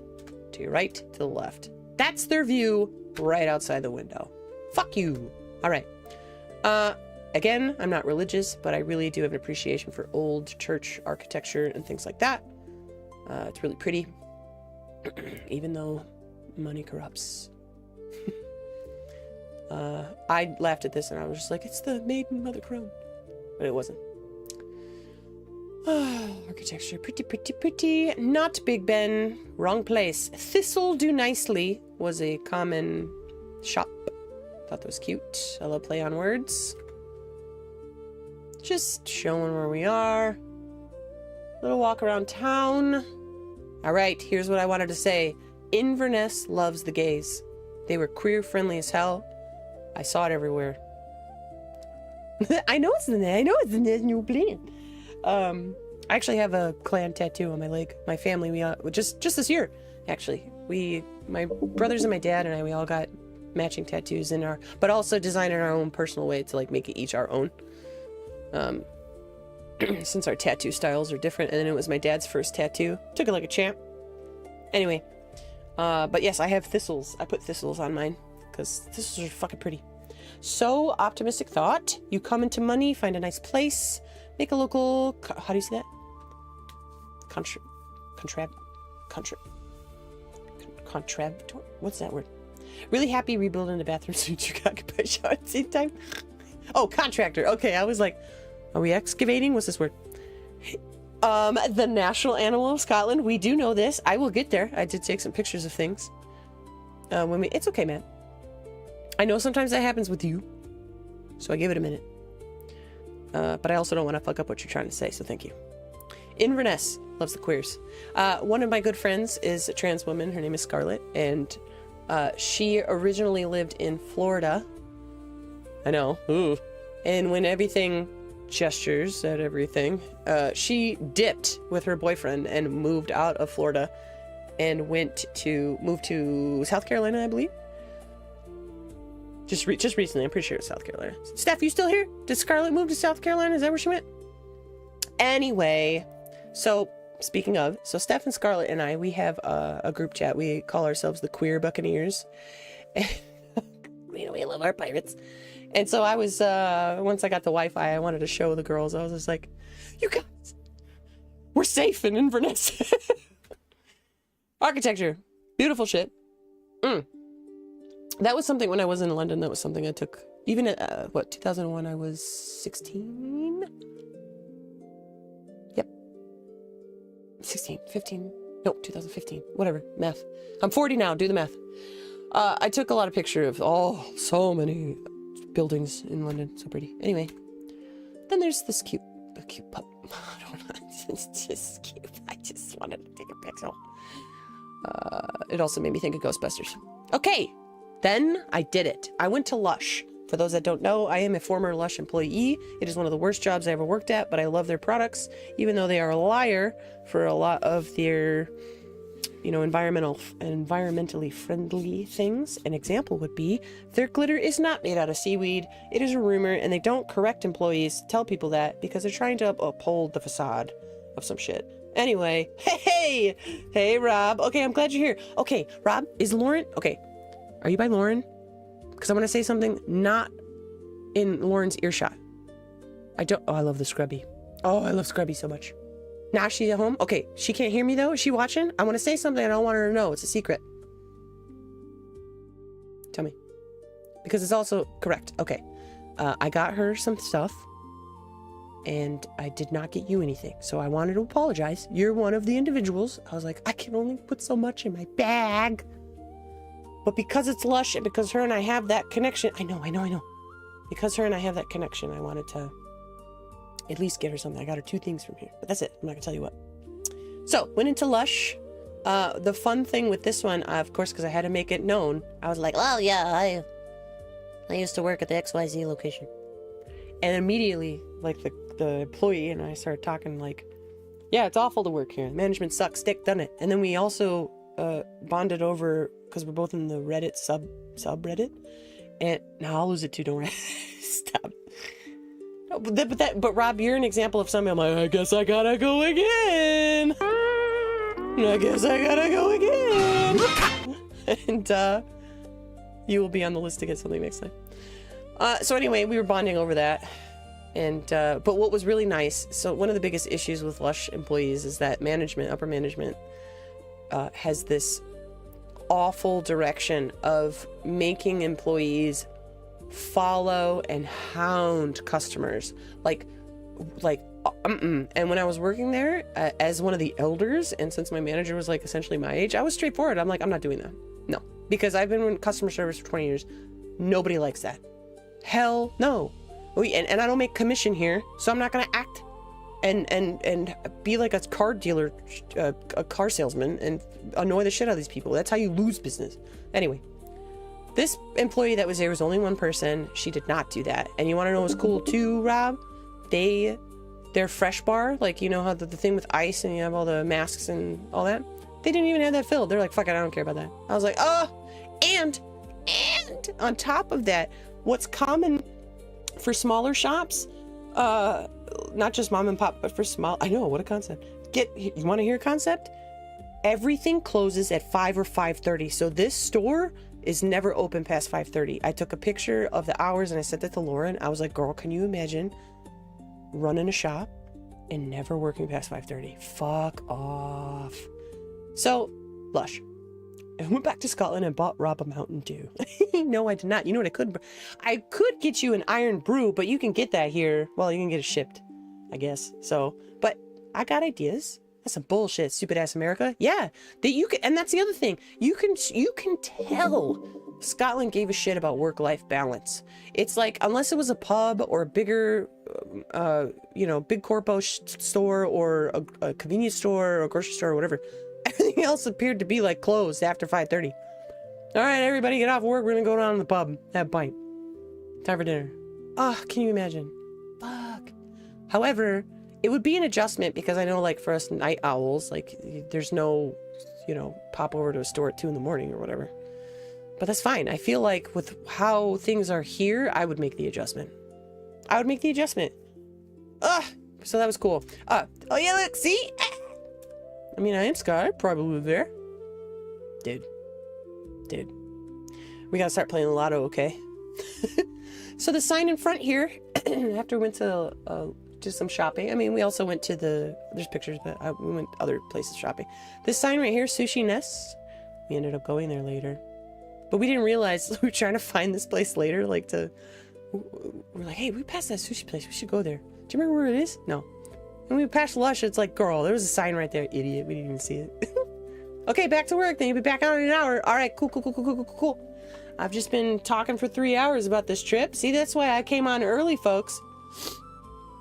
Oh, let me finish something, actually. On my mobile version, my mobile view of the stream. Hello, YouTube. Oops. Fixing where my browser is. Okay. Lush. Trans Lives Matter. Look! It's them tweed bags again. I want every single one. Maybe not this rose gold one. I like this one okay, but definitely all the fucking blue. Blue! All right. We're looking around Inverness. And now we have dinner. We go to this place called Johnny Fox's restaurant. I also have Irish heritage in the Fox family line. And that's on my dad's. Okay, let me just love tweed, kind of itchy, very warm. Yes. So cute. So my Scottish side comes from my dad. And I have Irish on both dad and mom's side. And then I have Polish on my mom's side. My dad's mom was Irish. And my dad's dad was Scottish. As a Fox, there's also, if you want to have some fun facts here too, Fox and, oh my god, Gum, G-U-M-M, sorry. Fox and Gum are my mom's side. The Gum family, I am, long story short, sorry, I'm really bad at this, trying not to be my father. I'm related to Judy Garland. The Gum family. New pub name. What? Which is what? What did I say? Oh no. Fox and Gum. Yeah, nice. So, yes, I am related to Judy Garland, and very just distant, but it's the Gum side. And that's my grandma. Well, I don't have any grandparents anymore. They're all dead. Anyway, here we are. Johnny Fox. This was a cute place. It was kind of like shenanigans. Shit on a wall and everything. And, here's my taking a picture of the menu. There's your shit on the wall. Let's. Oh my gosh. You know how we make fun of... we call them broccoli heads here. They're equivalent. Lads. We definitely came across them. I want to punch them. See this neon sign in the back? So it says Slunche. The cheers in Scottish Gaelic is Sluncheva. And Jay's mom has the worst time trying to pronounce Slunche. So, like, I felt for 7 days straight trying to help her pronounce Slunche. Both phonetically and just... she couldn't do it. She got the va. Sluncheva. Anyway, Johnny Fox's. Here was soup of the day. What was the soup of the day? Jay, what was this? It wasn't tomato bisque. It was something like tomato bisque. And we got this starter that had like... oh, it was just so much potatoes. All of potatoes. And this was like a sweet chili sauce. Tip my chicken in. I love potatoes. I love it. Anyway, this tasted like tomato bisque. Here's what I had. I just wanted some greens. So I got myself a salad. We had so much garlic bread. I did not eat those 2 sticks of garlic bread. Their idea of bacon are practically like just a whole deli. And then Jay, you had some meat substitute, wasn't it? Your burger? What was the burger? I forgot what your burger was. Sweet onion on it? Anyway. And fries. Potatoes. Here you go. There is your iron brew with the original. How'd you like the streaky bacon? I didn't like it. Besides just like, I don't need the red meat. I also didn't know it was in there because I was like, why did you put this in a Caesar? Whatever. Beyond Burger, right? Okay. Yeah, I was like, I don't like it. So I barely ate this salad too. Fuck. Anyway. 1901 recipe. Did not drink this. Just took a picture for proof. Not my teeth. Take care of my teeth. I like my teeth. I want these so bad. I tried Google reverse imaging these because I realized I did not get a chance to take a picture of the tag because this was a drive-by walking down the street. Don't ban. Not a brew guy. Oh. Yeah. You know what though? I will say, when we had Iron Brew here, I made Iron Brew floats and that was fucking delicious. Highly recommend making a Iron Brew float. I definitely talked about that to locals. I was like, did you? Have you tried it? Tastes like bubblegum medicine? Wait, the original? Like the 1901? Or like the current one? This one? This one? 1901? The current one. Oh, the current one. Really? Okay. All right. Our tongues are different. But try a float though. Ooh. Dreamsicle is like one of my favorite flavors. I love orange, citrus, mandarins. I like that. Anyway. I want this back. Anyway, I couldn't find out. I think I found where they are, but I couldn't find the actual, like, to get it. So whatever. Lush! Inside. Inside. Okay, yeah, so Rob... Oh, wait, he left already. So here... I don't think you could see. Their fresh bar was... Nothing was there. No ice, no nothing. Nothing was out. Nothing. Oh, Sultana soap is one of my favorites. Yeah, but it was really tough to be in here, though, because I wanted to get more regional stuff. Like, really bad. But... You know. I can only bring so much. And... Side story... We got flagged not once, but twice at customs, and Lush is the reason we got flagged. Unbeknownst to me, we thought it was like, what is it, sent too strong or something? The fuck? We didn't know, and it's not like they told us. So I took it to Reddit when we got home. Because remember I said I was in the sub, and I'm a lurker. You know, ever since I got rid of all socials last year, I'm like, I'm just a lurker. And I learned that it's because it's condensed items could look like explosives.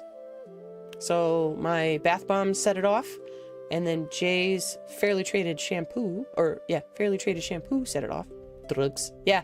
I mean, we learned too that his had to be. I think they just scanned the thing. They didn't swab it, but the Reddit people were just telling us it's like, yeah, it's almost as if because of what they use is similar to if we brought a plant over. And I was like, oh my god. But each time they were like, it's just soap, go on. We're like, okay, bye. Sorry. Good to know. Look at that. We went into this cute store. I think, yeah, we went into this cute art store. That was the first thing I see. I'm like, see, I love the gays here. So this store that we went into was really pretty. Had a lot of art. Should have taken more pictures, but they had a lot of art everywhere. But it was a shop that takes tartan scrap and makes modern wear. This is the only picture I took of an outfit because to me it looked like something a Bene Gesserit would wear. And I was like, fuck you, I'd wear that. But it was expensive as hell, as tartans are.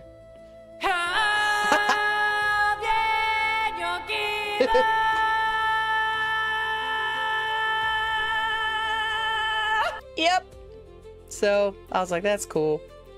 And it's nothing curvy. I'm built like a 2x4, so I was like, I can wear that. That's made for me. All right. Now we're on to May 13th. That's Wednesday. Wednesday, more shopping. That's when we went to Lush. And then we went to the mall, because I'm a mall rat, and I wanted to see what the mall was like here. There you go. All right. If you didn't know, now you do. Literally, the official national animal of Scotland is a unicorn. So there are unicorns everywhere. Well, Scotland. Okay. Because I knew this was the animal, but I had to look up why. And generally speaking, it's because it represents qualities deeply revered in Celtic mythology: pride, purity, healing, and most importantly, fierce, untamable independence. In folklore, the unicorn is also the ultimate rival to the lion, symbolizing Scotland's historic defiance against English dominance. Right? And here we are, folks. Once again, in America, repeating history. Pretty, pretty. Unicorns. Gotta love them. Seeing unicorn statues everywhere, too. I kept thinking, one of my favorite movies is Legend from the 80s. And it was such a magical movie for me on so many levels, and a sexual awakening.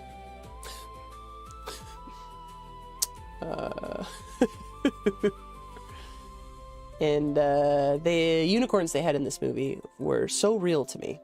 Even if you watch it now, they did such a beautiful job with the real life horses in the movie, making them look like unicorns. Oh my god. Move over, Last Unicorn.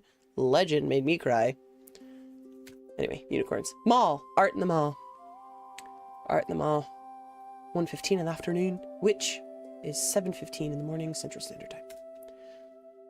And of course, because, you know, I'm not political, but I'm political now. I'm in my raging feminist stage, going through perimenopause. Can't feed the poor, but we could fund a war. Took a picture of that. Okay, remember that sushi-ness place? We found it. We went to it. We were like, I'm done with haggis.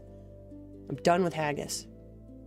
I want some sushi. Because sushi's seafood. I want it here. Give it to me here. So we go, it's not political, you're just a decent human being. I know. I'll argue that to the cows come home, right? To the cows come home. But there are people that just don't get it.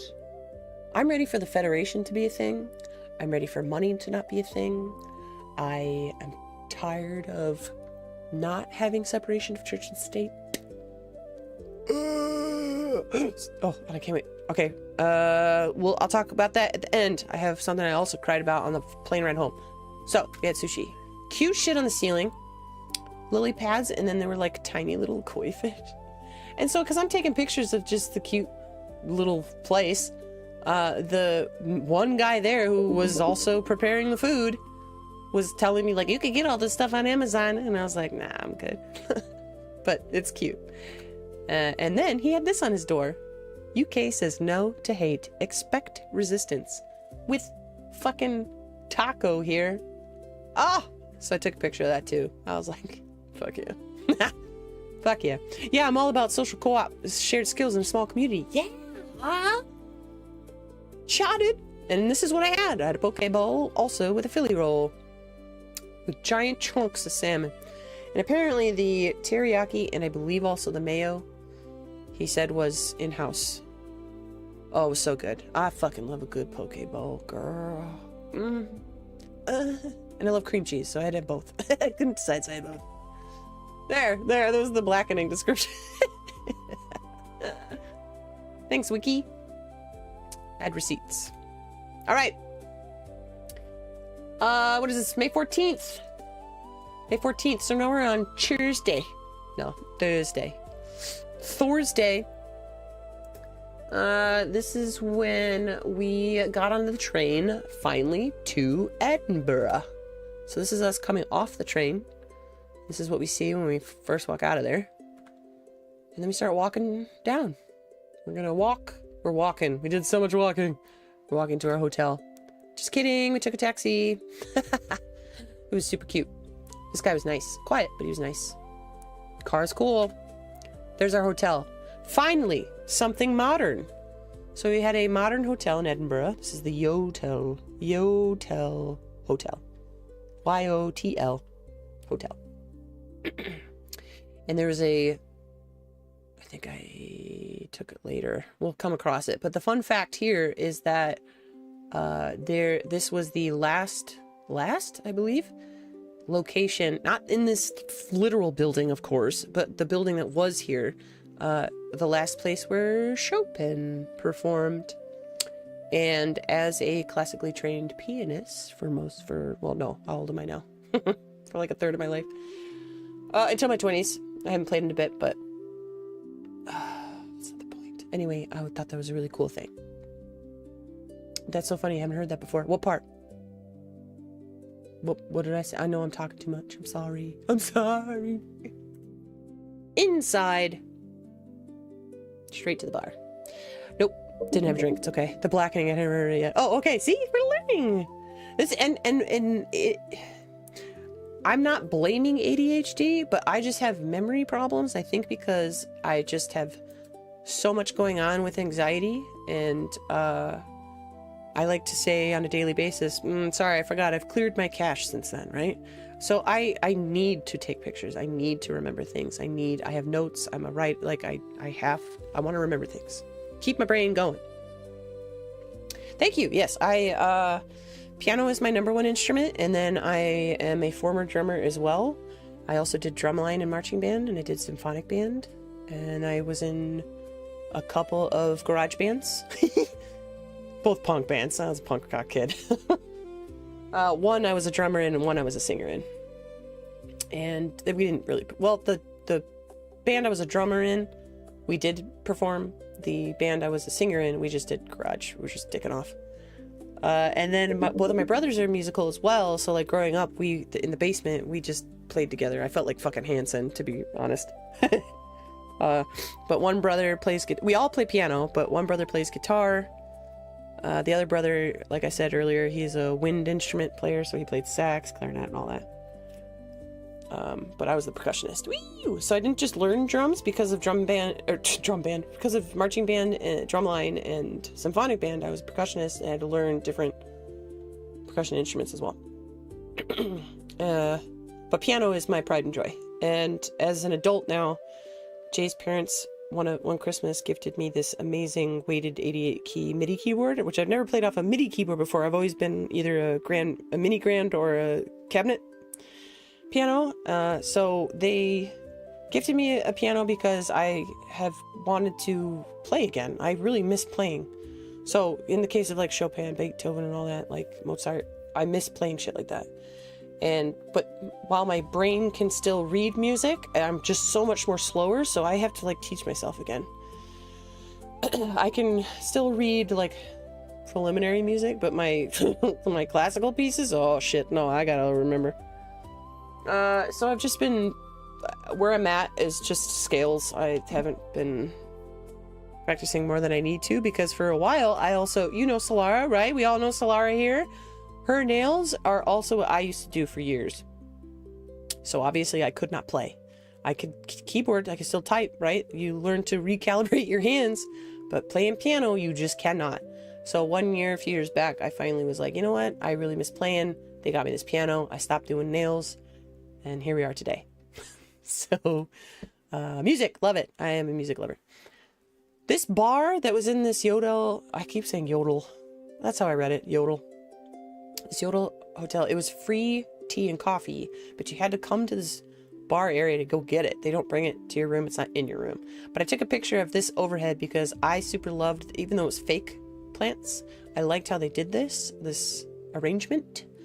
And I took a picture of it to remember, because in our bedroom, we kind of have fake vines over the window like this.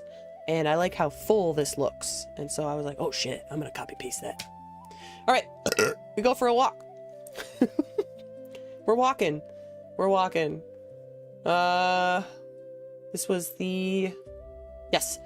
by, we were on our way to the Prince's Street Gardens, which I was like, I'm sorry, where? So we're walking, things are pretty, and I was like, what? What's this? All right.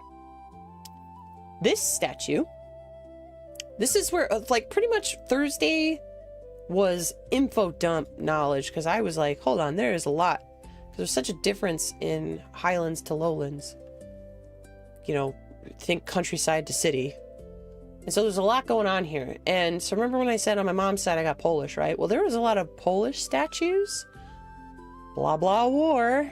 There was a lot of Polish statues, and what was killing me was that each one, there's another one that's later in the photos, but each one, I swear to God, looks like my Polish grandpa, like right down to the big fucking ears.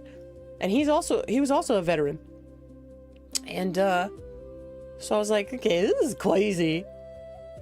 So this statue is the Black Watch. No, it wasn't Black Watch. This is the Wolchek statue. Yes. This dude apparently really did have a bear. That was... Hurry up and load. Load! Rude. Alright, we'll let it sit and I'll look up the facts. Whoa, check the bear. Wait. Whoa, check. Statue. Hold on. Prince Garden. There it is. Alright, the Wojciech Memorial Trust statue. Was a Scottish charity established in 2009 to celebrate the life of Wojciech, the soldier bear. The lives of those who knew him and their stories during and after the Second World War. The trust also aimed to promote wider understanding of the many historic and current links between the peoples of Poland and Scotland. So, like, learning more of, like, why my blood has this variety, right, of over there, like, how it came to be. So these, like, connecting of the dots, not even that long ago, right? because obviously it goes before, but just to have these connections is just, I don't know, it's pretty cool. So anyway, they commissioned this memorial to honor Wojciech and remember the courage of all Polish soldiers. So that was where it was located, and it takes the form of a life and a quarter bronze statue of a Polish soldier with Wojciech, with a 4-meter low relief pictorial panel set on a granite platform. Is it not loading still? Piece of shit. Whatever. Alright, that's the statue though. It's to commemorate his story, and it links between Poland and Scotland and other front, blah, blah, blah. Anyway, apparently that bear was real. Excuse me. On to the next statue. Why aren't you loading? Ugh. Okay, hold on.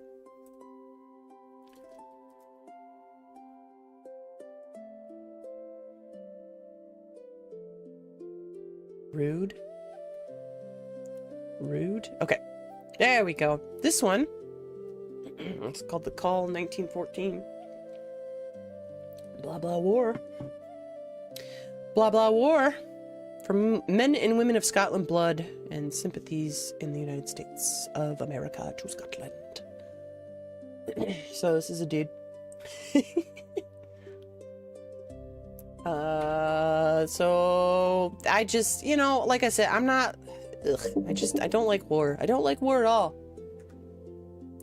You know, just have a good sit down conversation, for God's sake. Man! Alright, castle stuff. Cool. Another statue. That is the Black Watch statue. Or one of them, I think. Or is the one. No, or it's the Royal Scots one. I think it's Royal Scots. There you go. Princess Street Gardens. That's where we went. It was really fucking pretty. I was so wrapped up in the size of the area and the like upkeep. So something we noticed too is that a lot of Scotland does not have garbage cans out in the public. They don't.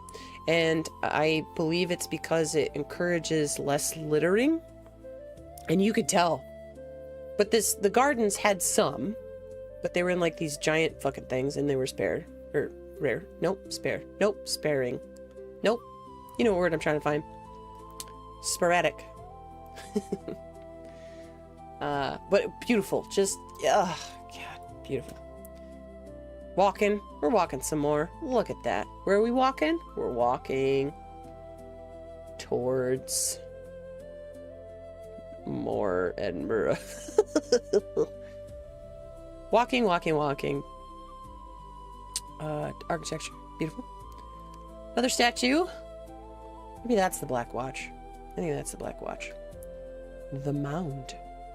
The nozzle. College, I think. This is a new college since 1846. They call their universities unis. Thought that was fun. I was like, what's a uni? No, I didn't ask that. I figured it out in context. All right. And then we got to this was like a quick walk before we went to go have lunch. Because there was, excuse me, free time in between arriving here and our scheduled small tour with a guide from another thing. So our tour guide gave us like a crash course quick walk. Lots of walking. It was fine. Lots of walking. So this is kind of like center square, I guess. Down the streets. Lots of walking. Oh, look. A bagpiper. He was pretty good. But then there was he yelled at one point. He finished a song and then there was silence. And he screams, "If you're not gonna tip, clap." Oh boy. All right. Victoria Street. That's where we were at. So start walking around.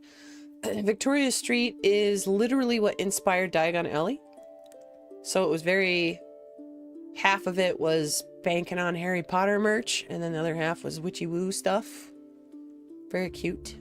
It was cute, quaint. Then we had lunch. We went into this place called Alba Bistro. And we had pizza again. Alba is the Scottish Gaelic name for Scotland. It is cognate with the Irish term Alba and the Manx term Nalbin. The two other Goidelic, insular Celtic languages, Jesus, these words, as well as contemporary words used in Cornish and Welsh, both of which are Brythonic, insular Celtic language. Anyway, we got fucking pizza. We got a margarita pizza with fresh basil, and I had tea again. I had lots of tea, but I pretty much had lemon ginger the whole time. I got a lentil soup. It was really good, actually. Liked it. I dipped my bread in it. You love the factoids in this lines. Yeah, cool. Because like first, this is the menu, but they had that at the top, and I was like, shit, take a picture of that too. I'm learning. Lentil soup. In here, there's our iron brew. That was Jay's, not mine. That fresh basil. Damn, it was so good. All right, here is when we started. This is what kicked off the small tour. Her name was Gail. Gail joined us from what's called Invisible Cities. Tour. Sorry, I'm trying to describe things properly. Like I TLDR too much because we're talking about clearing cash, right? I can talk to you till to the end of time of how I feel. But to regurgitate facts that were told to me, I have to write things down. So this Gail from Invisible Cities, I thought this was so cool. It's a walking tour to locals and tourists, but what they do, hold on, where is it? Give me our mission. There it is. Okay. So what they do is they give homeless people a job, and they train homeless people to become walking tour guides of their own city, right? And they offer these alternative tours to tourists and locals. So it was really, I don't know if Gail was or is homeless. I don't want to be like, she didn't act like it, because who the fuck says that? But she was very knowledgeable, and that's all I cared about. And she was nervous. Excuse me. So let's kick it off with Maggie Dixon. Now, Gail told us her intention of our walking tour, she wanted to bring up women's history as much as possible. Because remember, like I said, Scotland's trying to do a better job about giving more attention to the women's history because there's a strong women's history in Scotland. So she wanted to focus on some fun facts and location things of that. And we kicked off with Maggie Dixon. That was our meeting place. Let's talk about Maggie Dixon. Maggie Dixon. The story of Maggie Dixon. She was a fishwife, and she was convicted in Edinburgh in 1728 for murdering her own illegitimate child. Now, let me tell you about this. Remember when I was saying, like, there's too many parallels to recent times? This is it. This is one of them. Off the bat of this walking tour, I was like, Jesus Christ, this is still relevant. This woman gets convicted for essentially having a miscarriage. And her conviction... The story goes that as her body was on the way to internment for, like, after the hanging, the coffin moved and she stepped out completely unharmed. So then you get into the witchy. She was not actually accused of witchcraft either from that, but that's why she was hung. It's because she had a miscarriage. Bring us to today. There are states in America that that's what women are going through right now. Maggie's being badass. Yeah, right? There's more to her story, but that's like the gist of it, right? I was, man, our tour guide and I, we locked eyes so many times of like, fucking men. Like, it was just, what the fuck? Anyway, there are states to this day that are, I mean, just look up Project 2025. Women are essentially being hunted for either having an abortion or having a miscarriage. And I just hate that. I'm like, oh my God, this kind of treatment is still fucking relevant. Yes, the Texas bullshit especially. Yeah. So anyway, sweaty palms later, I was like, oh, we're going on this kind of walking tour? Let's go. All right, so that's Maggie Dixon. Poor girl. This statue is the West Bow Well. It just was pretty. but I forgot what it was. The West. Oh well. Stone water fountain located in Edinburgh's Old Town. Situated at the junction where the winding West Bow meets the Grass Market. It was erected in 1674 as the city's first piped public water supply. A fountain. You know I love water. Alright, there's another view of Victoria Street. Diagon Alley. Diagon Alley. Oh look, Harry Potter merch. Now, as a Harry Potter fan, yes, I fucking am pissed off about Rowling, right? Fuck you, right? So, since all that came to be, I don't get merch anymore, sadly. But, you know, back then, before all this shit unveiled, I am a Ravenclaw. And I did do, oh gosh, what was that website? Where you got to learn your house and learn your, all that shit. I did that back then. It's hard, I understand. As I sit here in my herbology. It's okay, but that's the thing. It's like, it's not like I got rid of anything I've already had. But things like, I only physically have one of the books, and since that came to be, and since I got back to reading, thanks for getting rid of social media, I'm back to reading books. But I told myself, I'm like, I am begrudgingly not going to get those physical books now, because the money would still go to her. Fuck off. It's called the Wizarding World now. Oh, Pottermore, thank you. I was like, For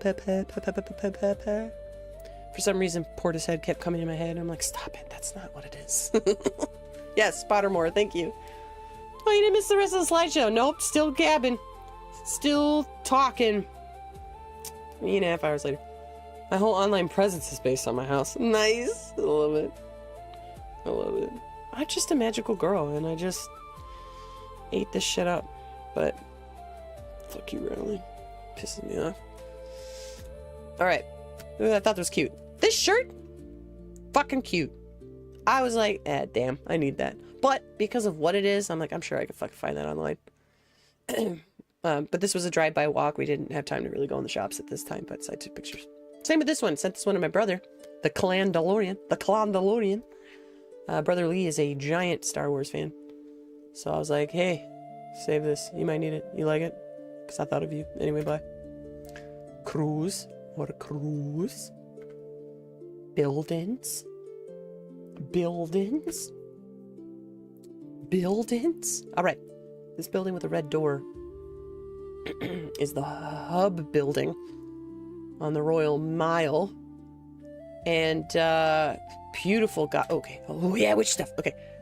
Beautiful Gothic building. I have more pictures later, but you did kind of see it when we were walking on Victoria Street. But there's a meeting hall, and then now people have weddings here. And I actually told Jay this today, with Jay's parents obviously being with us.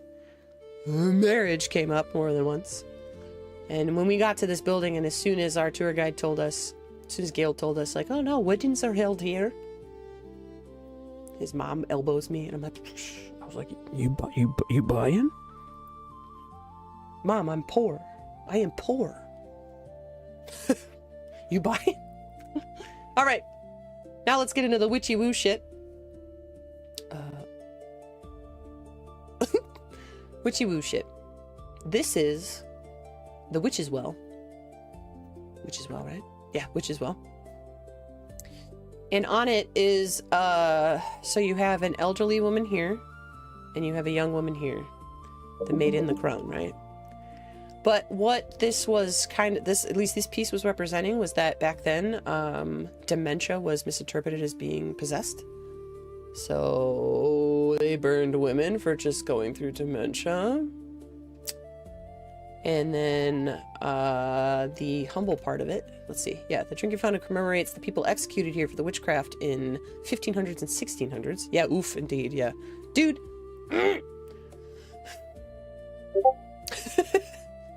Oh, thanks to Badge, too. I added on my throne. Command throne.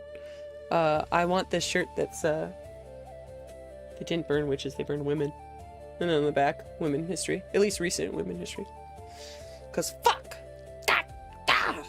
When I say I'm in my raging feminist stage, I have always been angry about shit, but I voice it more now. Because I know sometimes I may be redundant, and I know I might be annoying, I know I might be relentless. But because we are still, as women, going through a lot of this shit now, nobody's listening. Like, that means we're not listening as a humanity, right? And, you know, I don't think selfishly in the sense of like, oh, well, I'm safe in Illinois. I got all my rights in Illinois. Well, my sisters don't in other states, so I have to give a shit. And then at the same time, I'm such a, like, so I've been modeling since 2004 to now, right? And even as a woman, obviously objectified and obviously as a sex worker and stuff like that, like, I do that stuff both as an artistic outlet and also to break the taboo. And also, like, it's, you know, the oldest profession where if you are going to objectify me, then I am going to take control and be in control of my body as a product, right? And whatever. But it's not short of still being pissed off about, you know, awareness of how things are treated, right? In media and entertainment and music and everything, blah, blah, blah, blah. So when you learn things about witchcraft, and really it's just like, dude, it's just someone figured out aloe helps your cuts. Burn it! What the fuck? We would not... like I said, I really try not... It's not all men, but it's always a man. And we live in this patriarchy across the globe, right? And when you hear about these stories, yes, long ago, but also, like... Hold on. There was a... When was the last witch burning in Scotland? We learned this. Okay. The last legal execution for witchcraft in Scotland took place in 1727. The victim was an elderly and confused woman named Janet Horn. She was accused by her neighbors of using dark magic to transform her disabled daughter into a pony. The daughter managed to escape, but she was tragically stripped, tarred, and placed inside a barrel and burned at the stake. What do you mean? Oh. All right, so the drinking fountain. Possibly hundreds of those convicted of witchcraft were strangled and burnt at the stake on the execution ground, now covered by the Edinburgh's castle. Esplanade? I forgot. It bears repeating, anyone who says different is ignorant at best and complicit in the shit at worst. Yes! Oh, as a man, I feel it's hugely important to wear things like that publicly. Yes! Yes. So that's why I don't, you know, that's when I say it's not all men, because I know there are a lot of men, both men and trans men, that are allies, right?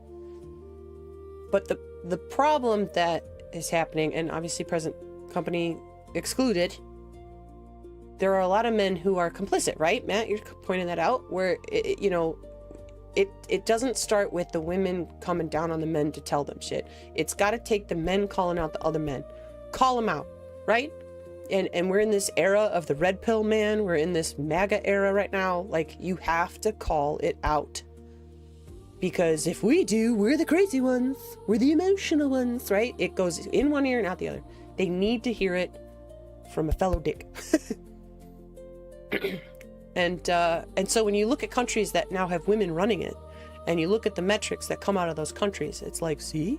When I say I want to live in a matriarch, I don't mean to, oh, now we got to be even and treat men the way that men treated women. Hell no, that's not what I'm saying. Matriarch is community to me.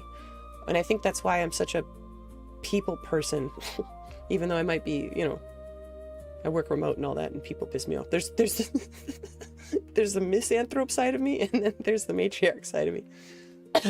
Excuse me. So if we community build, it doesn't matter, you know, your age, your sex, your religion, your identity, like all that.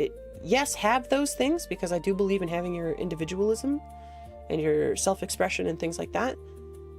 But that shouldn't determine who's better than another. We should all be equal in the sense of a community. And so that's what I mean when I'm like, I wish we were in a solar punk matriarch. But we're not. But one could dream. I want community over there so I can visit when I need to. We did talk about that. I was like, dude, if we moved out there, absolutely. Like, besides being able to probably be able to afford a bigger place than we can here. I absolutely would want people to come visit all the time. The only modern, truly matriarchal society is in Nepal, and it's a farming-based society. Women own the lands, and they marry multiple men to farm their land. Right? Excuse me, something different, and whatever works. I'm not into poly. I tried poly, I can't do poly. But I'm not, just because I'm not into it doesn't mean I'd want to prevent others from doing it. Whatever works. Whatever gets us all to the same place. Bring us all together. Rise together, right? Fuck. Alright, so Mystical Memorial. The fountain was sculpted in 1894 by John Duncan, the leading Celtic revival artist. Right? We're talking about art? Art's dying right now. Fuck AI art, right? Fuck all this capitalism. Art. Art and community.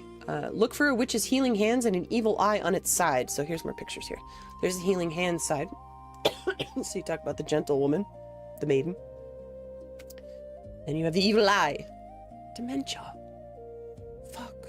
And then when you learn, and that's the other thing too, I also believe in science and education, right? Have your religion. I understand what it can mean for people. But like, science and education is how we grow. And when you learn about dementia from a scientific perspective, right? And there's a lot of preventative measures, there's a lot of, not cure per se, but you know, if we focus on that stuff, oh God, okay. Sorry, to be fair, I need to finish reading The Will to Change Men, Masculinity, and Love. It talks about the patriarchy and how it affects both men and men. Excuse me, both women and men. Can't say I've read that, but I'm already feeling it's good context. Because education, right? And that's the thing too, is like, I know I talk about stuff and I probably make some people uncomfortable. I've definitely made Jay's parents feel uncomfortable about certain things. But to me, a lot of it is just people who are not educated in certain things. They don't understand. They don't branch out of their bubble. They don't willingly talk to different types of people. And especially if it's an older person who's into travel, it's like you should take that travel as an opportunity to literally talk to different types of people. And in Scotland alone, just like, you know, their queer rights, they protect that. There's, since like 2010, I think was the law that they said, and then a couple other stuff too, but like, you know, I mean, they understand that the states are huge and one state is like bigger than Scotland and stuff like that, but we have a long way to go, folks. Architecture. Architecture. That was a witch as well. Now we're walking. Now we're going to learn about the witchery. The witchery had two places. So you had the witchery building and then the witchery shop. Let me bring up, sorry, hold on.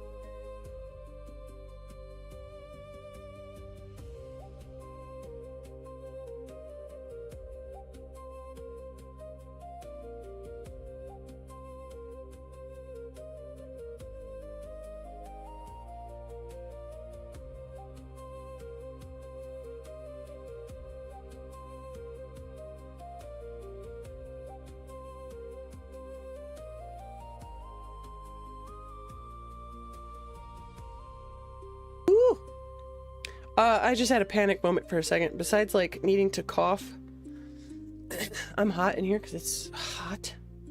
Actually, I'm going to turn up. It's 81 degrees. Fuck off. All right, let me turn. So, you know, I have in-ears for my headphones. Well, because I've been having these on for a long time and I'm sweating, I just pulled the headphone off to go cough. But the little the earbud fell off, came off into my ear, and I thought I was deaf again. Because on our plane ride home with our congestion, like all three of us, not all four, but like three of us, we were literally like deaf in one ear from the pressure and shit. So I had like a panic for a second. I was like, oh, it's okay. It's just the thing still in my ear. Excuse me. So, I'm going to bring up the witchery. What is the witchery in Scotland? This had some shit too. Okay, you've read the first quarter and it does give a good perspective on definitely looking into it if you're interested. I got the recommendation from the pop culture detective who does discuss these types of things in RPG. Could you please, Val, in my reading channel, post me a link to a book, both to look up and get, so I can look into it. Thank you. All right, the Witchery by the Castle is a famous, highly opulent restaurant and boutique hotel located at the gates of Edinburgh. Known for its dramatic Gothic aesthetic and luxurious atmosphere, the destination features several key highlights. Words? Several key highlights. Alright, so the name pays homage to the hundreds of women who tried and burned as witches during the 16th and 17th century on nearby Castle Hill. There was more to that. Hold on. Let's bring up Wikipedia. Because Gail told us so much more of that. It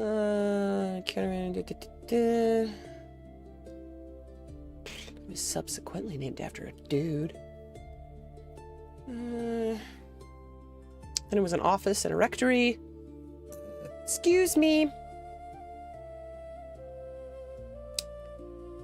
Yeah, I can't find verbatim, but it just, you know. Fucking burning witches and shit. But I did really like this doorway. It was real plants. I don't know how they did that, but it was real. Alright, Lady Stairs. Lady Stair was a fun one. Well, let me bring up that info. Who is Lady Stair? Right. So this is a historic, narrow alleyway, or close, because that's why we thought, like, it's closed? No. Close is another word for alleyway. It's best known for housing Lady Stair's House, a 17th century townhouse that now operates as the Scottish Writers' Museum. The Scottish Writers' Museum was... Who was it? It had people... I know Robert Burns was one for sure. There were, like, other writers. Anyway, it was known for, like, having writers and stuff. And when you go down, there's, like, like, not hidden, but, like, a courtyard known as... It was, like, Maker's Court? And I could be mistaken, but is it pronounced close, like... Stand close to me? Yes. Yeah, just... At least that's what Gail said. So you go back there, and this is the Writers' Museum. Tiny doors, tiny stairways, tiny people. You could go in there, but we didn't have time. But all of the pavement down here, I think I took pictures too. All right, there's a tower. Side of it, Writers' Museum. Side of it. Oh, that was something else. Okay.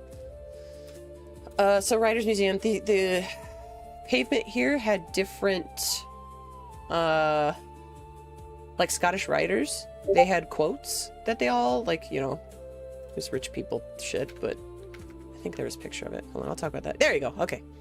Some of them were in Scottish Gaelic, some were in Scot English, and some were in straight up English. But it was pretty much anyone who had money and was a Scottish writer would have like a quote. So some of these had like really nice, positive, uplifting, you know, progressive quotes, or very environment focused. I think this one's English. Yeah. The sea trembles, voiceless.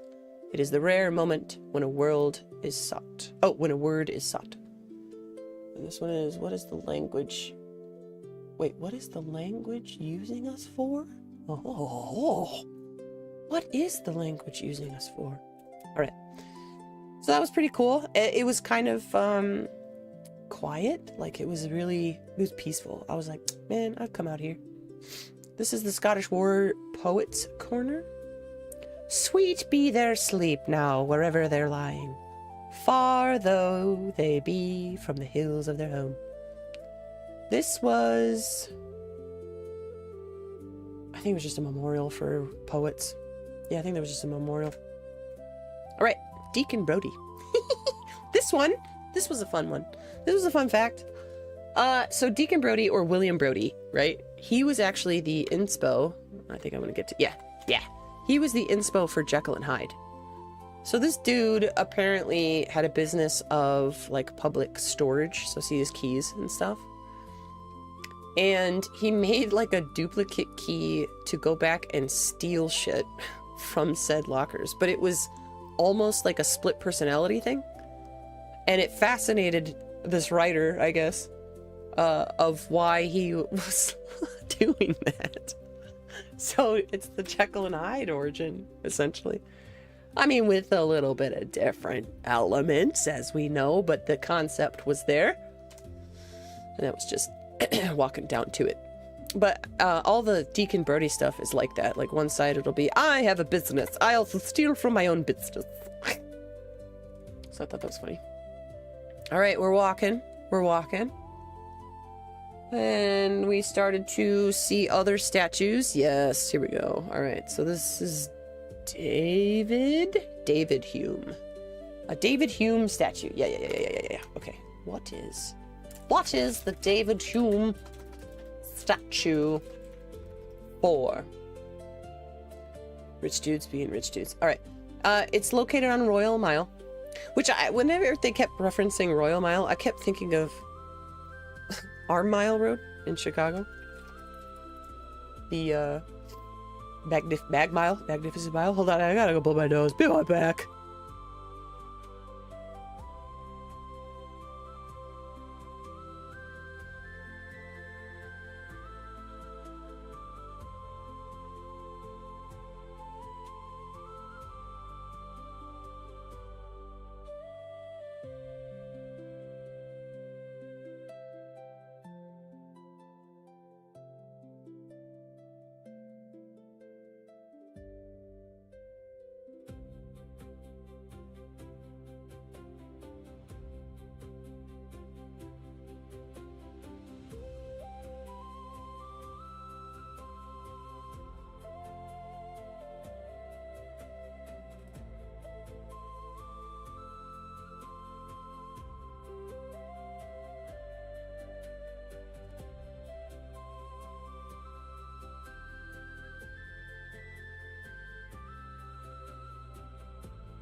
I didn't bother with be right back screen. I very much needed to blow my nose. Holy shit. There we go. We're cleared up now. All right. So, Royal Mile. Similar to the Magnificent Mile. So, David Hume. He commemorates the renowned 18th century Scottish Enlightenment philosopher, historian, and essayist. Celebrates his massive contributions to Western philosophy, though it is famous for the ironic tradition of people rubbing its toe for good luck. Hence the gold toes here. My tour group, most of them did touch this. I was like, nah. We were starting to get, like, we're clearly sick at this point, and I was like, I'm not fucking touching that. I'm not touching that. Gross. And that reminds me of that one, I mean, there's a ton of statues that do this. But what is that one woman statue that she pushes the barrel and she's a bronze statue, and the only thing that's shiny like that are her fucking tits. And then they repainted it or something to like, hey, stop that. And then it like fucking did it again. I think of that. Where I'm just like, people, stop it. Fucking stop it. But let's see. So, what is it? Yeah, he was not a good guy, and I'm trying to remember why and find why. All right, rather than being depicted as an 18th century gentleman, he is controversially an incongruous.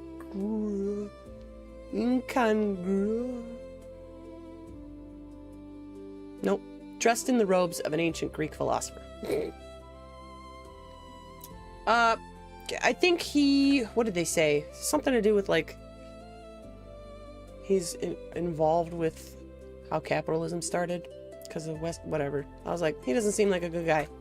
With a cool statue, I guess. Oh, wait, what is his feet again? Oh, yeah. So, something, when I look at statues, too, while I am a foot girly, I guess, I do pay attention to how long toes are, because I got long toes, and I'm like, where did these come from? What are you doing? A lot of statues have long toes, so I just think, I could have been a statue model. Anyway, look at that. We keep walking, we're walking. This is a dude. This was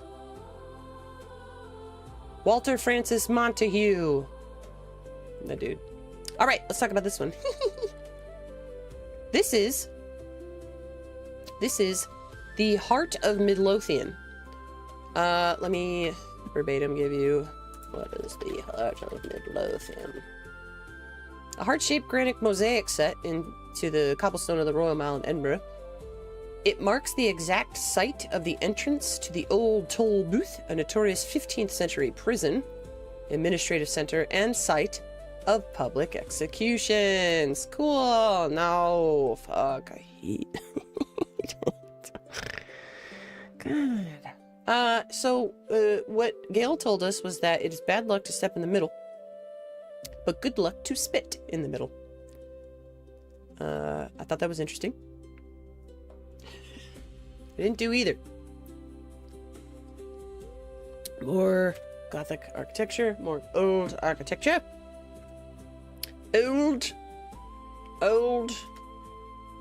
More unicorns. I actually think this is a memorial of something, I think. I forgot. I didn't write it down. It was starting to rain a lot at this point. And, oh yeah, see, he's soaked. All right. In this area, there was a wedding. But they were underneath an area because it was raining, so they had to, like, wait. So I just didn't want to be rude and take pictures and shit. But this statue was there. Another Polish statue. This is a general. A Polish general. Yep, General Stanislaw Maszczyk. My Polish sucks. I don't know Polish. But it was another example, like, dude, you look like my fucking grandpa. Who we called Boompa, by the way. B-O-O-M-P-A. That is what I called my grandpa on my mom's side. But right down to the big fucking ears. Like, it's weird. So, of course, I showed my brothers and stuff. I'm like, dude, it's Boompa. Look, it's Boompa again. It's fucking weird. Another statue. That one, I think, was, Alexander and the Name of the Horse. I forgot. It was funded. Rich people shit. Well, this is where that wedding was, though. It was raining. I tried to get some. All right, more women history. This is at least all that we saw, but this was about Dr. Elsie Inglis. Essentially a first woman doctor? First female doctor? Well, first woman. First female. Hold on. Dr. Elsie Inglis. Oops. Spell it. Right. All right. She was a Scottish medical doctor, surgeon, and teacher. Suffragist? Suffragist? Is that how you said it? Helps with people suffering? And the founder of the Scottish Women's Hospitals. She was the first woman to hold the Serbian Order of the White Eagle. What is that? It was a state order in the Kingdom of Serbia and the Kingdom of Yugoslavia. Okay, I guess it's a Medal of Honor. TLDR. Alright, women in STEM, right? Cool. Women in STEM. Not big men. Oh, love the bagpipe. That one I took video too. It was a nice drive-by. I was really proud of myself because I like handheld, and I really like iPhone's steady camera. Like, I don't know, it's fluid. Oh, look, a Nicholson thing. But we're in the lowlands now, so that's why I was like, oh shit, I don't think it's this. This art's pretty. I know, isn't it? There's some pretty, sometimes I'm like, fuck you, I wish it was mine. Because I don't think I look good in red, but I have no choice. Oh, this one. Okay, this, what was this again? Oh yeah, Nicholson shit. All right, this was, oh, what was this kid's name? All right, I gotta look this one up. Oh, I'm not dead yet. Guess where that came with it? Heave away house. Edinburgh. Heave away house. You like green and red, but not together. Plus seems too Christmassy. I know, right? I feel like we're... Well, ours is that too. We got red and green in ours too. We're so conditioned to fucking Christmas. Fuck you, Christmas. Alright, the Heave Away Hoose. This monument is dedicated to a young boy who survived a disaster that forced Edinburgh to re-evaluate its building codes.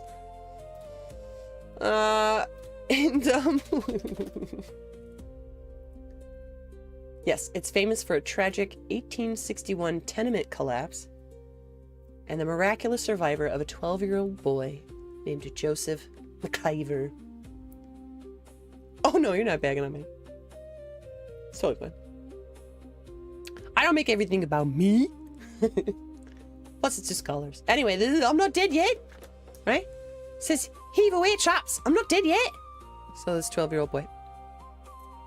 I thought that was funny. Ha ha ha, Monty Python. Alright, this was just something I thought was cool. I don't remember this one. I don't remember that one. We were like finding cover for... Oh, okay. Well, it's an old building, but you see these... the scaffolding again? Getting better. On the other side of this, I should have taken a picture, but like I said, it was raining. They taught us about the buildings that, you know, originally were stone and stuff, and they built up instead of out because this place was like gated in. And at the end of these gates of this area, because like the castle's here and stuff like that, they called it World's End because people never left. So they built up. And when they built up, they hold on, I'm buffering. They used wood, and they quickly learned they shouldn't use wood. So it was almost like the opposite of how things are today. It was like poor people are at the bottom. No. Poor people are at the top, rich people are at the bottom. Whereas now, you know, rich people tend to want the higher floors. And so this area that was over here to the left, like, had the last, like, few that were original shit. So it was really old looking, but all these scaffoldings here, they were fixing stuff, so we couldn't really go into it. And then this was to show that the gate looked like this. Like it was walled off like that. Very Witcher.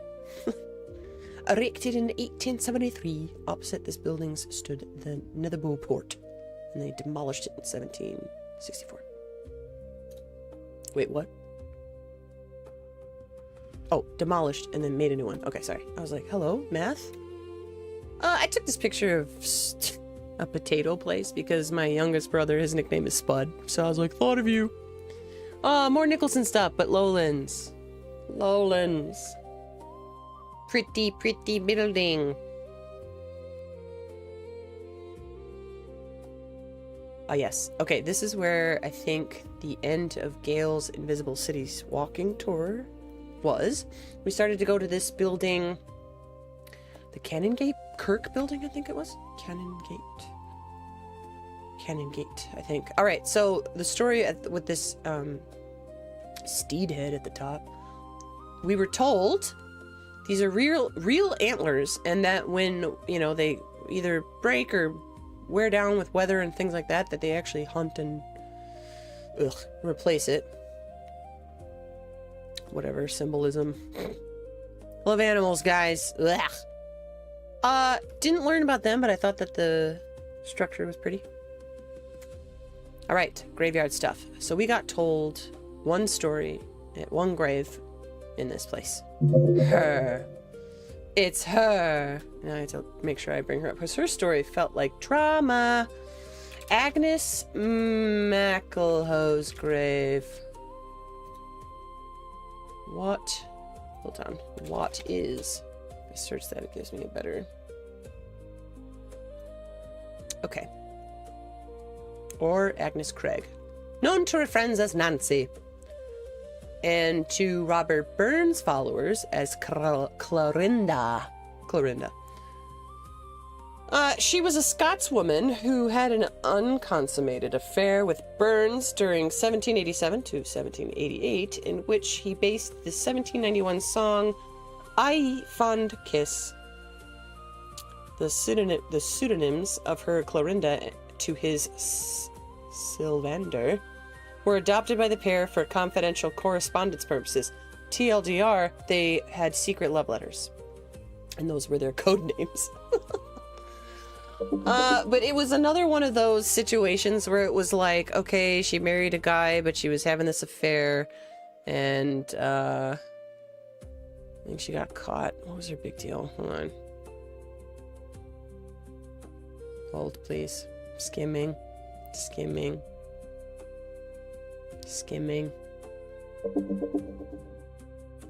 Like she was with... Okay.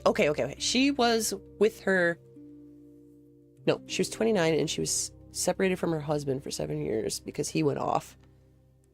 And then Burns came into her life. And then she found out that her husband, gone 7 years. I think he went to Jamaica is what it was. He had a whole other life down there and living and married another woman and had kids and shit. So when she found that out, she's like, what the fuck?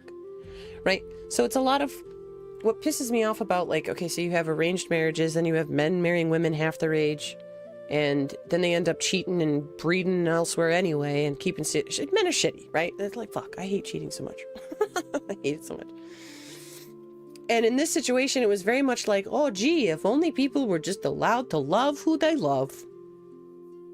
And so it was a lot of that. But when Gail described the story to us, I was very much like, I would watch that. Like, the drama. Yes, the drama. Then you have this. This I took a picture across the street because it was raining. We were in a hurry. But this was cute. Blue. Cute. But this apparently, I believe, was the last execution spot. Like, last public execution memorial was in this area. I think that's what it was. Oh, look, Nicholson's. Ah, I'm biased. I have a black cat. Thought it was cute. Speaking of black cats, let me bring up what my cat is. So, Duke. We love Duke, right? Command Duke. Duke is my 2-year-old black cat. A rescue. Training!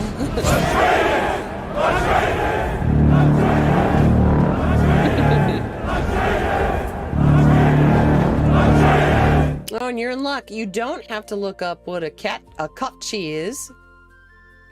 Scare the shit out of you. Wake up! I did not get him a kilt. Because we didn't do too much shopping, even if you look for like baby clothes and shit, I didn't find anything like that. But, so the fun, quick little story I like, little universe moment that makes me smile. When we were, okay, so I had a 17-year-old cat named Louie, and he died, and that was the worst thing ever, and it took me 2 years to even be remotely ready to have another cat. I had Duke from the beginning all the way to the end. He was my baby. A baby boy. Actually, it was a big fat baby boy, but whatever. So, Jay, for my birthday, begins our journey by taking me to a cat cafe in another state over in Indiana. Just to look at cats, just to, am I ready? Dipping toes in the water, right? And this cat cafe was just really nice. You schedule essentially a time slot to be in this room with a bunch of cats available for adoption while having a nice coffee. And so I had this like lavender coffee and we were petting fucking cats. Getting warmed up, I was actually looking for, which I know is difficult, but I was looking for a Maine Coon. I was like, I think a Maine Coon would be fun for my next one. Louis was just a medium-haired calico cat. Not calico, sorry. Oh my god, what the fuck was he? Just this little tiger. Anyway. So then a friend of mine, she's a regional something for a couple of rescues in Indiana, and then we actually go to her place to go look at cats, and I made a meet and greet with Duke, who had a different name at the time. A sweet, sweet little baby. I had to wait until he was like old enough, like 3 months or something, to not only have him get neutered, but to even play with him. So anyway, we see him. And after I obviously fell in love with him, it was so fucking cute. He like played with me. He hid under my dress. He fell asleep in my lap. It was just one of those like, fuck you, I'm taking you home. It was like that. And it was that moment I knew. So fast forward, I see he's got a white little patch on his chest. I was like, oh, so he's not a tuxedo, but he's got just like this white patch. And I was like, that's cute. And then I learn, because I was just trying to see like, well, he's not a tuxedo. What kind of cat is he? I learn he is a cutchie. And that's the word, if you see in that Duke command there, a cutchie is how you pronounce that. And verbatim, it's a mythical fairy creature from Scotland and Irish folklore. So I had this moment of like, you're kidding me. I gravitated to this cat that is tied to my fucking hair. Yes, it was such a meant to be thing. And when you learn about what the kachi does and how they act, walks on hind legs, like when you're not looking, it stands up, right? And there are so many moments where Duke does like that. And I'm like, so it's like weirded out, but also like, it's real! My familiar is a mythical fairy creature. So if you look up a kachi, that's literally what he looks like. The only difference, as a black cat, he does not have yellow eyes. He had blue eyes as a baby, which is why I also, as a Dune lover, I named him Duke Leto. I was like, I just wanted someone with blue eyes on Atreides, right? Well, as he grew up, his eyes actually went sage. So he's got pretty sage eyes. He also has a white whisker coming out of his forehead, his third eye, his unicorn horn. And it is one of my favorite features on him. Anyway, he's a beautiful boy. Beautiful boy. Anyway, black cats, love him. There it is. So this was in front of the hotel. I realized this after, so that's why I took the picture later in its order here. 1810 to 1849 on this site. Chopin gave his final concert in the Hopetown Rooms, October 4th, 1848. So I thought that was cool too. There's our room. Oh, it's the future. Bigger beds, but still split. But I will say collectively, in all the hotels we stayed in, every bed felt like rocks and every pillow was flat and felt like rocks. But I still slept okay. So future, and then, oh, look, RGBs, dude. So it was a modern hotel, to say the least. And then the shower was a stand-up waterfall ceiling with a toilet right next to it. No fans. I am a fan user. Not that I give a shit if people hear me pissing shit, but as me to focus, because if it's too quiet, I can hear the blood pumping in my skull, and I don't like it. I need white noise when I'm shitting and sleeping. No fans. And no light.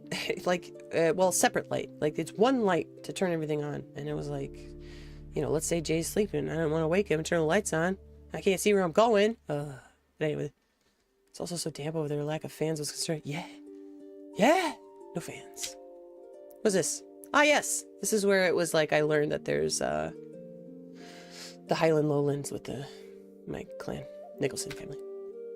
And then I just took an overall screenshot of like, there's where we be, right? I was like, fuck, that's so cool. That this is the size, like, you could drive, from top to bottom is a less drive or similar to the drive I make to Dragon Con from Chicago. Like, ain't nothing. And I love that because, and on top of also being so close to everything else, it's just so attractive to, like, as a traveler, to just, hey, you just want to hop on a train and go to another country? I haven't seen all of the states. I have no desire to see all the states here, but there's such a vast difference in culture when you're on that side over there between areas, like, even though how close they are, that fascinates me more than, like, I am gonna drive through 3 states that are essentially the same thing. All right, we're almost coming to an end here. 4 hours. Storytelling. Oh my gosh, maybe we won't play a video game tonight. I'm sure Solaro mentioned it, but didn't realize you were in Chicago. If so many people there. Yeah, I am right outside Chicago. Chicagoland, as they say. One brother lives literally in the city. The other brother is a suburber like me. But we are actually moving in a couple of weeks. More north. Different county, farther away from the city, but because the rent's too damn high. It's ridiculous. We decided on space versus location at the yes, we'll be moving closer to Maggie. Right? Or do you mean the city? Wait, yes. Wait, because you're, yep, nope, I'm not doxing you. All right. So we end the night at this restaurant called Wildfire. And this was like a goodbye dinner. It was also technically like one of the elders in our party. It was her birthday as well. So it was like, yeah, it's closer to you. Okay. Closer to Rob. Closer to Lauren. Closer to Danny. Yep. You got friends in Harwood. Hi, Bucktown, over there. Oh, that's middle of nowhere, yeah? That's alright. It's not a bad thing, but Illinois be big. That's cool. I think Solara mentioned that she visited. When she came up here, she went over there. She's like, you want to hang out? And I'm like, girl, you're 3 hours away. What? If that's the same people I'm thinking of. So, wildfire. Food. It was this cute, small, little, hot restaurant. They had a heater right above the door. We eventually had them turn it off. And this is where we sat, right next to this bar. This tiny little bar. And here's more cider. This one was okay. It was alright. But 6.2, baby!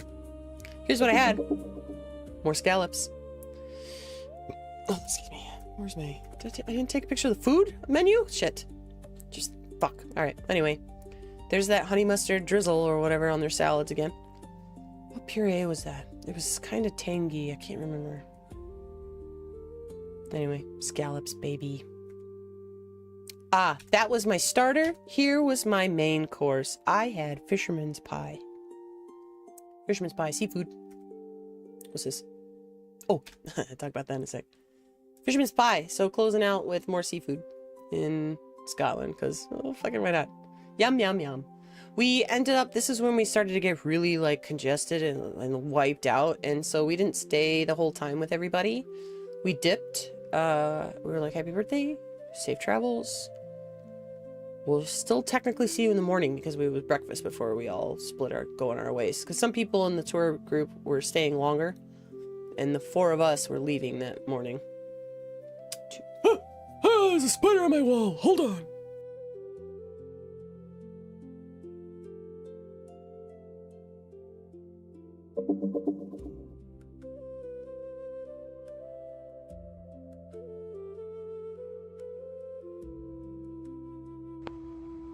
Oh, hell no!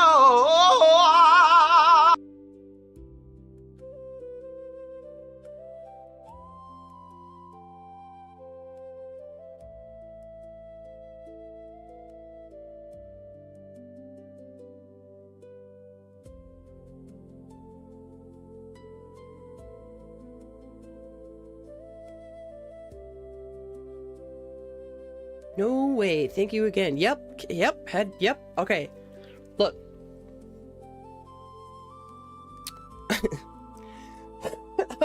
In this office.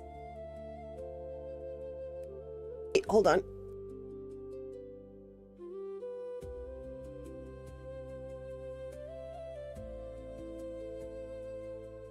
Help me. I'm dying.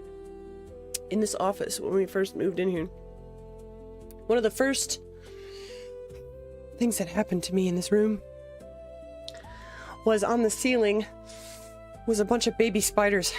A nest had broken. A sack had opened in this room, and when I came in here, I noticed like things sprinkling down onto my stuff. I was like, what the hell is this? I'm like, oh my god, they are baby spiders. No. And that's the second time that kind of shit has happened in my life, where my safe space was infiltrated by broken spider egg sacs. So we came in here and we went to town and just, sprayed the corners and my curtains and like everything. No, thank you. So now if I see a spider, I'm like, fuck you. You're not. Nope. Get out of here. Nope. Go back outside. It is hot outside. Go back outside. Winter? Fine, maybe. Go back outside. So that one I'm like, no. Murder. Command murderer? Command murderer. 20 minutes from O'Hare. Oh, okay. Oh, not where I thought. All right. Fisherman's pie. Welcome to the show. All right. So I took screenshots. Oh, that's big. I took screenshots. Sorry, Jay. So with Jay's dad being a veteran, his parents are conservative Republicans. Do with that what you will. I'm trying. So his dad, on more than one occasion, brought up, like in a complaint way, that none of the cops carry guns. And eventually I got to a point where I was like, well, I actually think that represents a good thing. That people don't suck that much and have a mutual understanding of authority and respect the law, that they don't need them, right? Do you think about that? And so I took a screenshot because it's so passive aggressive. So because it was still like, it wasn't an uncomfortable conversation, but it was like, I think either it's going in one ear and out the other, or he has to sit on it. But I was like, if they need someone with guns, it's a different unit. Yeah, the special arms unit. And so when we talk about low crime rates and things like that, I was trying to be like, this is a perfect situation where it's not the gun, it's the people, right? If you take away and you know, you have a little more reform laws here. Case in point, it works. Like, this works. Yes, another flag. Scotland had just one school shooting in the mid or late 80s, and then guns were banned. Yes. And then speaking of too, like, I didn't look up this part, but what local told us was that they had like a murder a year or something ago, like. And meanwhile, we're like, oh, yeehaw, we get them. It's just a daily occurrence for us across the states, like not just in one state, it's just all the time. And when we talk about, like, yes, and school shootings and things like that, and our schools have, like, you know, oh, God, it just makes me mad. Okay, and also, like, just to also be clear, I have my FOID card, and I do go shooting for practice, very rarely, but, like, shooting for practice because I have a respect for the weapon as a defense tool. And we have a 9. But again, it's collecting dust because it's just like, what am I? No, I'm not. I'm not like, I don't have an odd obsession glorifying guns. And so it was just trying to tell him, or like give him a different perspective of like, why do you think that is? Why do you think this works? What would... So anyway, I just put this passive aggressively in there to educate, of just having a little bit more like, maybe think of it differently. Like, you don't, if we were presented, especially in Illinois, if we were presented with like, hey, we'll buy your guns and we'll have different gun laws and things like that, and start to follow what other countries are doing based on their success rate, numbers, right? Numbers are there, metrics are there. Happily take it, happily take it, please. But we are so desensitized from so much violence and shit in this country that it just pisses me off that whenever he gets like, where are the guns? Bro, why do we need guns? What the fuck? Anyway, guns. So then, the same flight on the way back Friday, we fly from Edinburgh to Dublin. We take that tiny plane to Dublin, and we hang in Dublin for our connection just for a little bit. Go to this shop. I just took a picture of this. Like, I thought these were cute little, would you call them decanters or just dispensers? I think dispensers. But they were cute little things. And they had little, like, this had a ship in it, this had a golf ball, this had a bagpipe player, and this had a mountain castle in it. I thought they were cute. Like the shot glassware. It was a little cute. And so I wanted to show my brothers. Like, look at these cute little things. All right, last meal. This was in Dublin. Just in the airport. I don't count this as like I visited Dublin. I don't count it. This is an airport. But I had squash with a fish cake and broccoli. Right? Yes. The cod and salmon fish cake. Cod and smoked salmon fish cake served with tender stem broccoli, roasted butternut squash, finished with fresh chives. I had that. And that brings us to the end of my trip. Oh my God, timing with the end of the song too. Fuck yeah. Fuck yeah. All right, so that was a 4-hour story time. Thank you. Thank you for your patronage. How do we feel?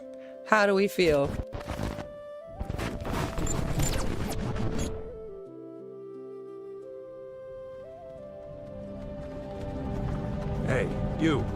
You're finally awake. Thank you so much. Yes, thank you so much for listening to me ramble about one of my most memorable trips ever. Now, I will also say, remember, I'm talking about, I'm poor, right? I know I do that. Me as an individual, I am. I don't even make 50K a year, okay? I'm going to share that with you, okay? I'm poor. And since I sunset my smut peddling as well as my side hustle, I literally am a check-to-check person, okay? But I am grateful for Jay's wealthy parents who give me these opportunities. They're the reason why I went to Germany for Oktoberfest.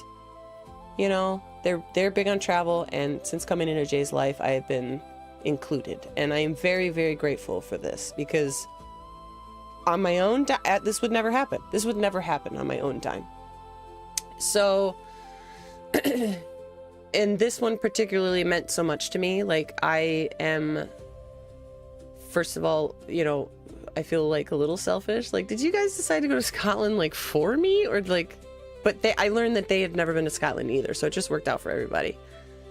And it was a good class, 10/10, would recommend. Thank you. We will have a VOD. You'll have 14 days, or 30 days, I don't remember. I'm an affiliate, whatever the VOD. But it will be up on YouTube as well, the mobile version, if you need to revisit. Solara, I know you said you wanted to revisit that. 4 hours of scrubbing. I'm so sorry. But that, I mean, this was a 7-day trip. So a lot to cover, right? A lot to talk about. Just said, it was so great. It was an amazing trip. And I gotta say, I absolutely want to go again. I would rather, now going forward and now experiencing this, I would go again without a tour guide. I would go multiple times to have, my ears are so sweaty. This fucking earbud. I need to air out. I would go again and I would focus on specific areas. So, because there's so much to do. There's so much. And because we had such like drive-by time scheduled on the clock, go, I just absolutely want to go back. And if I win the lotto, I would like to move there. And like I said, if I can't move to Scotland, I will see if Seattle is the same. Both for that fresh seafood and that weather, baby. My favorite weather. And, I don't know. Be close to Canada. I've never been to Canada. I haven't been to Mexico either. I haven't even been to Alaska. But anyway, this was really great. Now, I did say that I wanted to play a game afterwards, but I honestly did not know it was going to take me this long to tell the stories. So we will save game night for tomorrow. Tomorrow is Mabble Wabble. And there was an update while we were gone as well. I did play a little bit today off stream, just to take a peek. I did not play Devil Dinosaur. I did play matches with Devil Dinosaur. And he looks like he's going to be a brawler. And I already threw down for the battle pass because there's a Jeff skin. Devil Dino is the best. Did you play already? Also, hi Rob, welcome back. Did you already go? Did you already play? But that's tomorrow. Yeah, you already did? All right. Oh, speaking of yeah, like I know that we do that here, like YE, like yeah, like half-ass, yeah. But they do yeah a lot over there. So now I sound like Becca, or I'm just like yeah. Oh goodness. So we'll play that tomorrow. And then Tuesday, Doomsday, we will play some Dune Awakening because they're closing down our server, so we need to migrate. And bless Jay with his service. He already logged in today, spent 3 hours scoping out where we can transfer and found us a spot that our guild base, we can copy pasta and not really lose anything. So we're going to do that on Tuesday. After that, streams are going to be sporadic, if at all, for the next few weeks, because like I said, we move. Between June 1st and the 12th is like when we gotta be out of here, and I would rather be prepared this time to move. I mean, it's going to be easier for us since most of my shit's in storage since we moved into this place anyway.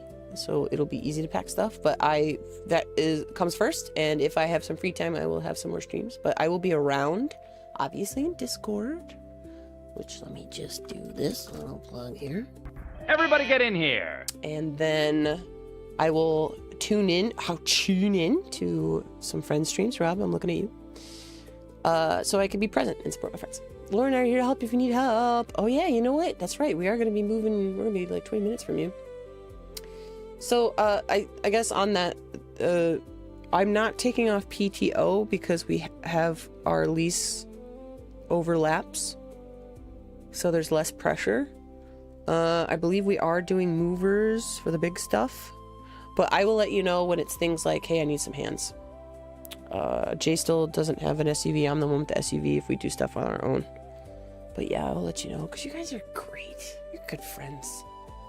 I can't wait for this move too. I think it's going to be really good for us. Back on our element, closer to friendship. You ready to throw hands? Sweet. You're off Saturdays and Mondays, and you have an SUV also. Oh shit. Guys, you're going to make this smooth. A smooth transition. Because here's the downside too, is Jay's got a work trip to another state during our move time that he couldn't get out of. So there may be times where it's just me, but when we get our movers, like, he'll wait till he comes back. I'm not dealing with the group of dudes by myself. All good. Concentrate on the move. Stream when you're ready. Yes, and it'll be cool too because I have new gear for stream that y'all have been amazing for on Throne, like new camera and things like that I haven't hooked up because my setup right now will just require some cable management do-overs, and I'm like, if I'm gonna fucking redo that, like, I'll just wait till we move. So we should have upgraded stuff too come the move. So it'll be a nice reset, nice life reset. And I'm also using that reset to get back into the gym. I miss being jacked. I miss being your muscle mommy, folks. I miss it. Now it just looks like I eat everything, but I'm like fit fat. Like fit fat. But that'll be good. Mental health and all that too. Take care of your body, right? And oh goodness, closer to friendship as well, which I need. So it's gonna be good. All right, let's raid somebody. Let's raid. Hold on. Let's go into close down my bruiser. Oh, I forgot to talk. I'll talk about one more thing, and then we'll raid somebody. One of the things too, I know Matt, you know this part too, but there is, if you go to, I'm gonna put it in chat. Speaking of witches in Scotland, this was a Kickstarter, both Matt and myself, and I think some others of you, I'm not sure, backed a little bit. It was a campaign for creating a tartan to commemorate the women who were convicted of witchcraft and executed. And it was between, what was it, 1563, 1736. And it's a tartan that's really cute. I also have, let me start over. They also have a book that I do want to get as well. How to Kill a Witch, a guide for the patriarchy. So just history stuff. And so I thought this was a really great project. I thought it was really awesome. They were successful. And they do have a scarf, which is in my throne I want to get. And you can also get a kilt made. Kilts are not cheap. I'm just going to tell you that right now. As like having authentic Highland gear, like shit's not cheap. So I'm not chasing a witch's tartan kilt yet. But I definitely want that scarf. I love scarves. And I like to support, you know, it's supporting like remembrance and justice and obviously Scottish heritage too. So I think that's a cool thing. And I wanted to share that as well in light of talking about all the witch trials and burning in Scotland. It's all coming together. Everything's coming up, Millhouse. Okay. So now let's go raid someone. Since I'm not playing anything similar, let's just raid somebody I'm following. The scarf is quite lovely. Your sister wore it often after it arrived. Not now, because it's gonna be like 90, but yeah. Right? Excuse me. I'm not in a hurry to get it, but it's definitely on my throne.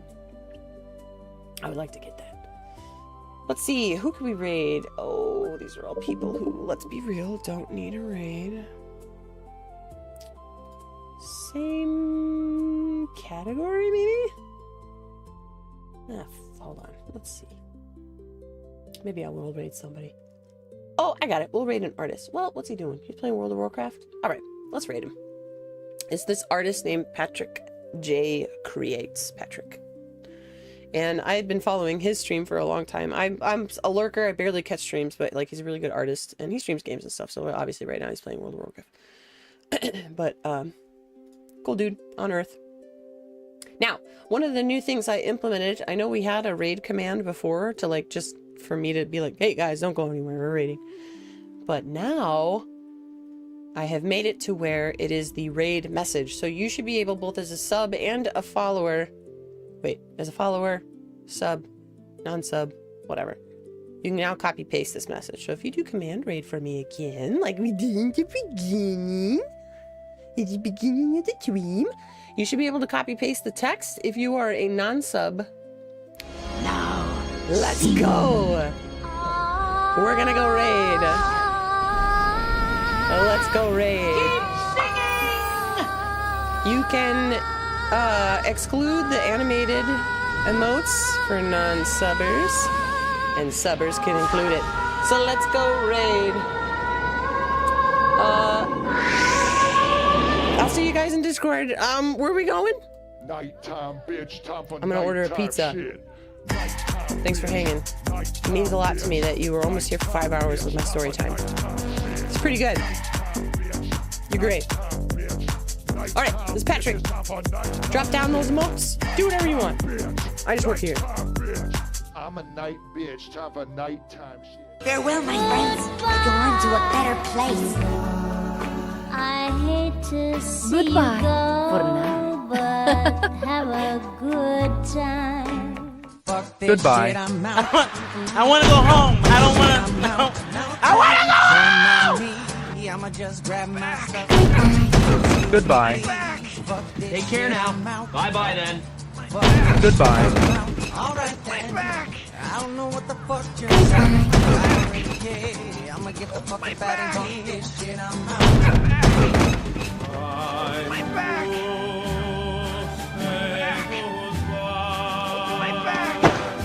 Pizza time. About time. Why don't you go outside or something? Nerd.